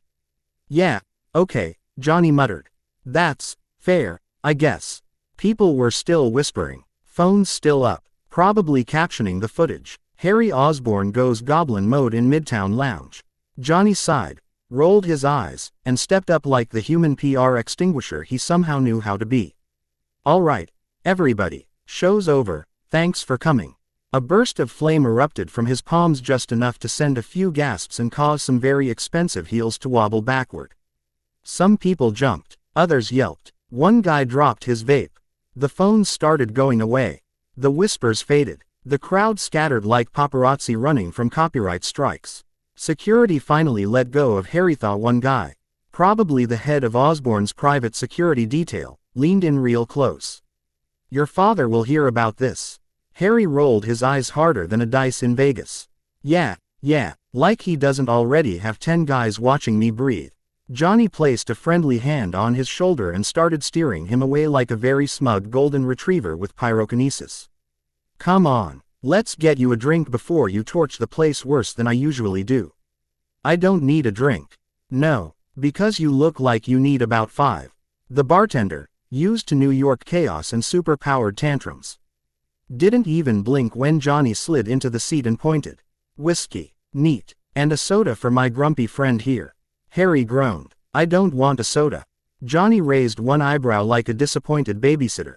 "Well, you also didn't want to commit felony assault in the VIP lounge, but here we are." The bartender slid over both drinks with the speed of a man who'd definitely served Iron Man once and didn't want a repeat of that. Harry Osborne scowled down at the soda like it had personally insulted his mother.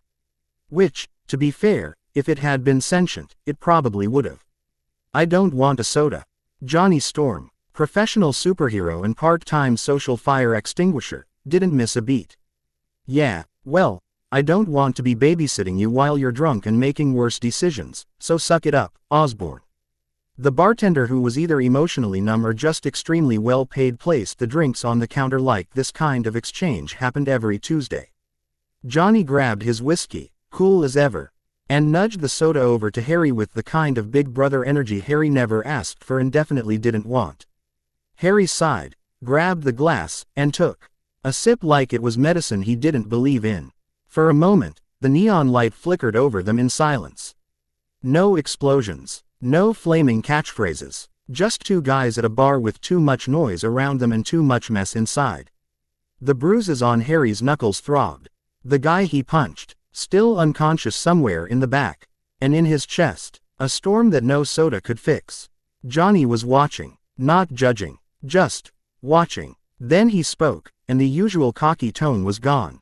Look, I get it, Johnny said, voice even. People say crap about my sister all the time. About my team, and I wanna punch them too. But you know what? He swirled his whiskey like it was a metaphor. It probably wasn't. Johnny wasn't that deep. But still, I don't. Because they're not worth it. Harry gave a humorless chuckle, sharp as broken glass. Easy for you to say. Your family actually gives a damn about you. That hit harder than any punch he'd thrown tonight. Johnny didn't argue. He just leaned back, staring at the shelves of alcohol like they had answers. Spoiler. They didn't. But they were pretty. Maybe. But that doesn't mean you have to prove anything to anyone, man. Especially not like this. Harry's eyes flicked down to his glass. He could see himself reflected there, messy hair, split lip, haunted eyes. A villain in training. Yeah, well, maybe I'm just sick of everyone thinking my father's weak. Johnny let out a breath that wasn't quite a sigh. Not quite pity, just tired understanding. Your old man's many things, Harry, he said slowly. But weak ain't one of them. He took a long sip, then grinned slightly, trying to pull the moment out of the gloom. And you're not either. You just need to pick your battles better. Harry looked down at his knuckles. The skin was raw, the ache deep. But the pain was secondary. The real hurt, the thing chewing at his insides, was the fear that maybe he wasn't strong enough. Not to live up to his father. Not to be his own man. Not to be anything but the angry kid in the shadows of giants. Harry Osborne had bruised knuckles and a bruised ego. And judging by the way he stared into his soda like it might give him life advice, you'd think it was a magic potion brewed by Gandalf himself. Spoiler alert. It was not. I don't even know what I'm doing anymore, Harry muttered, voice low, like confessing it too loudly would shatter him. Johnny Storm, ever the fire-wielding golden retriever of the superhero world, paused mid-sip. His raised eyebrow practically screamed, here we go. Uh-oh, we're going existential now. I'm serious, Harry snapped. He dragged a hand down his face and slumped harder against the bar like he was trying to fuse into it. I can't live up to anything. Not to my dad, not to the company, not even to myself. I'm a failure. That killed the usual smirk on Johnny's face. For a second, the room stopped being a neon-drenched nightclub and became something quieter. He set his drink down, the clink of glass barely audible over the pulsing bass. All right, listen up, Osborne, Johnny said, swiveling to face him like a big brother about to launch into a therapy session disguised as a pep talk. You wanna know what I think? Screw expectations, Harry scoffed. Easy for you to say, Storm. You're famous, a hero. You've got the Fantastic Four backing you up. You were born for greatness. Johnny let out a snort that somehow managed to be both amused and offended. Dude, do you know how many times I've been called a reckless idiot? A hot-headed loser who can't think before he acts. He gestured like he was giving a TED talk. Spoiler alert. A lot. Harry stared down at his drink again like it owed him rent. Johnny sighed and dropped the flare. He leaned in, quieter now. Look, man, I get it. You grew up in your dad's shadow. You feel like no matter what you do, it's never enough. Harry's fingers curled tighter around the glass, knuckles white this time not from punching, but from the pressure of holding in years of disappointment. But let me ask you this, who do you want to be? Harry blinked. What? Johnny didn't repeat himself, just tilted his head with that cocky, too honest smile. Not, who does Norman Osborne want you to be? Not, what does the world expect? Who do you wanna be? That question landed like a gut punch. Harry opened his mouth. Nothing came out. Because he didn't know. He had NT so long running toward or away from his father's towering expectations that he'd never asked himself that. Ever. He swallowed hard. Why did his throat feel like sandpaper? Johnny leaned back and nodded like he already knew. Yeah, that's what I thought. The silence between them wasn't awkward. It was needed. The kind of silence that gave space to breathe, to think, to feel. Then Johnny tapped the bar twice, pulling him back to reality. You don't have to have all the answers right now, he said. But beating the crap out of some random dude at a club, that's not the solution. Harry let out a sigh that sounded like it had been stuck in his lungs for months. Then what should I do? Johnny's smirk returned, but this time it was soft. No fire, no flames. Just friendship. You start by figuring out who you are, not who people want you to be. And when you do, you stick to it. Harry stared at him for a long moment. His bruised knuckles, the cheap glass in his hand, the flickering lights and the pulsing music around him. And for the first time that night, he didn't feel like he was drowning. He still didn't know the answers. But maybe that was okay. Maybe it was time to stop living in the shadow of a name and start building his own. One soda at a time. Trauma, and Embarrassing Parker Secrets.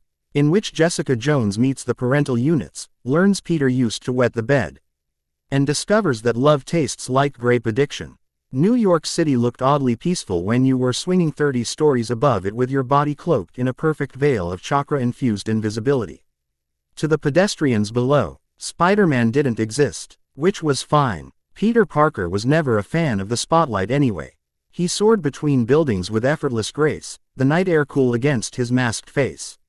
The soft thwip of web line releases echoing like a rhythm only he could hear. But even while his body moved like a practiced acrobat, his mind wasn't exactly zen. Naruto, Peter said, speaking not aloud but inward, like a mental radio dialed to one very chatty sage. Naruto's voice came in immediately, bright and casual, like he'd been waiting for the call.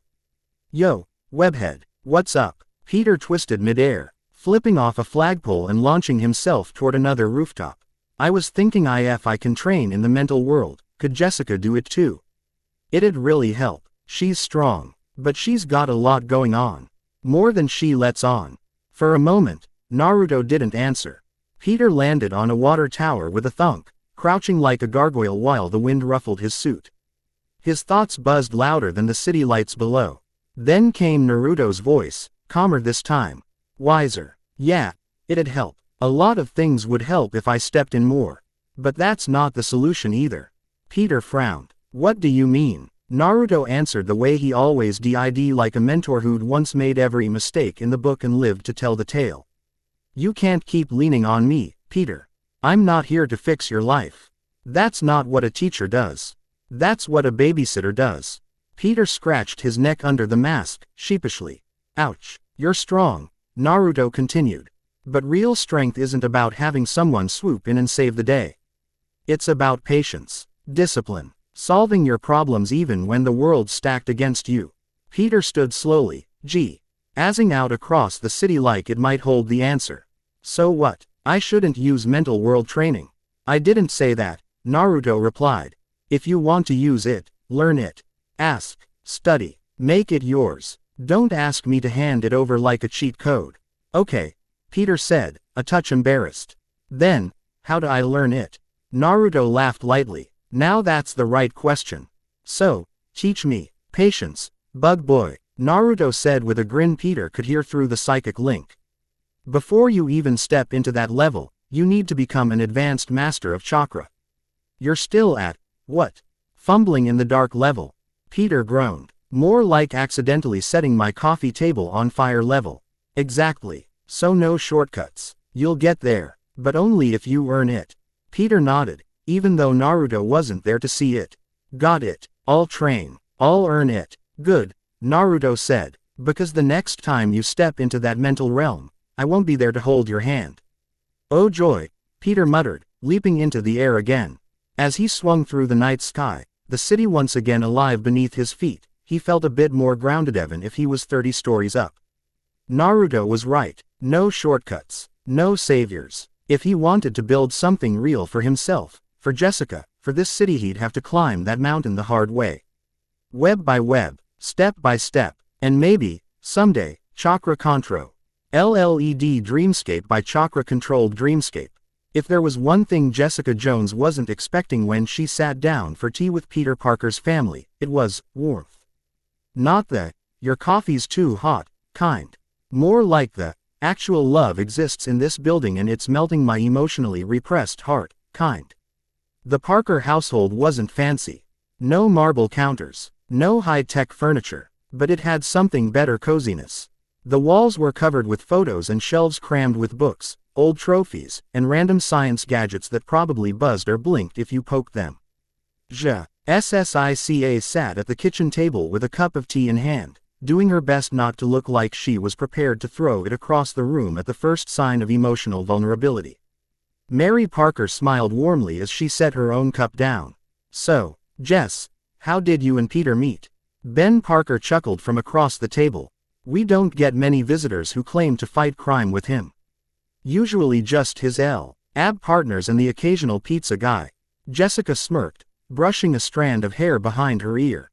"Let's just say Peter and I kept running into each other in very explosive circumstances. You know, bad guys, rooftop chases, high-speed disasters, romance stuff." Mary gasped. "Explosions." Ben shook his head. "I don't even want to know." "Oh, don't worry," Jess said, sipping her tea. "He's careful, and I'm learning to be. Peter's been training me, helping me get stronger." Mary's expression softened like fresh cookies out of the oven. "That sounds just like him. Always looking out for people." "Always," Jess echoed. Then she leaned forward with a grin. "So, since we're doing this whole domestic bonding thing, I need to know.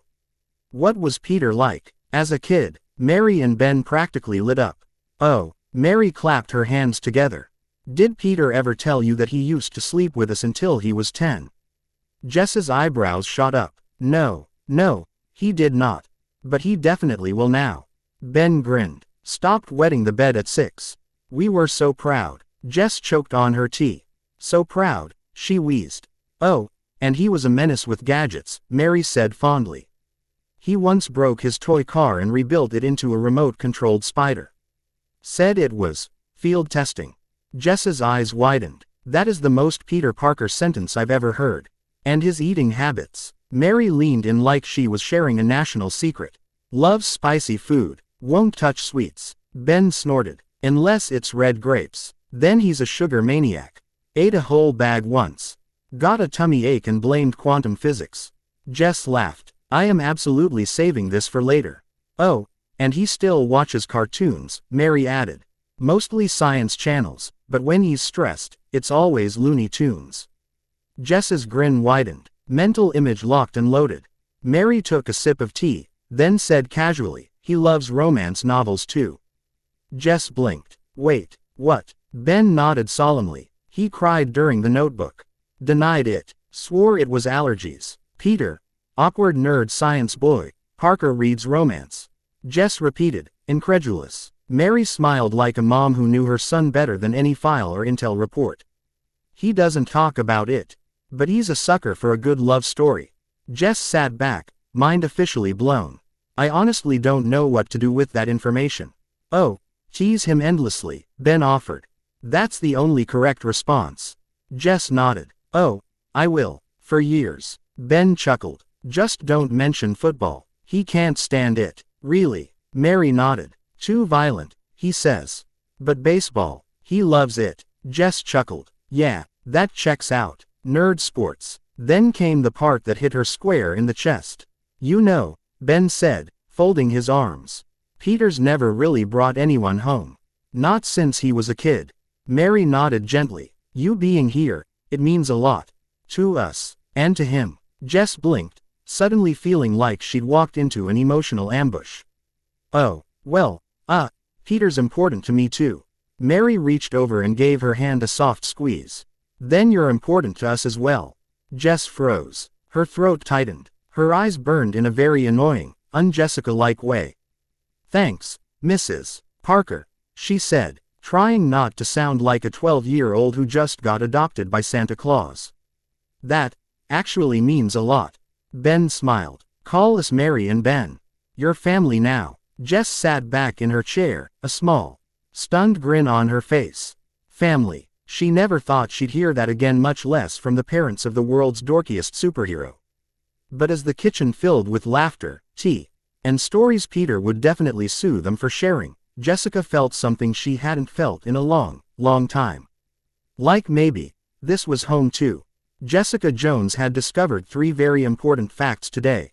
Training with Peter Parker was like volunteering to be hit by a car repeatedly. Muscles could in fact scream. She might actually like it. Not that she'd ever admit the third one out loud. She stood in the living room, rubbing her aching arms and scowling at her reflection in the TV screen. Her hair was a mess, her hoodie was soaked in sweat, and her body felt like it had been steamrolled by a freight train. Twice. With attitude. "Who knew push-ups could be this personal?" she muttered, just as she was about to collapse onto the couch and declare herself legally deceased. The front door opened with a soft click. Peter walked in, casually tossing his backpack aside. Jess, running on pure instinct and leftover affection-fueled endorphins, beelined for him and wrapped her arms around his waist. "Welcome back, dear," she said with a grin, snuggling into his chest.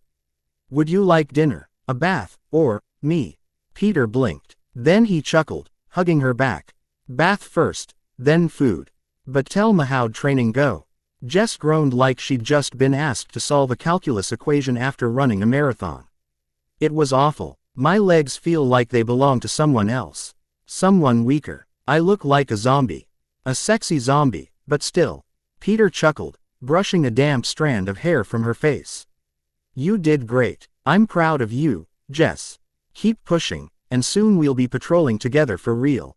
He reached up and gave her head a soft pat-pat, ruffling her already chaotic hair. Jess blinked. "Wait, did you just pat me like I'm 5? Peter tilted his head innocently.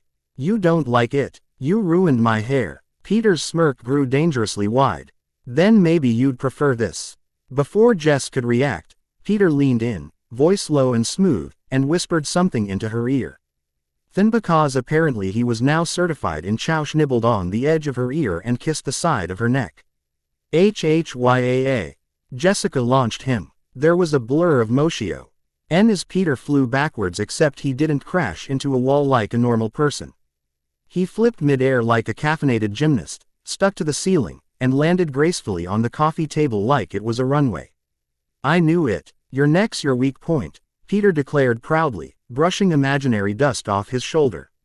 Before Jess could unleash her righteous fury, a loud laugh boomed from the hallway. "That's my boy." Ben Parker stood in the doorway, arms crossed, grinning like he just watched his son win the Super Bowl and confess his love on live TV. "Dad." Peter's voice cracked harder than a dry twig. Ben strolled in, looking entirely too pleased. "You're confident. You're smooth. You even did a backflip out of danger. For a second I thought Naruto was on the TV again, but no, Pates you." Jess, still red as a tomato, crossed her arms. Hey, don't encourage him." Ben just shrugged with a twinkle in his eye. "What? I'm just saying he's showing initiative. But don't become a deviant. I don't wanna turn on the news and see you two wrestling in Central Park." Peter groaned like the universe itself had betrayed him. "Dodd." Jess doubled over with laughter, her earlier soreness completely forgotten. "I'm serious," Ben continued, unfazed. "I've read about what some young couples get up to these days. No alleyway shenanigans, you hear me?" Peter buried his face in his hands, dying inside. "I would never do something so humiliating in public. That's mortifying." Jess patted his shoulder sympathetically. "It's okay. I'll protect your honor. Right after I tell May about this." Peter groaned louder. Ben just smiled and sipped his tea like the proudest, most chaotic dad alive. In which Peter tells tales, Ben nearly chokes, and the Parker family learns about helicopter heists and holiday-themed justice. Ben Parker gave Peter one last proud nod and leaned back in his chair like he'd just knighted him with the sacred spatula of justice. "Good boy," he said with mock solemnity. And well done on your first day. It was you, wasn't it? Peter sighed, the last bit of tension leaving his shoulders. Yeah, I started today. Finished my month-long training last night. Ben's Knowing smile deepened like he'd been waiting for this moment since Peter first started walking into furniture and blaming gravitational hiccups.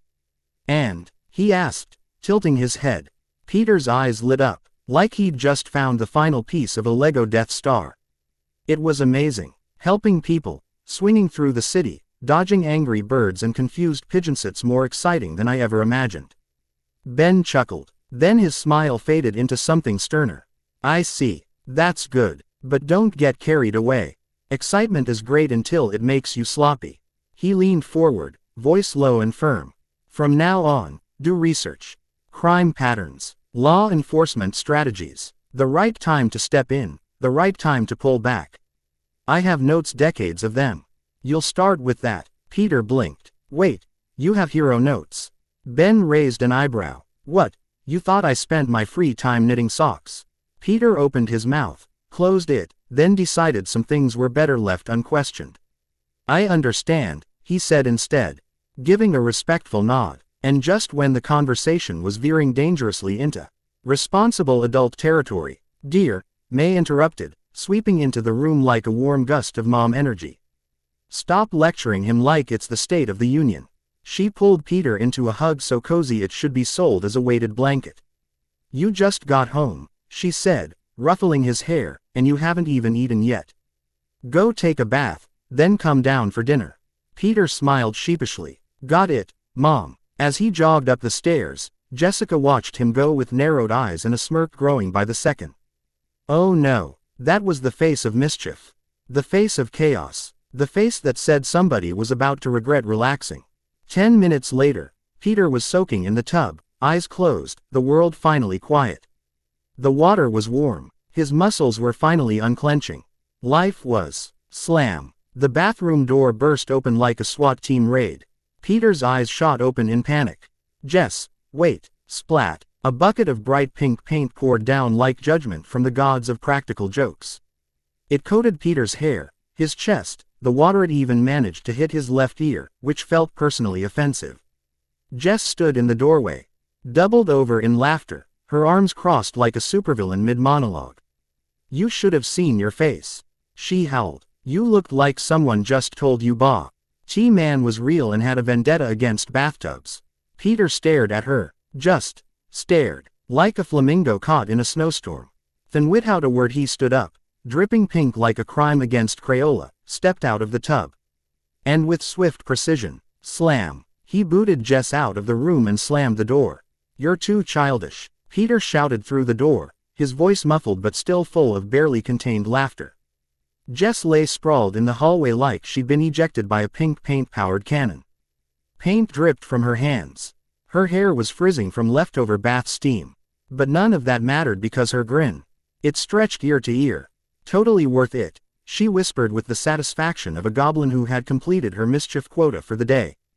Downstairs, Ben sipped his tea. Should we go check on them?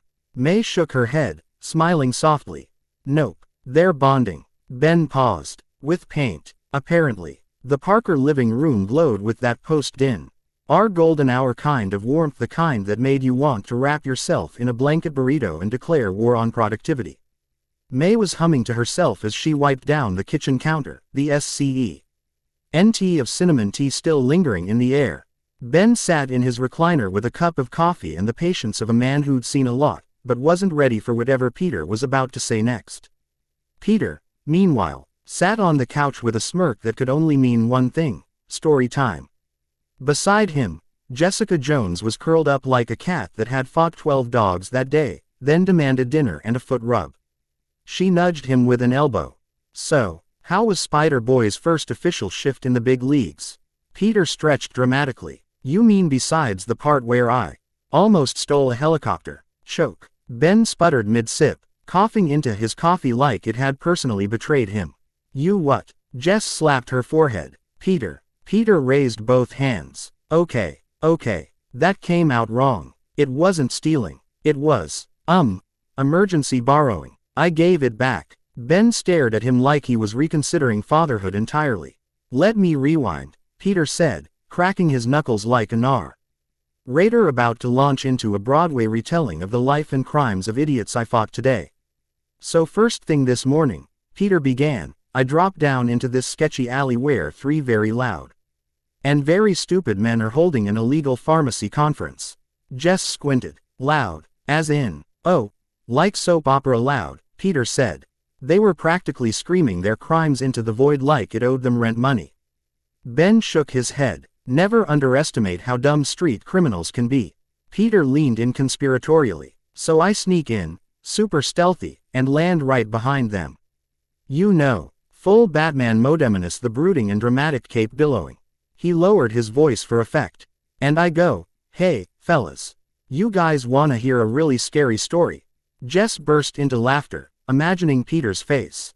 One of them screams, like, high-pitched horror movie scream. Drops his gun and everything. Another guy freezes like he just realized his life choices led to this moment. And third guy, let's call him tough guy number 1, he tries to puff up like, who the hell do you think you are? Ben muttered, classic. Peter made a face. So I go, buddy, you really don't want to know the answer to that. Then I pull out my phone, start recording, and let them keep talking names, deals, dates, everything. Jess leaned forward, and then, Peter puffed out his chest with theatrical pride. Quote, I wrapped them up like I was gift wrapping chaos. Tied him up with webbing, gave him a candy cane for the aesthetic. Jess, you did not. Peter, okay, no candy cane, but mentally festive. May peeked in from the kitchen, giggling. Peter, please tell me you didn't threaten them while pretending to be Santa. I was tempted, Peter said. But no. I whispered, if I see you idiots again, I'm going to make sure you regret it. Jess whistled. Someone's dramatic. Peter grinned. Wait, it gets better. I showed them the video. Told them if they messed up again, I wouldn't just give it to the cops, I'd forward it to their boss. Ben blinked. You used their own fear of their criminal hierarchy against them. Peter nodded proudly. They begged me not to. I told them to be good little boys, kiss the sidewalk, and rethink their life goals. Quote, Jess smirked, leaning into his shoulder. Look at you, Spidey with a side of strategy. Peter shrugged modestly. I like to keep it educational. Ben laughed. You're going to make every vigilante in the city look lazy. Peter Parker had never considered himself a comedian, but at this moment legs stretched across the couch, half a cookie in his mouth, and the entire Parker family laughing until they wheezed. He was starting to reconsider his career path. Then, he said dramatically, I had a lovely run-in with the NYPD. Jess froze mid-sip of her tea. Oh no. Ben narrowed his eyes. Peter, you didn't punch a cop, did you? Peter held up his hands. Hey, I'm not that chaotic. He paused. But they did shoot at me. Crash. That was the sound of Parker dropping a spoon in the kitchen. They what? Jess exclaimed. Relax, relax, Peter said, waving his arms. I'm fine. They thought I was robbing a bank or something. I was just doing my USUA wall crawling thing when suddenly sirens, shouting, and pew pew pew. Ben buried his face in his hands. Oh Lord. Jess looked like she couldn't decide whether to panic or laugh. And, you caught the bullets. Peter nodded proudly. Yup, all 3, right out of the air. And before you ask, yes, I was very cool about it. Ben muttered. Please tell me that's where it ends. Oh ho ho, nope. Peter grinned. Next, I webbed the guns right out of their hands. Silence. You what? Ben asked slowly, as though afraid the answer would break his soul. I liberated them, Peter explained. And then, Get Thesi stood on a rooftop holding their guns, looked down at them and said, So, are we done shooting superheroes today, or nah? Jess slapped a hand over her mouth to stifle a laugh, while May let out an audible groan from the kitchen. Ben blinked. You held a police officer's weapon. Peter nodded solemnly. With great power comes great pettiness. Jess was crying now. What did you do with the guns? Oh, I webbed them to a flagpole, Peter said, grinning. Left a sticky note that said, shooting at superheroes is rude. Ben looked like he aged 10 years in 10 seconds. And that's not even the best part. Peter said excitedly. So I'm swinging around after that, right? Feeling all cool and dramatic when I spot a police helicopter flying low. Like, temptingly low. Jess leaned in, suspicious. Peter held up a hand. Let me finish. I looked at it. It looked at me. For one brief moment, we had a connection. Peter, Ben warned, and I may have thought about stealing it. Ben groaned. I didn't. Peter added quickly. I just considered the pros and cons. Jess narrowed her eyes. What stopped you? Peter smiled sheepishly. I realized I don't know how to fly a helicopter. Thank you. May shouted from the kitchen. Jess face palmed. I swear, I'm going to hide all your spider gear inside a filing cabinet labeled, tax forms, do not open. Ben sighed, rubbing his temples. You're going to make national headlines one day. Peter looked way too proud of that. Only if the chopper idea ever works out. By the time the story had wound down, the Parker household was in stitches. Even May, who had started the evening deeply concerned, was now wiping tears from her eyes between giggles. Ben leaned back in his chair, chuckling. You know, Pete, for all your insanity, you did good. Peter smiled, the kind that was warm and boyish and honest. Thanks, Uncle Ben. Jess, curled up beside him, yawned and rested her head on his shoulder. Well, Spider Boy, sounds like day one was a wild success. Peter leaned his head against hers. Wouldn't have it any other way. The clock ticked softly in the background, the last cookie crumbs vanished from the tray, and tea. The house settled into a quiet stillness, the kind that only came after laughter had drained every last drop of chaos. Tomorrow would bring more trouble. More rooftops. More helicopters Peter would absolutely not steal. But tonight, they were home. And that was enough. Monsters in the smoke, in which Spider-Man sees hell, and still chooses to fight. The Parker household was a sanctuary of peace and cozy warmth. At least, it had been until Peter's police radio crackled to life with all the subtlety of a cymbal-wielding gorilla in a china shop. Attention all units. We have a 10 to 99. The 25th precinct is under attack. Armed assailants repeat, armed gang members attempting a breakout. Immediate backup required. Peter's eyes flew open. He didn't bolt upright dramatically. He sat up with the quiet, world-weary sigh of a man who just knew New York couldn't survive 5 minutes without him. Of course, he muttered, rubbing his face. I sleep for 1 hour and suddenly the city thinks it's Gotham. Beside him, Jess groaned into the pillow. Seriously, already, we were peaceful for 47 minutes. Peter gave a lazy stretch, bones cracking like a bag of microwave popcorn. I feel great, though. Chakra-enhanced nap. Shout out to Naruto. Jess cracked one bleary eye open. You're not allowed to shout anyone out until you've had breakfast. He leaned over, kissing her forehead through a slightly crooked mask. Rain check. Chaos calls. She grumbled something that may have included the word, divorce. Then pulled the blanket over her head. Peter zipped up his suit, flipped the window open with one smooth motion, and stood perched on the sill like the world's sassiest gargoyle. You really going? Jess asked, her voice muffled under the comforter. What kind of hero would I be if I didn't? Peter replied, adjusting his web shooters. A sane one, she muttered. Peter smirked. Too late for that. As he stepped out onto the windowsill, the wind ruffling his suit, Jess gave one final sleepy warning. No helicopters this time, webhead. Peter's voice was already fading into the wind. No promises. And with that, he was gone, vaulting off the window, spinning mid-air, ND slinging a web across the skyline like a black and white comet blazing over Queens. In the dead of night, the Harlem police station was unusually quiet. Most of the officers were finishing their reports or taking a break. Unaware that the night was about to be painted red. Outside, a lone figure walked toward the entrance, a mountain of muscle, clad in black, his pale, almost ghostly skin gleaming under the dim streetlights. Lonnie Lincoln, better known as Tombstone, was on a mission. He was born and raised in Harlem, but life had never been kind to him. His albinism made him a target in his crime-infested neighborhood. But instead of breaking under pressure, he hardened into something twisted and unbreakable. He had bullied his only friend, a warped form of companionship that mirrored his lack of empathy. Expelled from high school, he had turned to street fighting. His inhuman durability made him a legend in underground rings, and soon, he was working for local gangs. But Tombstone was never content to be a mere thug. He had clawed his way up, taking over gangs, eliminating rivals, and establishing himself as one of the most feared crime lords in New York. His reign had nearly ended many times.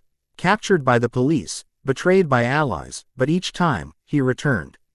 And each time, everyone involved in his capture ended up dead. One escape changed him forever. Dunked into experimental chemicals, his body mutated, turning his skin rock hard and his strength inhuman. He had grown his empire, only to be swallowed by a bigger predator. Wilson Fisk, the Kingpin. But Tombstone didn't mind. He respected Fisk's power, ruthlessness, and intelligence. Unlike his previous bosses, the Kingpin was worthy of his loyalty.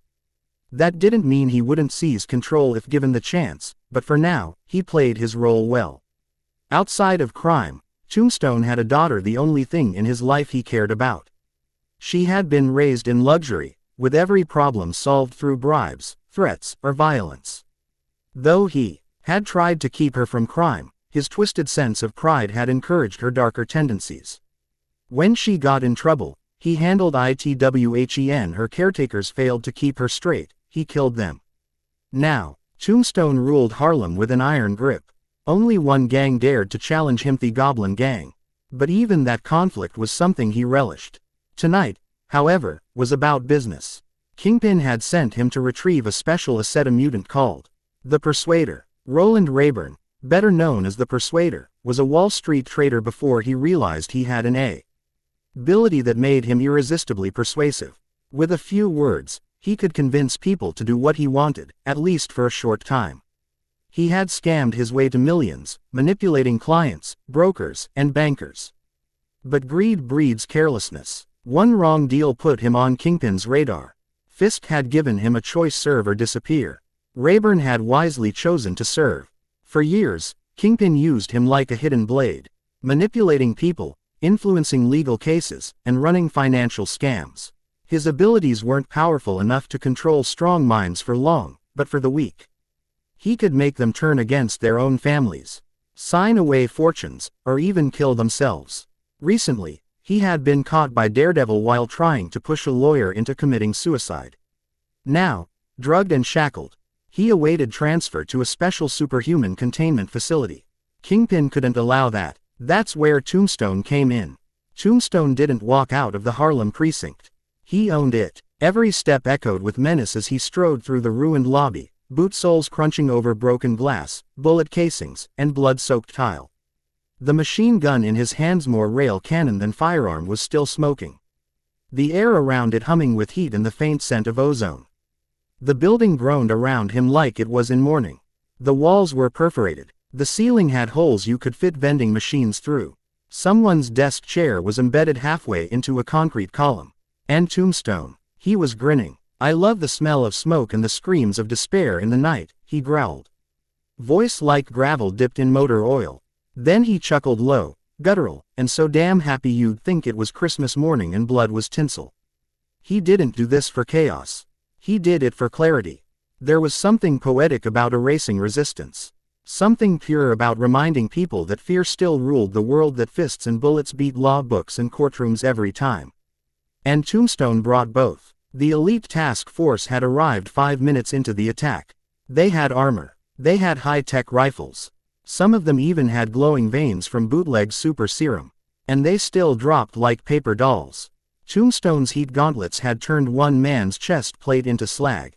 He'd grabbed another by the head and crushed the helmet like a soda can. The plasma rifles stung, sir, but that was all. Sting and smoke. Tombstone just laughed through it. They were trying to stop a tank with pea-shooters. Inside the evidence room, low-level thugs were treating the place like a Black Friday sale at a villain convention. "Yo, I found King Cobra's old brass knuckles. Dude, there's vibranium in this drawer.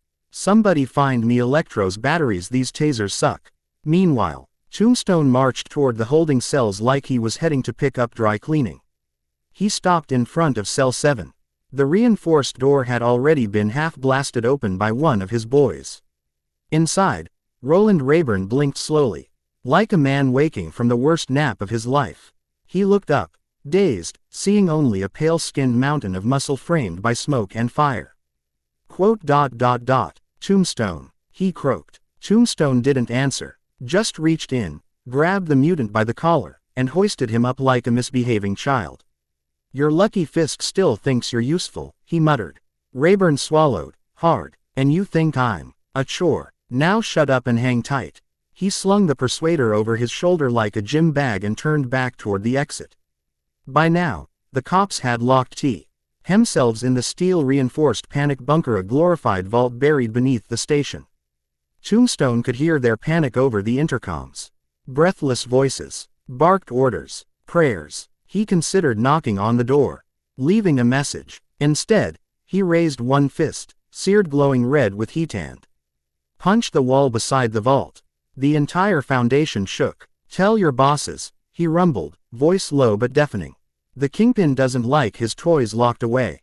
Then he left. Outside, the night air was crisp, quiet, eerily so, except for the convoy of death parked at the curb.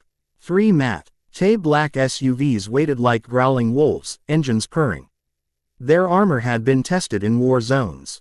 Their windows were mirrored, bulletproof, bombproof, truth-proof. The doors opened as Tombstone approached.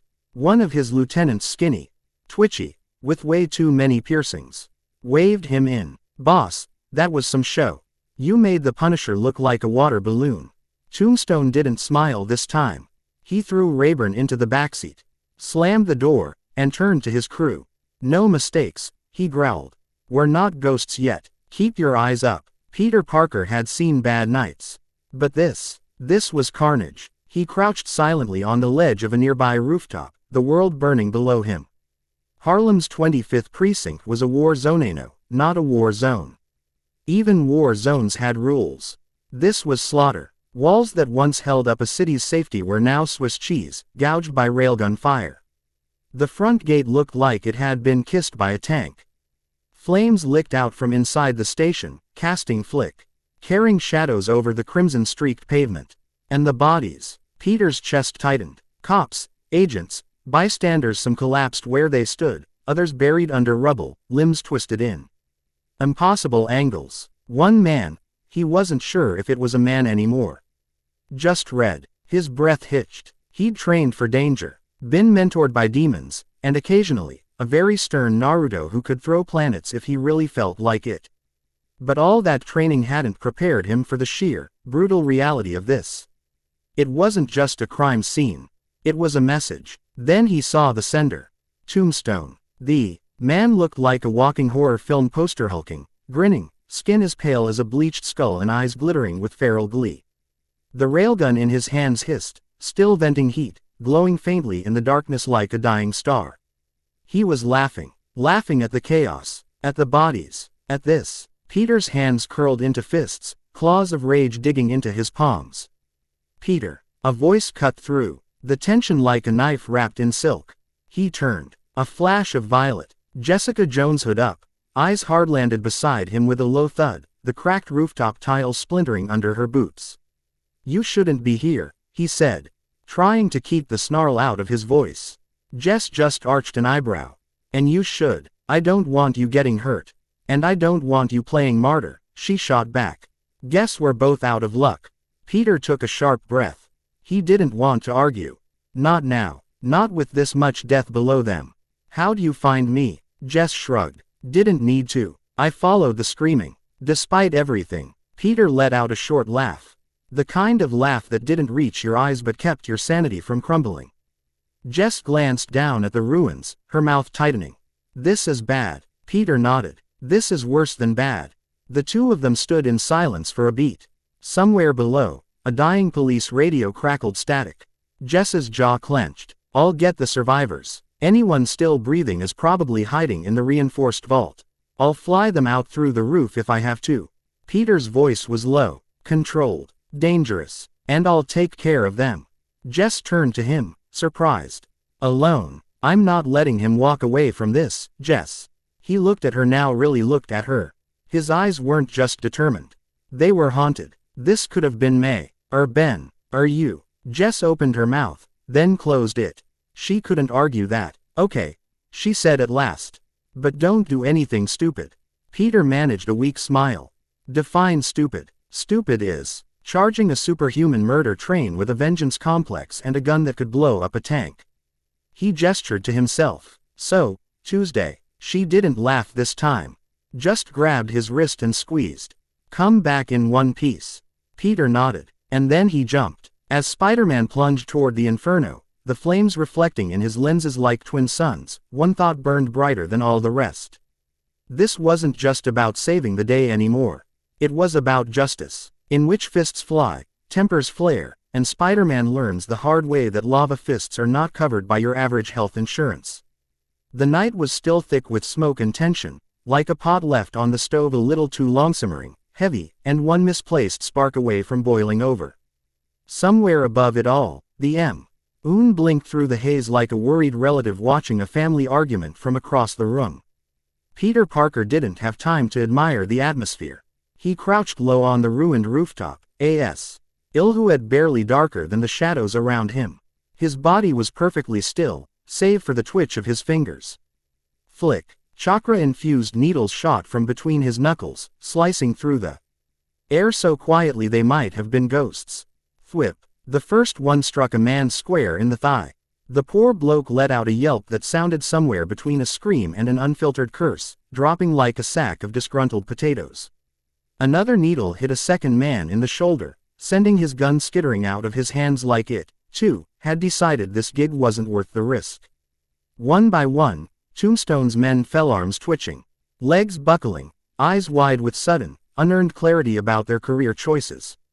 Panic spread like fire on dry paper. But Tombstone, he wasn't just another bruiser with delusions of grandeur. No, he was practically a walking tank in armor pale as marble, broad as a bus, and twice as hard to stop.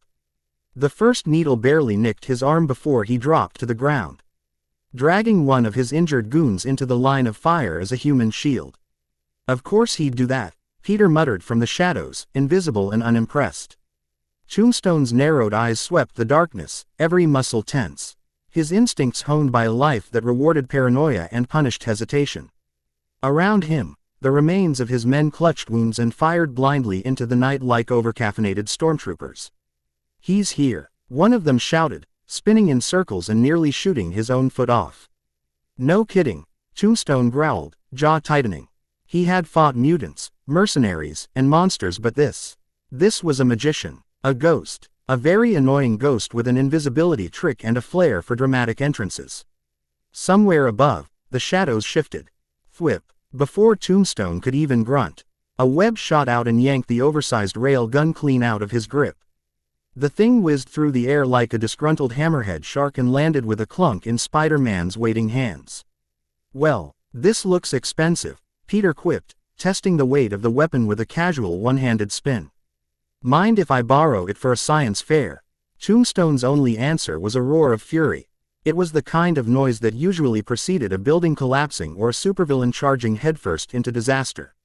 In this case, the latter. Tombstone lunged forward, only to find surprise. Another web had already attached itself to his ankle. Peter gave a little salute, then pulled. What happened next could best be described as physics with an attitude. Tombstone's enormous form flew through the air, arms flailing, a brief expression of betrayal flashing across his chalk-white face before. Crash! He collided with a lamp post so hard it bent at a 90-degree angle. Sparks bursting like New Year's confetti. The streetlights flickered, momentarily plunging the street into a strobe-lit nightmare of shadows and shattered glass. From his hiding spot, one of the surviving goons whimpered. "Oh, we are so fired." Peter landed with a soft thump, dropping the rail gun beside a twitching SUV. "All right, fellas," he said, voice amplified just enough to echo over the rubble. "Who's next? Anyone else feel like throwing hands? Or limbs, perhaps?" No one answered. The air was suddenly full of groans, broken weapons, and the eerie silence of people re-evaluating their life choices. Tombstone rolled his massive shoulders like a professional bouncer who'd just finished a protein shake made of asphalt and raw vengeance. He stood tall, towering, really his dark suit shredded and fraying at the edges. The sleeves torn to expose that impossible skin. Gray, cracked like volcanic stone, beaded with blood and still somehow glistening like polished obsidian. And yet, there, he was grinning like a school bully who'd just spotted his favorite punching bag. Peter, for his part, was already shifting into a defensive stance, his legs loose, arms raised, spider sense buzzing in his skull like an angry beehive. He could still smell the molten slag behind him, where concrete had once dared to exist. "I gotta say, Spider," Tombstone growled, his voice rolling like thunder through a gravel pit. "I didn't expect you to fight so dirty." Peter tilted his head, cracking his neck like he was warming up for a charity boxing match instead of Mortal Kombat. "Yeah," he shot back, "I didn't expect you to be such a weakling." Tombstone's grin vanished faster than a donut in a police precinct. The air around his gloves warped as they roared to life, glowing a brilliant, dangerous red. The metal rippled with heat, crackling with violent energy like they'd just been pulled from the heart of a volcano. And then he moved. Boom. He lunged, not ran, not charged lunged. A creature his size shouldn't have moved like that. Peter's spider sense screamed in his brain, the kind of alarm that usually preceded a hospital visit. He dodged by a thread, flipping backward just in time to watch a white-hot fist miss his head by mere inches. The resulting whoosh of air blistered his cheek, and the nearby pavement hissed like bacon in a skillet. "Yikes," Peter yelped, mid-flip. "That could have been my face, you know." He landed nimbly, already thwipping a web at Tombstone's face. But, fizzed. The web evaporated midair the second it touched the glove, like someone had hit it with a blowtorch. Peter blinked. "Oh, you've gotta be kidding me." He barely saw the foot coming. TWHAM. Tombstone's booted leg caught him midair like a home run swing. Peter flew backward with all the grace of a launched missile and the landing of one. Crunch. He smashed through the roof of a cop car, crumpling the metal like an aluminum can before rolling onto the cracked pavement with a groan. He'd barely had time to process the pain when a glowing fist came down like the hammer of judgment. BOOOOM. Peter crossed his arms over his chest just in time. Even through the reinforced fabric of his suit, the heat scorched him. His bones rattled, his skin screamed, and the pressure pressed down like the weight of a collapsing building. Tombstone leaned in, the red haze casting his face in devilish hues. "You're strong, Spider," he rasped. "But I can break you." Peter's teeth clenched. "Yeah, get in line," he grunted and kicked. His foot drove into Tombstone's gut, forcing the brute to stumble back with a loud oof. His feet dragging trenches in the concrete. Peter scrambled to his feet, his arms trembling. His gloves were singed, and he could feel burns rising underneath, but there was no time. The fight had flipped from bad to worse, and he had exactly zero interest in becoming Tombstone's next pancake. He surged forward. Webs shot out behind him, anchoring to broken light poles. With a twist, he yanked himself forward, turning himself into a human bullet. Bam! His fist connected with Tombstone's jaw like a sledgehammer, a shockwave rippling outward. The albino crime lord staggered stunned, but still upright. Peter wasn't done. He followed up, fast and brutal, his fists a blur, striking every bruised spot he could find. Wham! Left hook to the ribs. Wham! Right cross to the shoulder. Thud! Knee to the gut. Crack! Elbow straight to the temple. Each hit echoed through the empty street, sharp and satisfying. Peter's heart was pounding. He could do this. He could win. Except, Tombstone wasn't slowing down. In fact, he was smiling again. Hay was laughing. Peter skidded back, panting. "Okay, rude. That was supposed to knock you out." Peter's spinning kick should have landed. It was textbook, really perfect form. Excellent velocity, the kind of move Sensei Naruto would have approved of with a slow, solemn nod and maybe a confusing ramen metaphor. But alas, Tombstone had the gall the audacity to catch his leg in midair like he was plucking a dandelion from a meadow. And before Peter could say, "Uh-oh," boom, he was yanked downward and slammed into the pavement with such force that the ground practically gave up. Asphalt cracked like brittle ice, spiderweb fractures spreading outward in a glorious display of irony. Peter's head rang like someone had drop-kicked a church bell. He might have been seeing stars. Or cartoon birds. Hard to tell. Tombstone didn't give him time to pick which. A massive, rock-hard hand wrapped around Peter's throat, lifting him like a prize at a carnival. The crime lord's glowing heat gloves pulsed ominously, casting his stone-gray skin in a molten red glow. "You think you're a monster, kid," he growled, his voice heavy with gravel and cruelty. "Let me show you a real one." The glove flared to life, and Peter could feel the heat even through his mask. His lungs burned, his brain screamed, and he did what any sensible person would do. He panicked creatively. Twisting midair with spider-enhanced agility, he swung both legs forward, bam! Kicking Tombstone square in the chest and forcing him to release his grip. Peter landed hard, rolled, then pop. Head to his feet like a toast slice from hell. He shook his stinging hands and coughed. "Okay," he rasped. "Those things need to go." Tombstone roared and charged like an angry rhino dipped in lava, fists ready to tenderize. Peter sidestepped at the last second. Classic Fintan lobbed 2 web pellets.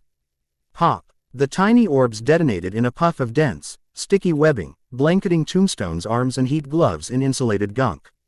Sparks erupted. The gloves flickered, then fizzed. They died with a very satisfying whine. Tombstone howled, trying to shake the webs off, but Peter was already in motion.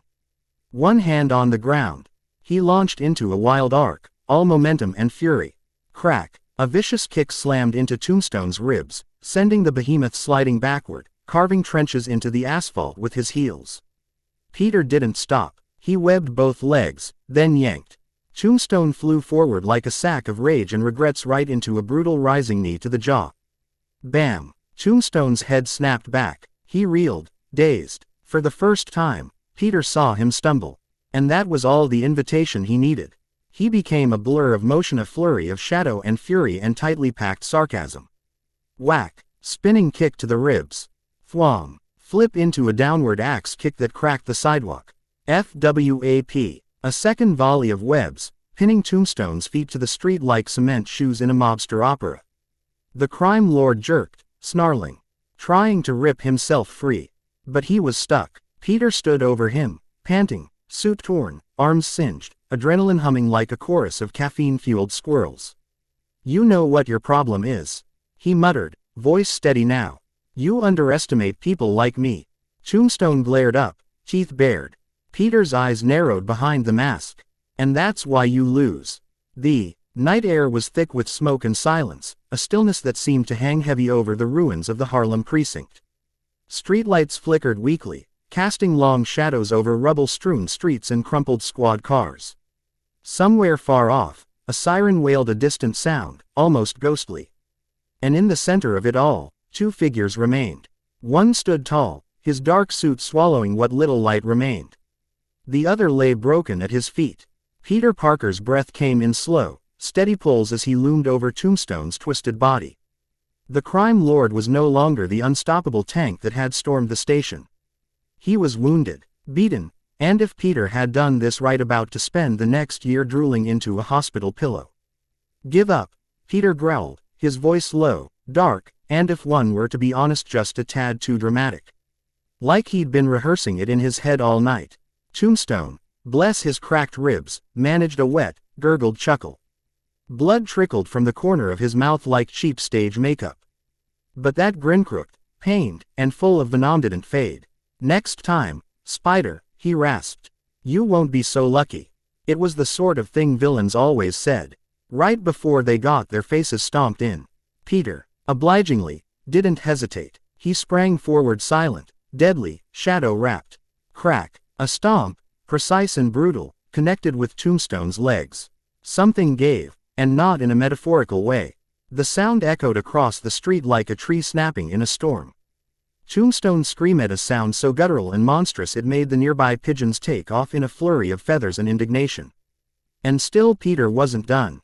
Crack! He grabbed Tombstone's arm, an arm the size of a small tree trunk, and snapped it backwards at the elbow. The joint crumpled like wet cardboard. And another howl tore from the crime lord's throat. "You're different," Tombstone grunted through the agony, his tone almost admiring. "Not what I expected, from Spiderman." Peter didn't answer. He crouched low, dark eyes staring from behind his cracked lenses. His voice was a whisper, silk-wrapped steel. "Stings, doesn't it?" For a moment just Tombstone's bravado wavered. Peter leaned in slightly, the words falling like ice. Remember they felt worse. A flicker passed through the crime lord's eyes. Guilt, doubt, maybe just the realization that he wasn't the only monster in the dark tonight. Peter straightened slowly, his shoulders rising with a quiet, deliberate breath. His fists trembled not from fear, but from something deeper. A rage that burned cold and silent. Around them, the battlefield exhaled. Sirens grew louder. The crackle of distant flames danced with the hush of ash settling. It should have felt like the end of a war. But Peter knew better. He flexed his palm, the skin parting like a curtain as a gleaming, purple-tipped stinger slid from beneath. Sleek, sharp, final. Without hesitation, he drove it into Tombstone's chest. The man spasmed, his body convulsing once, twice, then stilled. His pale skin took on a ghastly shade, like old bone. His breathing slowed, dragged down by the venom now coursing through his veins. It wasn't lethal. Peter made sure of that. It was poetic. A year of stillness. A year of silence. A year where the monster who had roared through Harlem with a railgun would lie helpless, unable to lift a finger. Peter pulled the stinger free, letting it retract with a soft hiss. He looked down at the defeated crime lord, his voice calm, almost gentle. "Sweet dreams," he said. And with that, he turned away just as the first responders finally arrived. Red and blue lights washing over him like applause after a final curtain. Peter didn't wave, he just walked into the night. And that's how you sweep Harlem. In which Spiderman cleans house, makes officers speechless, and exits like a ninja with a grudge. Let it be known, Jessica Jones hated war zones. She hated the smell of blood and melted steel. She hated the sound of cracking stone and screaming people. And she really hated that feeling of helplessness when her strength wasn't enough. But she moved anyway, while Peter swung through bullets and fireballs playing ninja with a super-powered albino Terminator. Jessica, hoodie torn and stained with soot, was busy doing the one thing Spider-Man couldn't. Saving everyone else. The police station looked like someone had dropped a bomb and then reversed a garbage truck through it for good measure. The air was thick with smoke, sirens in the distance cried for attention, and the whole street shimmered with chaos. She spotted I.M. first, a young cop slumped against a wall, looking like he'd been on the losing side of a wrestling match with a shotgun. Jessica dropped beside him, her movements swift and controlled. "Hey, don't you dare pass out on me." The officer's lips moved, blood-stained and barely audible. "J. Jewel." Jessica made a face. Yeah, don't get all sentimental. I'm just here so you don't bleed out and embarrass yourself." She ripped her jacket, pressing it against the wound with practiced pressure. Her hands were steady, her voice firm. Not heroic, exactly. More like an annoyed nurse who didn't clock out on time. "Stay with me," she muttered, eyes scanning the rubble for help. "I do not feel like carrying your sorry butt 10 blocks uphill." The officer wheezed out a Lahore death rattle. Either way, she kept talking to him, grounding him in sarcasm until help arrived. Thin crack. The sound of shifting stone caught her ear. Jessica looked toward the collapsed edge of the building. A faint cry echoed under the rubble. Without hesitation, she sprinted toward it. Her fingers dug into concrete like it was cardboard, and with a grunt, she heaved. The slab screamed in protest as it shifted, revealing a battered policewoman. Half buried beneath debris, her leg pinned at an awful angle. "Hey," Jessica said, voice softer now. "You breathing?" The woman coughed, nodding through the dust. "Yeah. Hurts like hell." Jessica didn't flinch. "Good. That means you're alive." She tossed the concrete aside with a crunch and scooped the officer up like she weighed nothing more than a bag of groceries. "I've got you," she muttered, carrying her back through the fire-lit darkness. "Don't puke on my shirt. I just stole it from Target." By the time Jessica returned to the makeshift safe zone behind the building, she'd carried 3 officers, pulled 2 more out from under burning wreckage, and resuscitated one who'd flatlined in her arms. But there were others. Some she found too late. Men in Omen who had drawn their guns and stood their ground against monster sand lost. Jessica stood over one of them now, her fists clenched, her jaw tight. She wanted to scream, or punch a wall, or both. But Peter was still fighting. And people still needed saving. So she moved on, quietly, furiously, determinedly. When it was finally over, Tombstone had been broken, the gang webbed up like angry party balloons. Jessica leaned against the side of a ruined cruiser, catching her breath. A group of wounded cops sat nearby, wide-eyed and breathing thanks to her. One older officer looked at her like she had just punched the moon out of orbit. You saved a lot of people tonight. Jessica grunted. Yeah, well, don't get used to it. Another officer, face dirty, eyes grateful, nodded slowly. You were amazing. Jessica scratched the back of her neck, uncomfortable. Compliments weren't her thing. Sarcasm. Yes. Praise. Thanks, she muttered. Try not to get shot next time. It was late, like post-midnight, and I haven't had a snack in hours. Late. The kind of late where even the rats in the alleyways were clocking out for the night. But Spiderman, oh no, he was just getting started. With Tombstone out cold, paralyzed, humiliated, and thoroughly unconscious, Peter finally exhaled. The tension in his shoulders melted like snow on hot asphalt, and for a glorious 5 seconds, he let himself think, okay, that's done. Then he looked around, and grinned, because holy web fluid, Tombstone's crew hadn't just come packing. They'd brought everything short of a missile silo and a kitchen sink. Okay, Peter muttered to himself, crouching beside the still smoking railgun. You guys seriously brought this to break one guy out of jail? Who were you expecting? Thor. The railgun, still warm to the touch, looked like something out of a sci-fi film. Sleek, black, the energy coils thrummed faintly, like a sleeping beast. Peter whistled low and gave a nod of approval. All right, baby, he said, you're coming with me. With a flick of his fingers, he summoned the storage seal Naruto had helped him design. A glowing blue spiral appeared on his wrist, and with a soft hum, the railgun vanished into thin air. Magic pockets, Peter said, smirking, never going back to backpacks again. Next came the heat gloves, still slightly warm, but thankfully no longer glowing like mini suns. Peter peeled them off Tombstone's limp hands like he was unwrapping a particularly deadly Christmas present. These things could melt through a bank vault. Yeah, definitely not letting these end up on eBay. Storage seal activated, gone. And Thino boy, the real fun began. Peter strolled through the wreckage like a kid on a scavenger hunt, except instead of plastic eggs, he was picking up futuristic assault rifles, tactical armor, encrypted comms, and what appeared to be a grenade launcher disguised as a briefcase. Who funded you guys? He asked a half-conscious goon, who groaned something unintelligible in response. Let me guess, Kingpin's secret piggy bank. Another flick, another storage seal. Peter got so into it, he started narrating like a travel host. Here we have the rare Mark-3 exosuit core, lightweight, stylish, and slightly scorched from being electrocuted by yours truly. And here, oh wow, look at these boot jets. Shame they didn't help when you faceplanted into a dumpster. By the time he reached the SUVs, he was humming to himself. These weren't just getaway cars. These were borderline tanks on wheels. Armored chassis, custom engines, and of course tinted windows, because nothing screams I'm a villain like illegal window tint. He cracked the security in under a minute, which was frankly insulting to the criminals' IT department. Seriously, he muttered, typing away. Password was 1234 Tombstone. What is this? Middle school. With a satisfied smile, he watched each vehicle vanish into a glowing spiral, tucked away for safekeeping or future tinkering. Peter hadn't decided yet. When the dust finally settled, the battlefield looked like a magic trick gone wrong.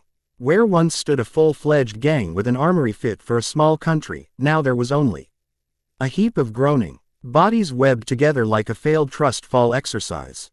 A crater where the SUVs used to be. And Peter, standing proudly. All right, he said, hands on hips. Mission complete. Inventory secured. Chaos neutralized. The silence that followed was awkward. Peter stood in the center of a battlefield he had just personally dismantled, surrounded by webbed-up thugs, melted pavement, and one very UNC onsis and soon-to-be bedridden Tombstone. Smoke curled around the ruined cop cars, broken windows wept glass tears, and the stink of ozone, scorched metal, and regret lingered like a bad cologne. Then, shuffle shuffle, crunch. Out of the cracked station doors, what remained of the NYPD crept forward like a herd of cats approaching a vacuum cleaner. Their eyes scanned the scene, one of the worst attacks in recent police memory, and then they saw him. Spiderman, standing calmly in the middle of it like he had just finished tying his shoes. "It's over," one of the younger officers asked, his voice squeaky with disbelief. Peter turned, arms crossed, lenses narrowing. "Yeah, just yeah. No heroic pose, no epic one-liner. Just the verbal equivalent of a mic drop." Another cop let out a low whistle. "Jesus, you got all of them." Peter gave a modest shrug, like he'd just organized a bake sale instead of defeating a mutant crime lord and disarming a small paramilitary gang. "Most of them," he said. "A few ran. The few who ran would probably wake up in cold sweats for the rest of their lives, haunted by the memory of a sarcastic ninja in red and black who robbed them after beating them up." The officer in charge agreeing. Tired-looking man with the kind of wrinkles that said "I've seen some stuff," kid stepped forward. "And Tombstone." Peter's head tilted slightly toward the body on the pavement. His tone as flat as a Brooklyn bagel before boiling. "Alive, but he won't be waking up for a long time." There was a pause. The kind of pause that usually happens when someone walks into a room and finds their dog playing poker with their accountant. No one asked what Peter had done to him. Probably because they didn't want to know. Especially after noticing that Tombstone's limbs were bent at angles that did not appear to be factory settings. "Right," the officer muttered. "We'll take it from here." Peter gave a silent nod. No speech, no grandstanding. He didn't need it. Because tonight, everything had changed. The criminals hadn't just been defeated, they'd been humiliated. Stripped, webbed, robbed, their fleet, gone, weapons, gone, heat gloves and sci-fi railguns. Sealed into pay, chairs arm-like collectibles in a spider cave. The NYPD would clean up the rest. But there wouldn't be much left to do, other than collect statements and try not to sound too impressed in the reports. With one last look at Tombstone, at the gang he'd disassembled, and at the silent, stunned officers, Peter turned. He shot a web into the night sky, vaulted off the nearest street lamp, and vanished into the shadows like a whisper. No medals, no applause, no thank you speech. The Harlem air was thick with smoke, sirens, and awkward emotions. It was the kind of atmosphere that made you wish you had a therapist on speed dial and a gallon of ice cream waiting at home. As the last of the police officers were either stretchered away or buried in paperwork, Jessica Jones stood on a rooftop, arms crossed. Looking every bit the grumpy superheroine she tried so hard not to be. That's when she saw him. Spider-Man. He looked like a wet paper towel someone had wrung out. His shoulders slumped, his suit torn in at least 3 places. And even though his mask was still on, the exhaustion practically oozed off him. Jessica sighed. Here it comes. Without a word, Peter walked up and like a sleep-deprived golden retriever wrapped her in a sudden, tight hug. Jessica blinked. You good there, Spidey?" The hug lingered. He didn't speak right away, just stood there like he was trying to soak up her grounded, no-nonsense energy. Then, softly, he pulled back just enough and kissed her cheek through his mask. "Thank you." Jessica rolled her eyes. "You're such a dork." But her voice was softer now, her tone lacking the usual bite. Because even she could tell tonight had rattled him. Peter didn't answer. He gave her a tired little smile. The kind that didn't quite reach the eyes, but meant something anyway. Then he turned his gaze back to the wreckage, the rubble, the bloodstains, the webbed-up heap of unconscious criminals. He was still in that moment. Still stuck between what he did and what he couldn't do. Jessica knew that feeling too well. She gave him a long look, then exhaled. "Go think about your existential crisis or whatever," she said, as casually as someone commenting on the weather. "I'm heading home." Peter nodded. One last grateful glance, and then thwip. He was gone, disappearing into the night like a dramatic ninja bat on caffeine withdrawal. Jessica rubbed her temples. "What a damn night," she muttered. And with that, she walked off, hands in her pockets, stepping over rubble and burnt sneakers, humming a tune that might have been sarcastic in spirit. Some nights, you saved the world. Other nights, you just stopped it from falling apart a little more. Tonight was both, in which Harlem sees a superhero battle up close, and nobody can agree on what just happened. Even with half the police station in ruins, the streets of Harlem had begun to stir. Because if there's one universal truth in New York City, it's this: People always come out after the danger has passed to see what all the fuss was about. Smoke still curled lazily from the shattered remains of the 25th precinct. Rescue crews bustled like ants around the wreckage, and exhausted cops leaned against ambulances sipping cheap coffee. But beyond the cordons just outside the yellow tape, police lines, and makeshift barrier Harlem civilians had gathered. And they were buzzing. Old men in pajamas, moms with rollers still in their hair, teens with phones held high. Even the local bodega cat had somehow wandered over to spectate. The first reaction, silence. Everyone was staring at the rubble, the webbed-up villains, and the melted crater where a cop car used to be. Then came the voices. Yo, that was Spiderman, right? No way he did all that alone. That's like movie-level destruction. Y'all I saw someone get suplexed through a lamppost. Look at that bend. Teenagers were already uploading shaky vertical videos of glowing fists, red-suited blurs, and something that might have been a backflip kick. One girl, no older than 13, proudly told the livestream audience. You see that? That was Jewel lifting a whole freakin' wall. She's so underrated y'all better stop sleeping on her. In a second-floor apartment overlooking the station, an elderly woman clutched her rosary and muttered. Dios mío. I told my grandson not to join the police. Now look at this. Harlem's becoming Gotham. A little boy on his father's shoulders stared wide-eyed at the scene, gripping a toy Thor in his hand like it was suddenly made of gold. Dad, was that the real Spider-Man? Yeah, buddy, his dad replied, equally awestruck. And I think he just saved the whole precinct. There were skeptics too, of course. Man, I dunno. Half the station's gone. Who's gonna pay for that, huh? You'd rather Tombstone got away. Quote. Fair point. A young reporter in training from a local college ran through the crowd, notebook in hand, glasses sliding down her nose. Excuse me, did anyone see Spider-Man up close? What did he look like? Was he glowing? Did he say anything dramatic? Someone from the back yelled. He said, "Sweet dreams," after knocking out that giant albino monster. Really? No idea, but it sounded like something he'd say. Laughter rippled through the crowd. Because even after the bloodshed, after the screams and explosions and gunfire, humor was the heartbeat of Harlem. Some residents murmured their concerns. Others argued about superhero ethics. But many just watched. Quiet, processing. Because heroes didn't usually fight on their doorstep. And now that one had, it changed things. A kid in an Iron Man hoodie turned to his mom, eyes glowing with a mix of fear and fascination. I wanna be like him. His mom gently pulled him close. Then be kind, be strong, and maybe learn to dodge flying cars. The night wore on. Rescue crews kept working. The media vans rolled in. Drones buzzed overhead. The first ambulance pulled up just behind the fire trucks, sirens still wailing as the flashing lights danced across a scene that no first responder was trained for. Paramedic Keisha Alvarez had seen plenty in her 10 years on the job: shootings, stabbings, apartment fires. One guy who'd glued a kitchen knife to his forehead, for fun, but this was unreal. She stepped out of the vehicle and froze. The Harlem police station, once a solid, if slightly outdated, brick structure, was now half rubble. Half smoking crater. Burnt out cop cars lined the street like fallen dominoes.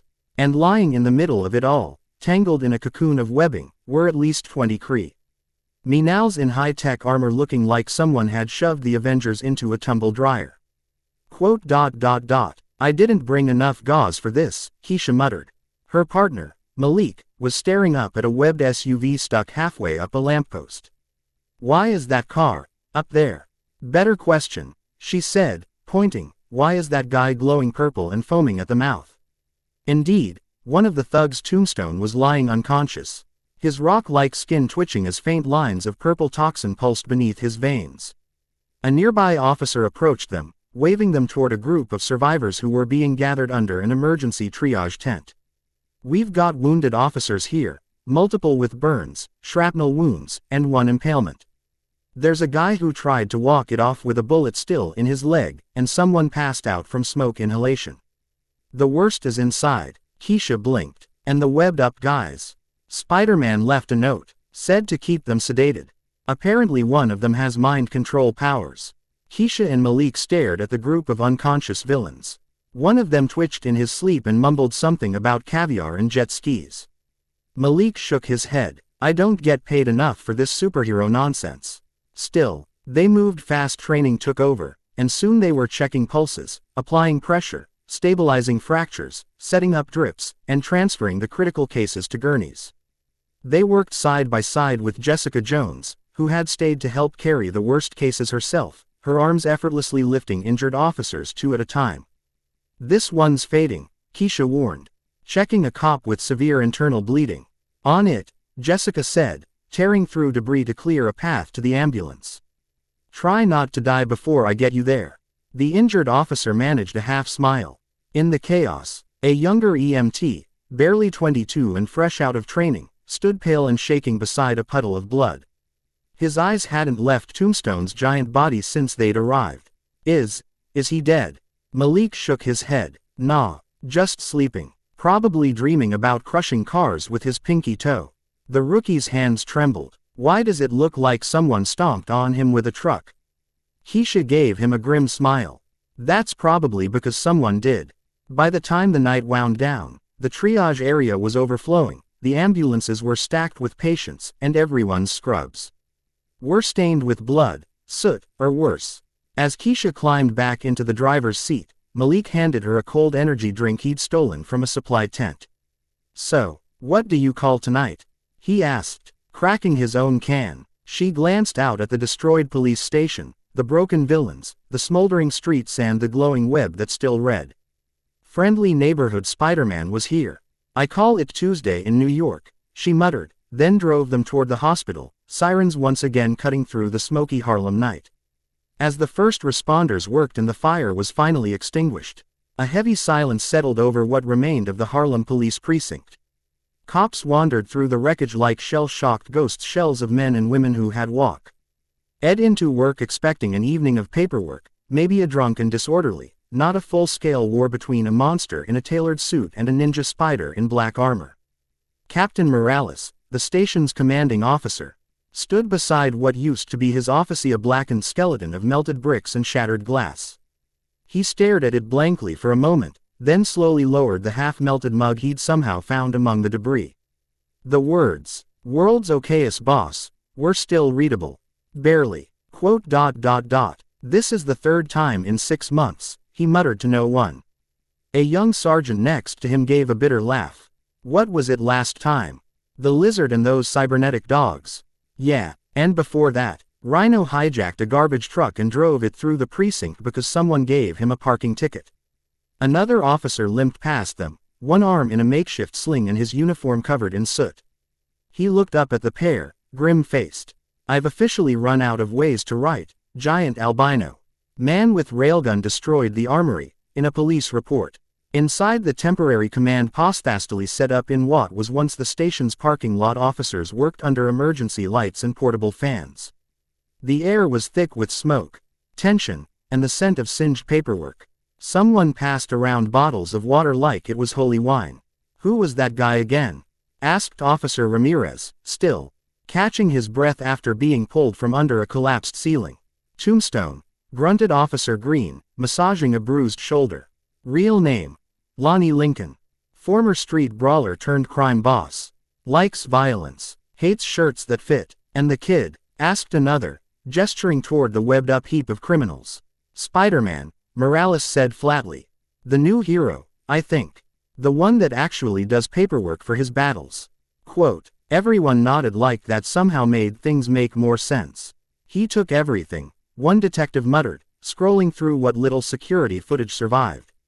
Weapons, vehicles, tech. He even webbed a guy's shoes to the precinct gate. Serves him right, another replied. Those punks came loaded like it was a war zone. If it wasn't for Spiderman and Jewel, we'd be pulling a lot more bodies out of here. Someone let out a long sigh. Do we thank him? Everyone went quiet. I mean, yeah, Ramirez ventured. But how? Do we leave a fruit basket on a rooftop or something? Captain Morales finally stood, brushing the dust off his jacket and glancing toward the roof where Spiderman had last been seen. No, he said, we do our jobs. We pick up the pieces. And next time one of these psychos shows up, we pray that kid's somewhere nearby. There was a collective nod, tired, battered, but resolute. As dawn slowly crept over Harlem, the serving cops got back to work cataloging weapons, tending to the wounded, filing damage reports, and helping each other rebuild. Most of them still had adrenaline in their veins and disbelief in their eyes, but they were alive. And as one officer tagged a confiscated heat glove still smoldering faintly, he turned to his partner and muttered, "Next time we see that Spider Kid, remind me to buy him a sandwich. And maybe a therapy voucher." The other added. By the time the Shield Quinjet landed outside the smoldering ruins of the Harlem precinct, the sun had just begun to rise its golden light stretch over cracked asphalt and broken steel. The streets were quiet now. Most civilians had been cleared out. The police were regrouping. Fire crews were packing up. The last of the ambulances were rolling out. And then came the agents in black, with mirrored visors and posture so stiff it could have snapped steel. The Shield response team. They weren't here for the press. They were here because 6 of their enhanced field agents equipped with advanced armor, genetically reinforced musculature, and prototype plasma casters had been wiped out in under 3 minutes. Wiped out by one man. Lonnie Lincoln, Tombstone. Agent Victoria Dawes, one of S.H.I.E.L.D.'s top crisis investigators, stepped out of the Quinjet with a scowl etched so deep into her face it could have qualified as a geological feature. Her sharp black trench coat fluttered behind her as she surveyed the devastation. "This isn't a gang fight," she muttered. "This is escalation." Her second-in-command, Agent Takashima, knelt beside the body of one of their agents still clad in advanced armor. The chest plate had been crushed inward like it was tinfoil. Carmichael had double-density skeletal grafts and a reinforced heart cage, he said grimly. Whatever hit him cracked through both. Another agent passed them a scorched heat gauntlet retrieved from the scene still warm. Dawes took one look at it and handed it to her tech analyst. "Run the power signature. I want to know who designed this and how it got into Tombstone's hands." She turned to survey the battlefield again. And there it was, proof that the underworld had evolved. The scattered wreckage of military-grade SUVs, weaponized exosuits, hyperconductive firearms, and black market augmentation gear. S.H.I.E.L.D. had classified most of this tech as containment only. It wasn't supposed to be on the streets. And yet, it was here. Used. Field-tested. Effective. These weren't just thugs, Agent Dawes muttered. They were soldiers. Takashima stood beside her, jaw clenched. And Tombstone. He's not just a meta anymore. Dawes said nothing. She walked over to where Tombstone had been webbed down before his extraction. The ground was cratered, cracked, and soaked with his blood, but the real horror was the footage they'd recovered from police drones. Footage of Spider-Man Young One, definitely not the original, going toe-to-toe with a metahuman whose strength, durability, and arsenal now made Captain America look underdressed. And barely winning. Lincoln tanked 6 enhanced agents, took a chakra-infused beatdown from Spider-Man, and still laughed, Takashima said, showing the feed on his wrist console. "This guy's got next-gen muscle fiber enhancements, thermal shock gear, a railgun designed for anti-aircraft use, and no conscience." Dawes nodded. "If he's working with Kingpin, and Kingpin's handing out tech like candy." She turned toward her Quinjet, already barking into her comms. "I want satellite sweeps of every known Fisk warehouse. Cross-ref. Aaron's Tombstone's crew with biotech labs hit in the last 12 months. And for God's sake, put in a requisition level 6 priority for new armor and next-gen reinforcement. I don't care if the R&D lab cries." One of her agents hesitated. "What about the enhanced heroes?" Dawes didn't even look back. "They'll be dead within a year if we don't match this tech. We've been playing catch-up since Sokovia. Now the villains are outpacing the curve." She paused, watching the drone feed replay once more, Tombstone swinging his heat-gloved fists, police scattering, enhanced agents falling like dominoes. "This wasn't a fight," she said flatly. "This was a field test."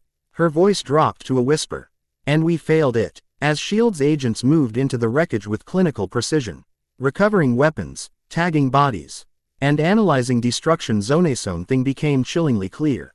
The criminal underworld was upgrading. The villains were preparing. And next time, it wouldn't just be Harlem. It would be war. Barely hours had passed since Spiderman and Jessica Jones had vanished into the night, leaving behind a shattered battlefield, stunned officers, and a growing mountain of questions. The rescue workers were still hauling debris, police still taping off zones, and medical teams still tending to the wounded. And then, the media arrived. To be precise, the Daily Bugle, led by the indomitable, aggressively caffeinated Betty Brant. The Bugle's field reporters rolled up in a white van that screeched to a halt half a block from the wreckage. The logo was painted in bold red letters across the side, as if subtly promising drama. Blame, and tomorrow's screaming headline all at once. Betty Brant popped out first, mic already in hand, flanked by a cameraman with nervous eyes and a backpack full of backup batteries. Let's move, Frank. If we don't get someone on record in the next 10 minutes, Jameson's gonna eat my badge. Frank groaned, adjusting his lens. Can he do that? He's tried. Betty practically marched toward the yellow police tape like a queen addressing her court. Excuse me, Daily Bugle, can someone please tell the public why half of Harlem looks like a war zone? The nearest police officer flinched like she'd been hit with a flashbang. Ma'am, this is an active scene. Oh, I can see that, Betty cut in brightly, flashing her press badge. But the public has a right to know. Were those S.H.I.E.L.D. agents that got wiped out? Is it true Spider-Man was involved? Were there any civilian deaths? Over still sorting through the details, the officer mumbled. Translation. Yes, but we're not cleared to say it. Got it. She pivoted without waiting for a reply. Frank, zoom in on that collapsed wall. That's the west wing of the precinct. That was reinforced concrete. You don't melt that unless you're cooking with military-grade firepower. Frank leaned into the camera. How do you know that? My ex-boyfriend was a demolitionist. Frank, keep up. As Betty prowled forward, she caught sight of a cluster of civilians standing near an ambulance witnesses, judging by the shocked looks and trauma blankets. Perfect. She strode up to a shaken young man whose hoodie was still flecked with soot. Excuse me, sir. You were here when the attack happened. The man blinked. Yeah. 2 was down the street when it started. Betty turned slightly so the camera could frame both of them. Can you tell our viewers what you saw?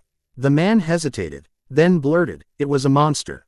The big guy Tombstone was shooting, like, this huge gun. Like a cannon. Cops were flying everywhere. Spider-Man dropped out of nowhere and just slammed into him. Betty raised an eyebrow. So you're saying Spider-Man was here? Yeah, he saved, like, everyone. He was kicking the big guy across the street like a ragdoll. Frank mouthed, ragdoll. Got it. Betty nodded crisply, switching gears. And how do you feel about S.H.I.E.L.D. losing agents here tonight? The man's face twisted. Wait, those guys were S.H.I.E.L.D. I thought they were Iron Man knockoffs. They died fast. Betty gave a thin smile. No comment on that from S.H.I.E.L.D. so far, but thank you for your honesty. She moved on, catching a glimpse of Luke Cage leaning against a lamppost across the street, arms crossed and watching the chaos. Betty immediately made a beeline. Luke Cage, correct. Daily Bugle. Did you assist in this conflict? Luke didn't even flinch. No comment. Can you confirm whether Spider-Man was the one who subdued Tombstone? Luke shrugged. Spider-Man did what he always does. Showed up, saved lives, didn't charge a dime. Betty raised a brow. Is it true he left Tombstone in a coma? Luke gave a slow, sarcastic smile. Oh, is that what the Bugle's going with now? Spider-Man puts man in coma. Real snappy. Definitely not. Spider-Man stops supercriminal massacre. He turned to walk away. Tell Jameson he owes me lunch. As Luke vanished into the morning haze, Betty sighed. Why is it always the powered ones with the attitude? Frank chuckled. Maybe it's because they're tired of getting blamed for everything. Frank, Betty said sweetly, if you want to write the headlines, go start your own paper. Back at the scene, the Bugle team wrapped up with hurried notes, shaky footage, and far too many unanswered questions. One thing was certain. Tomorrow's front page would be loud, dramatic, and controversial. Probably something like, Spider-Man vs. Tomb Monster, who's the real threat? Or worse, exclusive. S.H.I.E.L.D. losing control. Harlem attack sparks global concern. Whatever the headline, the world had changed tonight. Dangerously charming, in which Spider-Man questions everything, especially his self-control. The city stretched beneath Peter like a living, breathing thing. Towers blinked red and gold against the night sky, traffic hummed in tired patterns, and Harlem, scared, smoking, but slowly healing, lay quietly under starlight. From the tallest rooftop, Spiderman sat alone. No crowds, no reporters. Just the wind, the dark, and his thoughts. He had won tonight. Tombstone was down. His men were broken, their gear confiscated, their monstrous tech locked away in Peter's storage seals. S.H.I.E.L.D. had arrived too late to help, but early enough to realize they'd been utterly outclassed. It was chaos, but it was orderly chaos now. And still, Peter didn't feel victorious. Not really. His knuckles were scraped raw beneath his gloves. His ribs ached, but the worst of the pain settled in his chest, an invisible weight that wouldn't go away. He had seen the bodies. He had smelled the fire. And Warshahe had felt the terrifying urge to go further. To end Tombstone permanently. To use every ounce of chakra in his arsenal, every deadly technique he had learned, and bury the crime lord under the street. He could have done it. But he hadn't. Because if he had, someone else might have died in the crossfire. He wasn't sure who. He just knew it was too close. And that was what terrified him most. Peter let his legs dangle over the edge of the roof, the wind tugging gently at his torn suit. The night whispered like an old friend, heavy and familiar. That's when he heard the voice. Not out loud but in his mind. A calm, firm presence, weighted by wisdom and experience. Naruto, you held back, and you're still alive. That means you chose right. Peter didn't answer at first. But Naruto wasn't done. But next time, you might not be so lucky. Peter shut his eyes, frowning. I know. No, you don't. Not yet. And that's okay. You've trained, learned the techniques, studied the scrolls. But knowing isn't the same as living through it. There's no substitute for real fights. Real loss. Real consequences. Peter swallowed hard. People died. Naruto. Cops. Civilians. Some I couldn't save. There was a pause. Then, that's war, kid. You think I didn't feel the same? When my friends were dying around me, when my enemies were kids too. That kind of pain doesn't go away. But it teaches you something. Peter's voice was tight. What? That you have to adapt. Fast. Because sometimes, the only thing standing between a massacre and a miracle is you. Peter's chest rose and fell. And maybe tonight, you also learned this. Some lives are more dangerous than others. Some people you don't hesitate with. That caught Peter off guard. You mean, kill them? No, but don't play around either. You give monsters too much space, and they eat the world. You've got power now, more than most heroes ever will. That means you don't get to stay idealistic forever. You want to protect the innocent. Then don't hold back when the guilty try to burn everything down. Peter's fists tightened. His voice cracked just slightly. I thought I could. I thought I had to be better. Being better doesn't mean being soft. It means choosing who to protect first and how far you're willing to go to stop the next Tombstone. Peter didn't speak for a long moment. Then he stood. The wind pushed harder now, brushing against his shoulders as if urging him forward. I'll do better, he whispered. Next time, I won't hesitate. He looked down at the city once more. Not with guilt, not with anger, but with focus, resolve. Because Harlem had suffered tonight. And Peter Parker was going to make sure it never happened again. Peter Parker was in the middle of some high-quality brooding. You know, the usual. Rooftop, night sky. Cape of guilt flapping in the breeze. Okay, no actual cape, but it felt like there should be one. The emotional soundtrack playing in his head was somewhere between a sad violin and moody rock ballad. Classic Spider-Man vibes. But the universe, being the annoying cosmic trickster it is, decided Peter had indulged in character development for long enough. That's when he saw her. A flicker of motion down below, too fast for a pigeon, too graceful for a raccoon, and definitely not someone walking their dog at 2 a.m. in Harlem. Peter's fingers stopped drumming the ledge as he narrowed his eyes.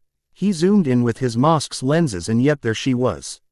A woman, dressed in sleek black, running across the rooftops like she'd been born on them. Every movement was effortless. Like parkour was her love language. She had a stolen painting tucked under one arm, and a smug sense of rhythm in her step, like she was dancing to a beat only she could hear. Peter squinted. Nope, Not tonight. Not in the middle of my very well-earned post-trauma sulking session. With a sigh that could have won an Oscar, he stood and launched a web line. Thwip. Spider-Man was back in business. Now, most criminals reacted poorly to Spider-Man showing up. They panicked, tripped, occasionally cried. One guy once tried to bribe him with expired coupons. Not this woman. As Peter swung after her, she grinned. Like this was fun. Like she wanted him to chase her. She leapt off an AC unit, flipped over a vent, and catapulted off a billboard like it owed her money. Peter fired a web straight at the painting. Bullseye almost. The woman twisted in midair, dodging the shot like she'd read his mind 5 seconds before he even fired. Not bad, Spidey, she called, voice smooth, playful. And way too confident for someone committing a felony. Peter blinked. Okay, I hate how cool that sounded. He surged forward, flipping mid-swing to gain altitude and cut her off. He was about to L, and directly in her path when poof she vanished off the edge of the roof. His heart dropped. Did she just? Peter dove after her, already prepping a web net, only to see her swinging away on a grappling hook like a gothic Disney princess. She landed perfectly on the next rooftop with the kind of grace that made Peter feel like an amateur. Then it hit him. The stealth, the smugness, the unnecessarily perfect acrobatics, and now, grappling gear. Peter groaned. Oh, come on. There was only one person it could be. Black Cat, also known as, my life is chaos and I keep letting this woman make it worse. I should have known, Peter muttered, catching up to her just as she perched on a gargoyle like a fashionable gargoyle-themed ornament. The painting, the rooftop gymnastics, the attitude. Black Cat Felicia Hardy, cat burglar extraordinaire winked. What can I say? She said, holding the painting up. It matched my apartment. Peter crossed his arms. Do you have an apartment? Or do you just live on rooftops? An expensive moral ambiguity. Oh please, she said, brushing a strand of silver hair out of her face. You're one to talk. You nearly flattened Harlem 2 hours ago fighting a mutant with lava hands. That's not Evan. Wait, were you watching? Felicia leaned in. What can I say? You're fun to watch. Peter's brain short-circuited for a second. Okay, that's not look, just give me the painting. She grinned. Make me. He sighed. Why are you like this? Because if I weren't, you'd be bored out of your mind and brooding alone right now. He opened his mouth, paused, then groaned again. Damn it, you're not wrong. Quote, Peter Parker had a problem. Well, he had several problems. But at this particular moment, his problem was wrapped in black leather, smirking like she hadn't just been caught mid-heist. And holding a priceless stolen painting like it was a grocery bag. That problem's name, Black Cat. Peter picked up speed, flipping over an AC unit and weaving through rusted vent towers like a ninja with student debt. He fired 3 web shots in rapid succession. The first, she dodged with a mid-air spin that would have made a gymnast cry. The second, she ducked under like she was doing the world's sassiest limbo. But the third, snap, gotcha, Peter muttered, yanking the web line. Black Cat let out a surprised, whoa, as the web wrapped around her waist, yanking her back like karma on a bungee cord. She landed on the rooftop with a soft grunt, the painting still clutched like it owed her money. Peter dropped down in front of her, arms folded and his best, I'm too tired for this nonsense, stance in full swing. Okay, Black Cat, he said, mask lenses narrowing. Care to explain why you're running around stealing art like a Saturday morning cartoon villain? Felicia Hardy, despite being recently yoinked out of a full-speed sprint and probably developing bruises in places Peter didn't want to think about, smiled like she was about to sell him a timeshare. First of all, it's midnight, not morning. She purred. Peter's eye twitched beneath the mask. And second, she added, twirling the painting effortlessly between her fingers like a magician showing off a card trick. I wasn't stealing from good people. This belonged to a criminal. Peter opened his mouth to argue but paused. Because honestly, that did sound like something New York's criminal elite would own. The frame alone looked like it had gold-plated ego infused into it. Still, not how laws work, he deadpanned. Felicia tilted her head. Not how fun works either. Now, here's the thing about Felicia Hardy. She wasn't just some thief in a costume. She was the daughter of Walter Hardy, legendary cat burglar and part-time pain in the FBI's backside. From the age of 7, Felicia had been training for something. Her father taught her how to fight, sneak, lie, and charm. Where most kids were learning long division, she was learning how to pick a lock blindfolded while balancing on a beam. Felicia didn't just want to be good at something, she wanted to be the best. If she played a sport, she wanted to be the MVP. If she climbed a building, she wanted to do it without using the stairs. If she stole a painting, she wanted to do it while being chased across half of New York by Spiderman and still look amazing doing it. She was beautiful, brilliant, and terrifyingly good at making pay. Tear questioned his entire sense of justice. But life hadn't always been fair to her. College had shown her that the world was full of predators and sometimes, the only way to win was to be a better one. So she had become untouchable. A legend. A ghost. A flirt with a felony record. And tonight, she was just having fun. To say Peter was distracted would be an understatement. He'd fought mutants, aliens, robots. And one time a guy made entirely of bees, don't ask. But standing face to face with Felicia Hardyaka Black Cat was a whole different kind of fight. She wasn't throwing punches. She wasn't arguing at him with laser claws or shouting dramatic villain speeches from a rooftop. No, she was just standing there, looking like every magazine model had been fused together by a rogue goddess of seduction. And talking. Which was worse? You stole this from a crime lord. Are you sure about that? Peter asked, inspecting the painting like it might explode. It was probably worth more than his apartment. Heck, it was probably worth more than his building. Felicia shrugged with the kind of casual elegance that made his spider sense ping for reasons, though none of them involved imminent death. You can check out the place where I got it from, she said breezily. I'll even lead you there if you want. Or, if you're the trusting type, I can just give you the address. She tilted her head, elver hair catching the moonlight like it had its own lighting crew. Come on, look at me. Do I really seem so bad? Peter did look, which was mistake number 1. Felicia Hardy didn't just exude confidence, she weaponized it.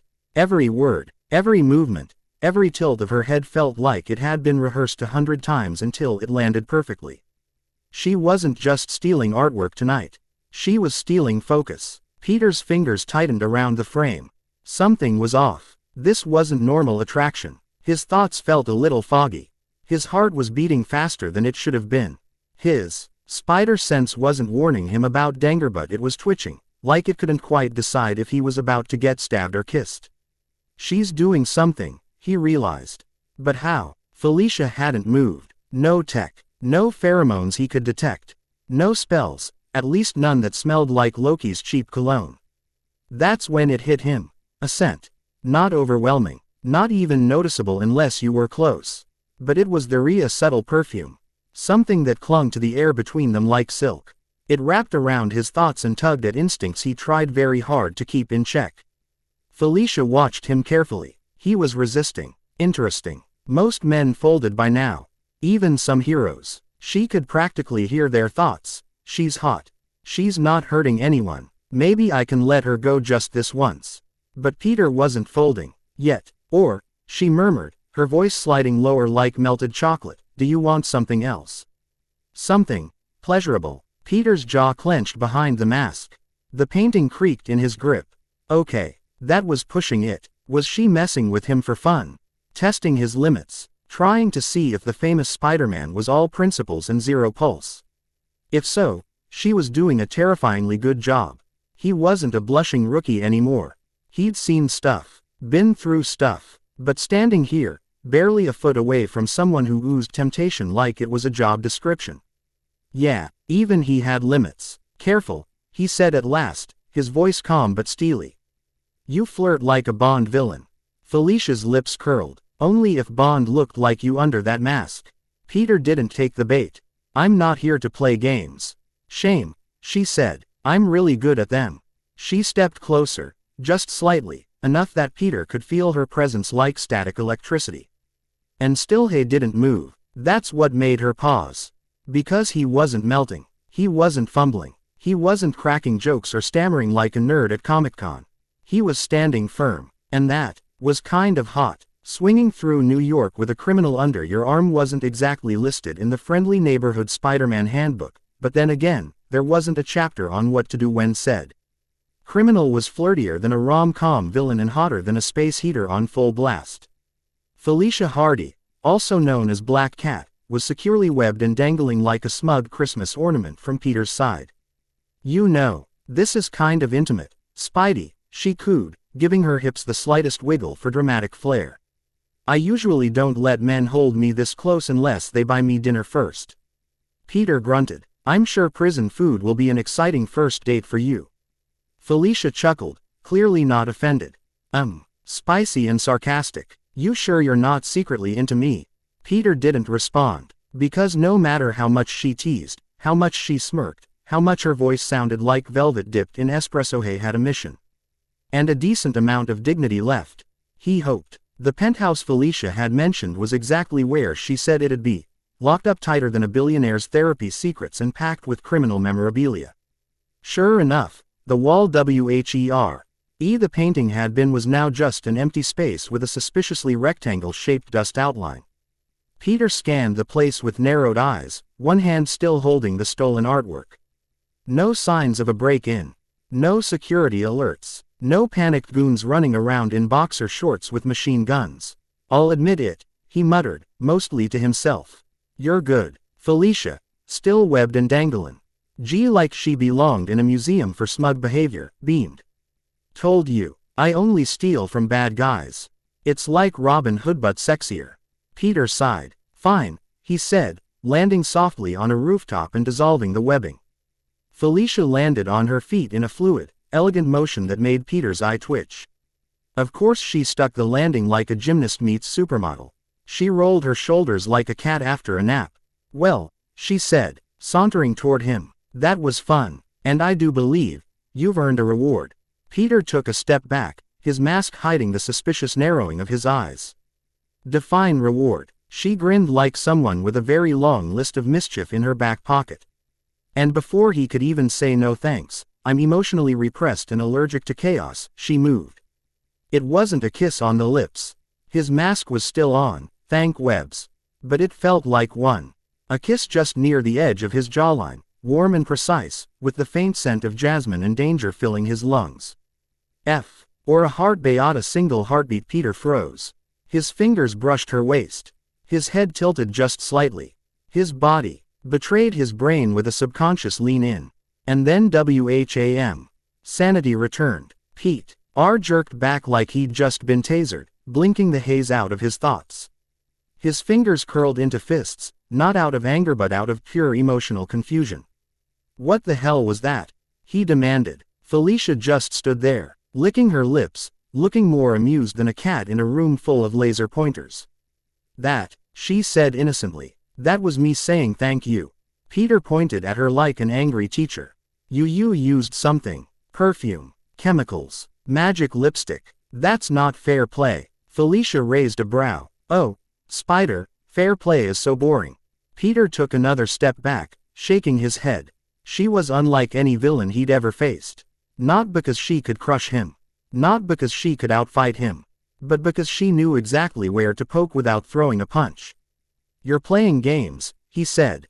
His voice low. Felicia's smile widened. Of course I am. And darling, you're so fun to play with. Under the pale glow of a flickering rooftop billboard, Spider-Man stood. With his arms folded and his patience on life support. Across from him, Black Cat was lounging on the corner of a rooftop like she was auditioning for a perfume ad titled Dangerous Curves and Questionable Morals. How about we team up? She asked, all casual like, as if she'd just suggested grabbing tacos. Peter blinked. Excuse me. Felicia twirled a lock of silver hair between her fingers. Come on, think about it. You and me, stealing from the worst criminals in New York. No boring lectures from Nick Fury. No awkward police debriefs. Just adrenaline, piles of cash, and a very attractive partner. She shot him a wink so flirty it probably violated some zoning laws.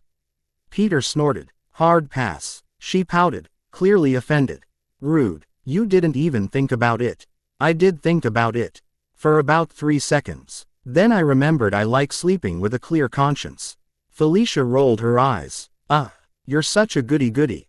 Yup, Peter said. Big fan of not being a wanted criminal. She sauntered closer. You're risking your life for free, Spidey. At least with me, you'd get something in return. Peter tilted his head. You just contradicted yourself. Felicia blinked. No, I didn't. Yes, you did. She raised a brow, hands on her hips. I said saving me comes with a reward. Teaming up with me comes with riches. Peter stared at her for a beat. Quote. You have charts for this. High graphs, she replied smoothly. Very sexy ones. Peter took a slow, deep breath and turned around. Felicia blinked. Wait, what are you doing? Leaving, he said simply. Waithy, she shouted after him, but it was too late. With one graceful leap and a thwip, Spider-Man vanished into the night like a moody ninja with great cardio. Felicia Hardy stood alone on the rooftop, arms crossed, staring at the empty air where Spider-Man had just been. For a moment, she looked genuinely stunned. Then, she laughed. It started as a quiet giggle. Then it grew into a full-blown, head thrown back, villainous cackle. Ha ha ha ha. Oh, this feeling is so good, she breathed.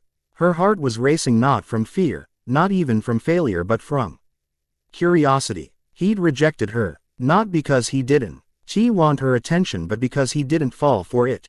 Felicia was used to getting reactions.